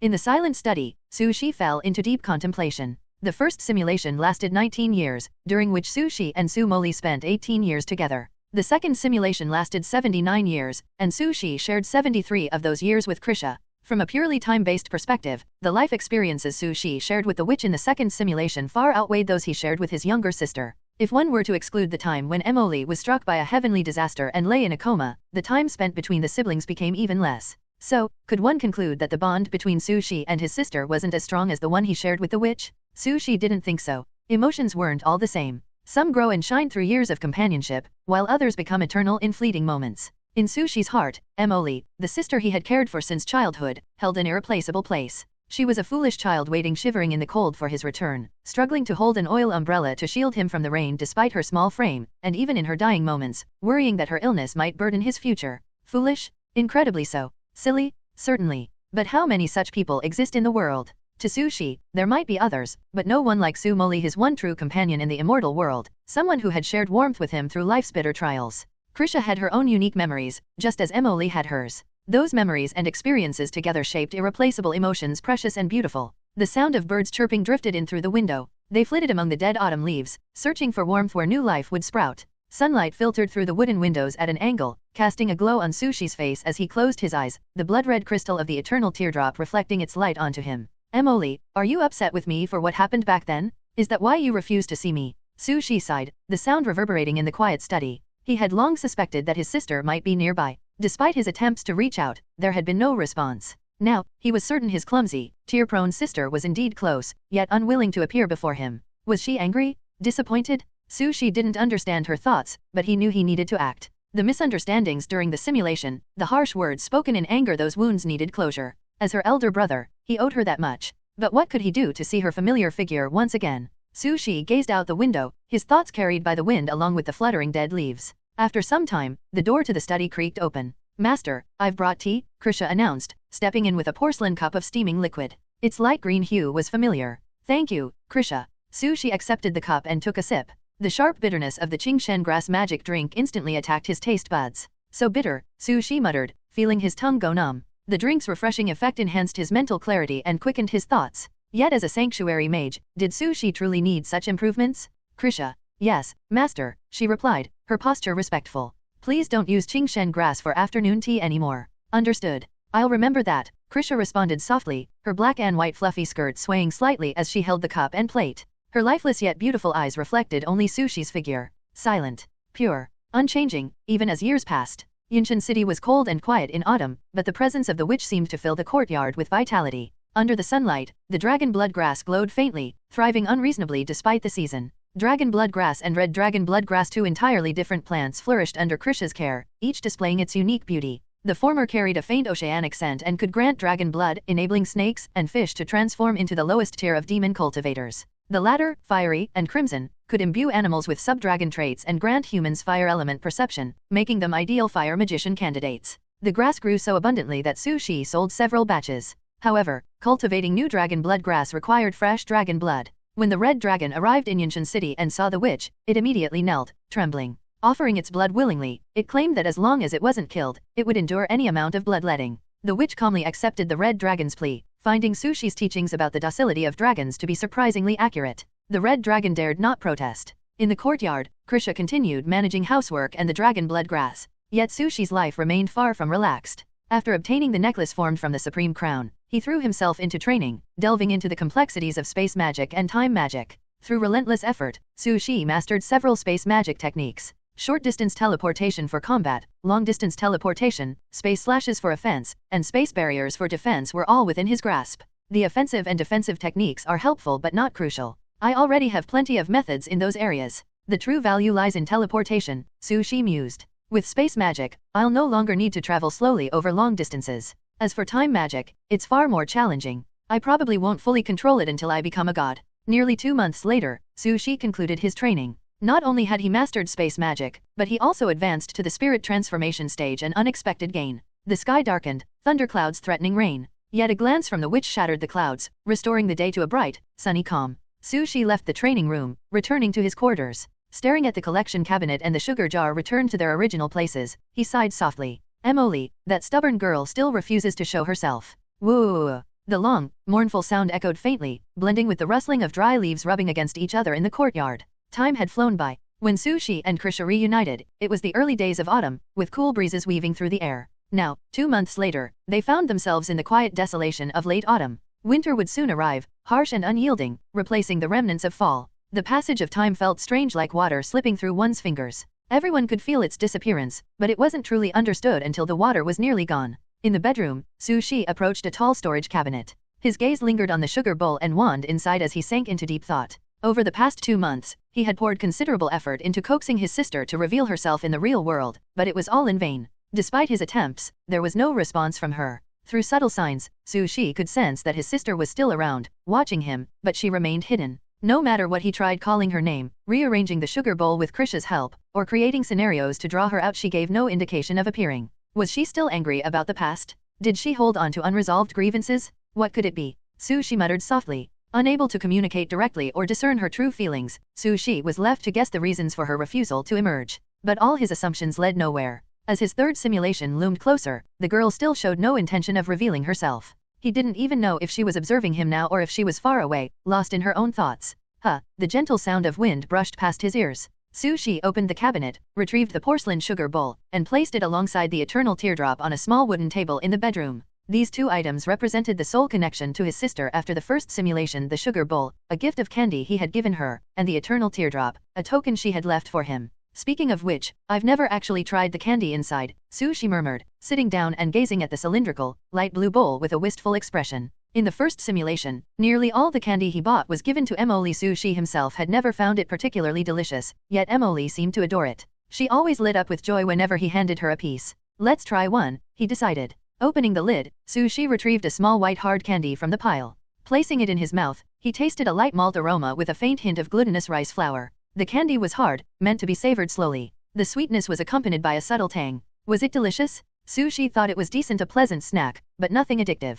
Did that kid Emily pretend to like sweets just to make me happy? Sushi paused, his expression turning contemplative. He recalled how, during the first simulation, Emily had always been precocious, sometimes displaying maturity beyond her years. She had never openly shown a fondness for sweets at Forest Sword Peak but would always accept them without complaint. Sushi had never questioned this. He assumed she loved candy and continued buying it for her without a second thought. It seems I really was an incompetent brother. Sushi leaned back in his chair, letting his weight rest against the wooden frame as he stared at the ceiling. The reason she accepted them every time was simply to avoid making me sad. Was I too presumptuous? Not only did I rarely consider her feelings, but I also imposed my own decisions on her life, hid her ability to shape spiritual roots, and concocted lies to avoid responsibility. Sunlight poured through the window, casting fine patterns on the wooden table. It illuminated the porcelain jar filled with candies and the warm, blood-red glow of the eternal teardrop, making their surfaces gleam. Sushi sat silently, lost in thought. He felt he had uncovered the true reason why his sister refused to appear. The weight of his actions had likely been too much for a young girl to bear.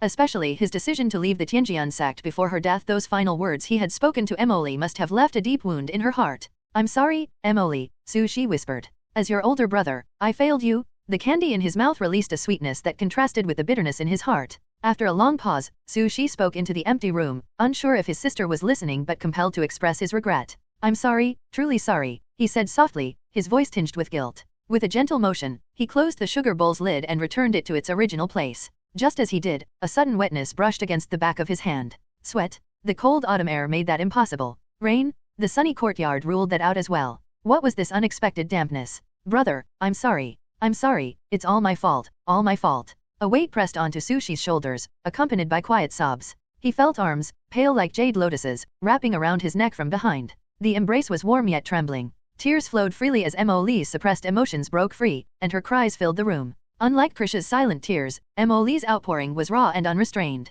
It was an eruption of guilt, self-blame, and the burden of years of separation. Sushi was momentarily stunned before his expression softened. He gently held her hands, his voice carrying the warmth of the past. Welcome home, Emily. The girl's sobs grew louder, her cries filled with pent-up sorrow. The years of regret and pain she carried for Sushi's death had shattered under the weight of his apology. The stark contrast between her guilt and his forgiveness broke her defenses, leaving her vulnerable and fragile. Outside the door, Krisha stood silently, holding a tray with tea and desserts prepared for Sushi. Her silver-gray hair gleamed in the sunlight, but her indifferent expression remained unchanged. Normally, she would have entered the room without hesitation, but Emily's cries stopped her in her tracks. Just this once. Only this once. The witch turned away, choosing to leave them in peace. For this rare moment, she allowed time to belong to them. But from now on, the witch who claimed to have no emotions would no longer tolerate such indulgences. The girl continued to cry, her sobs filled with all the grievances and guilt she had held in her heart. Through her fragmented and intermittent words, she finally understood the real reason why Emily had refused to appear.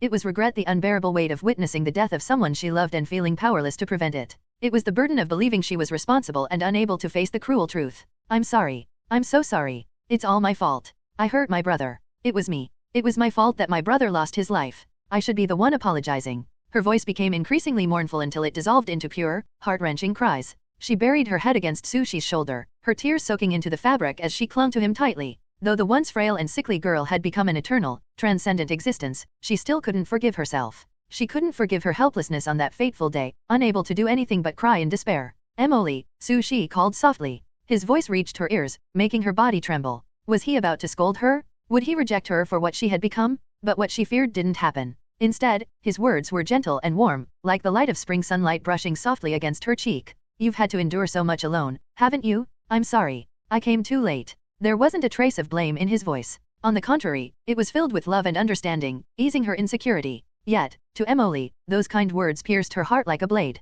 Her sobs grew louder, more uncontrollable, as if every word stripped away a layer of her long-buried pain. The seasons were shifting. Autumn's chill lingered, and winter's sharp bite loomed closer. Time's passage brought changes, both external and internal. Compared to the first simulation's end, Emily's appearance had altered slightly, maturity replacing the innocence of youth, loneliness etched into her expression. Sushi was proud of her growth but couldn't ignore the heavy price she had paid for it. He gently placed his hand on her head, just as he used to when she was a child, and rubbed it lightly to comfort her. It's enough that you're here now. Let go of the guilt and pain. The past is behind us. Sushi's voice remained soft and steady. Emily didn't respond, but her crying gradually subsided. She clung to him even tighter, her embrace firm and close, as though she had finally found the strength she had lost. The helpless little girl, once drowning in despair, had her anchor once more. Brother, will you ever leave me again? Her trembling voice carried all her fear and unease. Never again, Sushi replied firmly. It wasn't a hollow promise, it was the truth. Hearing his answer, Emily seemed to relax, though she continued to hold on to him tightly, resting her head on his shoulder and refusing to let go. The scene felt oddly familiar to Sushi. Where had he experienced this before? I remember, he murmured. It's like those mornings I woke up feeling something heavy pressing on me. It dawned on him that what he had once mistaken for ghost pressure was actually caused by Emily sneaking into his room in the middle of the night. Sushi chuckled, amused by the discovery and his sister's mischievous behavior. After a while, Emily's tears finally dried under Sushi's gentle comfort. He guided her to sit across from him at the wooden table. Now, Sushi could clearly see her face. Strange? No. She was still the same Emily he remembered, a girl who cried easily and relied on him. Familiar? Not entirely. Time had shaped her. Unlike Krisha, who remained eternally 17, Emily had grown, her body and demeanor reflecting the passage of years. She was taller, her hair longer, and her demeanor carried a cooler, more composed edge than before. Beautiful, Sushi whispered as he wiped the tears from her cheeks, restoring her face to its natural radiance. Thank you, brother. Her words were familiar, but her tone was different. In her youth, her voice had been bright and lively, filled with a child's innocence. Now, it carried a touch of hesitation, the awkwardness of reuniting after so long. Emily, have some candy, Sushi said, breaking the tension. He opened the sugar bowl and handed her a brown gummy candy. Okay. Emily obediently took the candy and placed it in her mouth. Its taste wasn't extraordinary, but its significance was profound. The emotions it carried were timeless, and the person who had given it meaning, her brother, was now sitting beside her, watching her with a gentle smile. Brother, this candy is delicious. I really like it, Emily said, smiling softly. Her smile was familiar, a mix of the coquettishness from her childhood and the purity of her vulnerability. It was as though time had rewound, bringing her back to those carefree days. Yet, as she smiled, tears streamed down her cheeks once more, dampening her face. As long as you like it, there's plenty more. We can take our time enjoying them, Sushi said, carefully wiping her tears away. Their childhood during the first simulation had been so happy. Yet, after it ended, Emily had carried unimaginable sorrow in her heart. Sushi hoped to heal those scars, but the girl shook her head. There was no need to cover or hide her wounds anymore. The moment Sushi reappeared in her life, the coldness in her heart began to melt. Simply being with him, simply looking at him, was enough to fill her with warmth and satisfaction. That's fine, then, Sushi said with a smile. He instinctively reached out to pat her head but hesitated. Emily had grown up, she had endured years of practice and hardship. Perhaps she no longer liked such childish gestures. Before he could pull his hand away, Emily grabbed his wrist and guided his palm to rest gently on her head. Brother, do you remember? Remember what? When I was little, I used to complain that you patted my head too much, saying it was the reason I couldn't grow taller. If that's the case, why are you letting me do it now? Because Emily has grown up. I don't need to grow taller anymore. Her voice was soft, her gaze fixed on Sushi, yet it seemed to look far beyond him, into a distant memory. Su Moli's mood seemed to improve dramatically. It was so sudden, so unexpected, and yet so subtle. Sushi noticed the change but couldn't pinpoint the reason, so he asked, "What's wrong, Emily?" "Nothing," she replied, a soft smile playing on her lips. "I just feel happy to be reunited with my brother." Her eyes sparkled with a light smile, and under the warm sunlight streaming through the window, the icy demeanor on her face softened, revealing a fleeting glimpse of the innocence and charm she had as a child. The moment passed quickly, and she returned to her usual cold, fairy-like appearance. Meanwhile, in the courtyard kitchen, the atmosphere was eerily still. Krisha sat silently, using her time manipulation abilities to pause the passage of heat in the tea and desserts she had prepared, ensuring they would be delivered to her master in perfect condition. She remained seated, her gaze fixed on Sushi's door. "Emily, can you tell me what happened after the battle with the Heavenly Sword sect?" Sushi asked, the warm light in the room casting a soft glow as he sat with her. He already had a general understanding of her deeds in the world of immortality, thanks to Li Wanshao. However, hearing it directly from her would add depth to the story. Sushi was curious, how had his sister, once an ordinary immortal cultivator, risen to such extraordinary heights? How had she grown stronger, braving countless challenges, and what led to the emotions that made her shed tears so unnaturally? "Whatever brother wants to know, Emily will tell you everything," she said with a slight nod, her tone calm. She began recounting the events that followed the invasion of the Heavenly Sword sect by demon cultivators. She spoke of leaving the sect, hunting down all the demon cultivators in the immortal cultivation world, gathering heavenly treasures, and creating her own Taoist techniques and magical powers. Her narration matched the information provided by Li Wanshao but included more vivid details and a stronger sense of immersion. Sushi's expression remained steady at first. However, as she continued, his eyes gradually widened in disbelief. Before even becoming an immortal, she had forced her way into the immortal world by opening the heavenly gate with her sword, fighting against immortals from the realm gate without losing, and after stepping onto the immortal path and becoming a true immortal, she had managed to retreat unscathed even when facing an immortal emperor?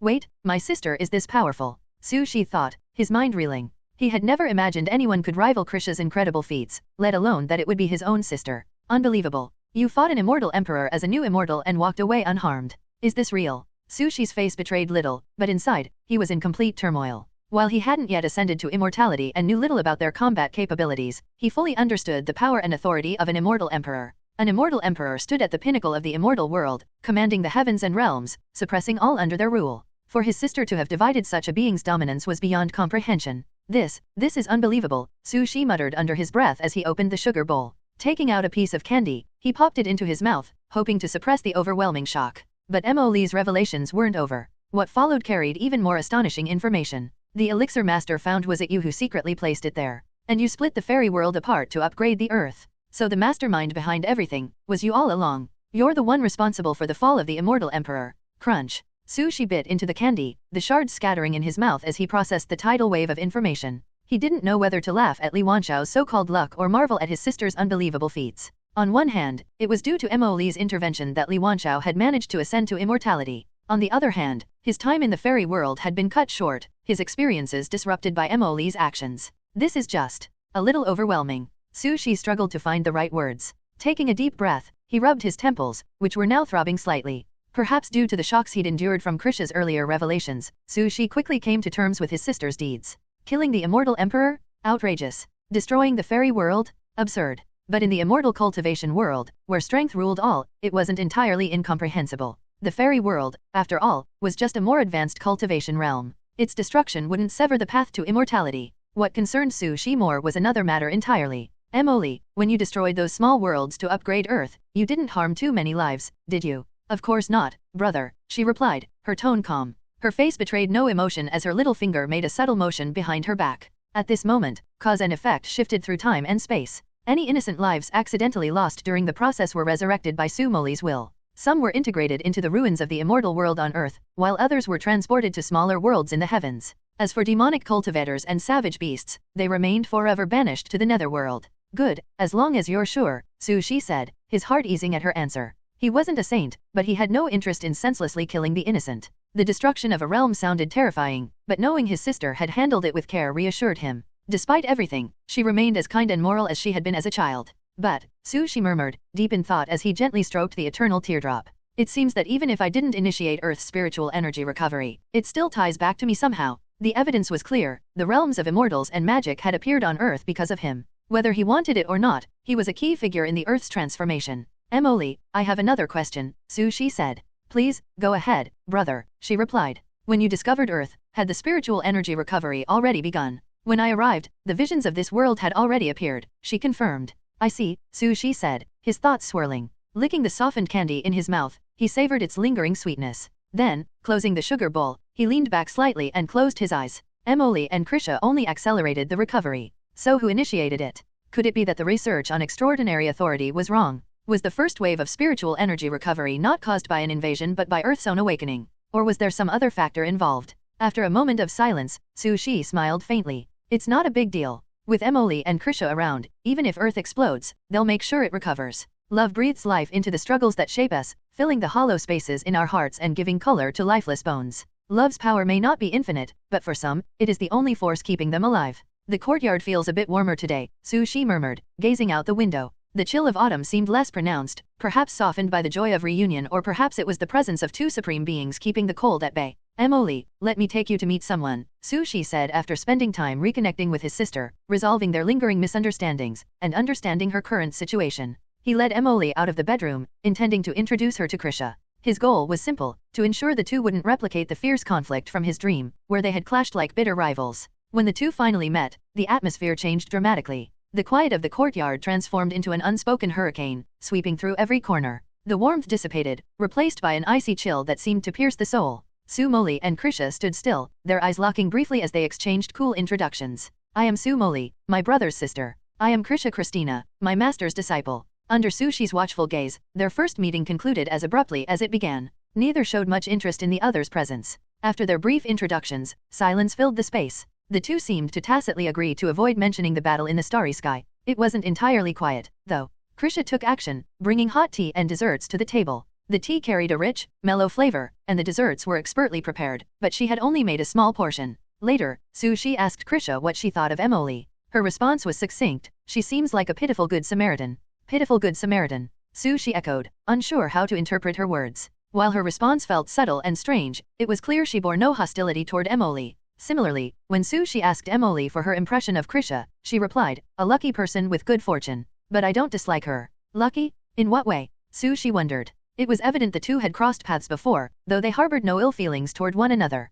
Relieved, Sushi thought, at least the dream's conflict won't become a reality. Still, how did Emily and Krisha meet? Sushi mused. Could it have been in the heavens or some other world after reaching their supreme levels? The details of their past encounters didn't matter much now. What was important was focusing on the present and future. Sushi prepared a room in the courtyard for Emily. The new courtyard had plenty of empty rooms, enough to accommodate 4 or 5 residents comfortably. Unlike Krisha, who stayed in the courtyard daily, Emily's visits were sporadic. Much of her time was spent working tirelessly on upgrading Earth, striving to descend into her true form over the years. When she did appear, she would either spend time with Sushi or study the dragon blood grass in the courtyard. This rekindled an old interest she had abandoned after leaving the Heavenly Sword sect. Once again, she found joy in tending to flowers and plants. What a peaceful and wonderful life, Sushi remarked, sipping hot tea Krisha handed him. Calm days like these were exactly what he longed for if only he could ignore the peculiar changes in the collection cabinet. Shua. The grey wand of rekindling had moved to the first position. Shua. The sugar bowl reclaimed the top spot.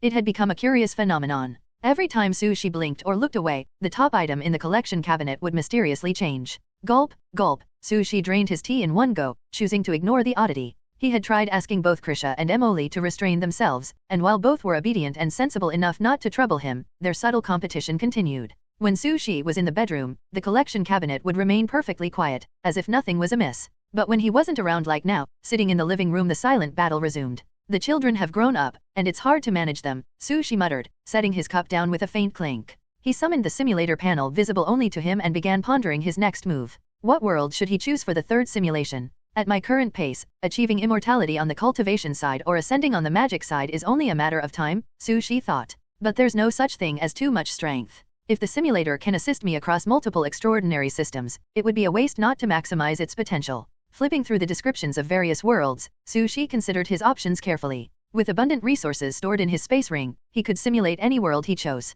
Immortal cultivation helps me understand the movements of heaven and earth. Magic meditation enhances my spiritual clarity and control over elements. These paths have already brought me profound insights into the essence of the world. Repeating these directions in the third simulation wouldn't yield as much value. After much thought, Su Shi narrowed his focus to two systems, fantasy and martial arts. Both systems emphasized the physical body. In these realms, a single punch could break through life and death, and boundless vitality could dominate the skies and suppress the underworld. My spiritual roots connect me to the energy of heaven and earth. Meditation grants me mastery over the spirit. I've come far on the path of understanding, but my greatest weakness lies in my physical essence. After weighing his options, Su Shi chose the martial arts system. Though both fantasy and martial arts emphasized physical strength, martial arts delved deeper into exploring the secrets of the human body. It complemented the essence, energy, and spirit he sought to unify, paving the way for integrating multiple extraordinary systems. Alright, let's begin recharging, Su Shi decided. He tapped his storage ring, releasing a pile of extraordinary items from the martial arts system.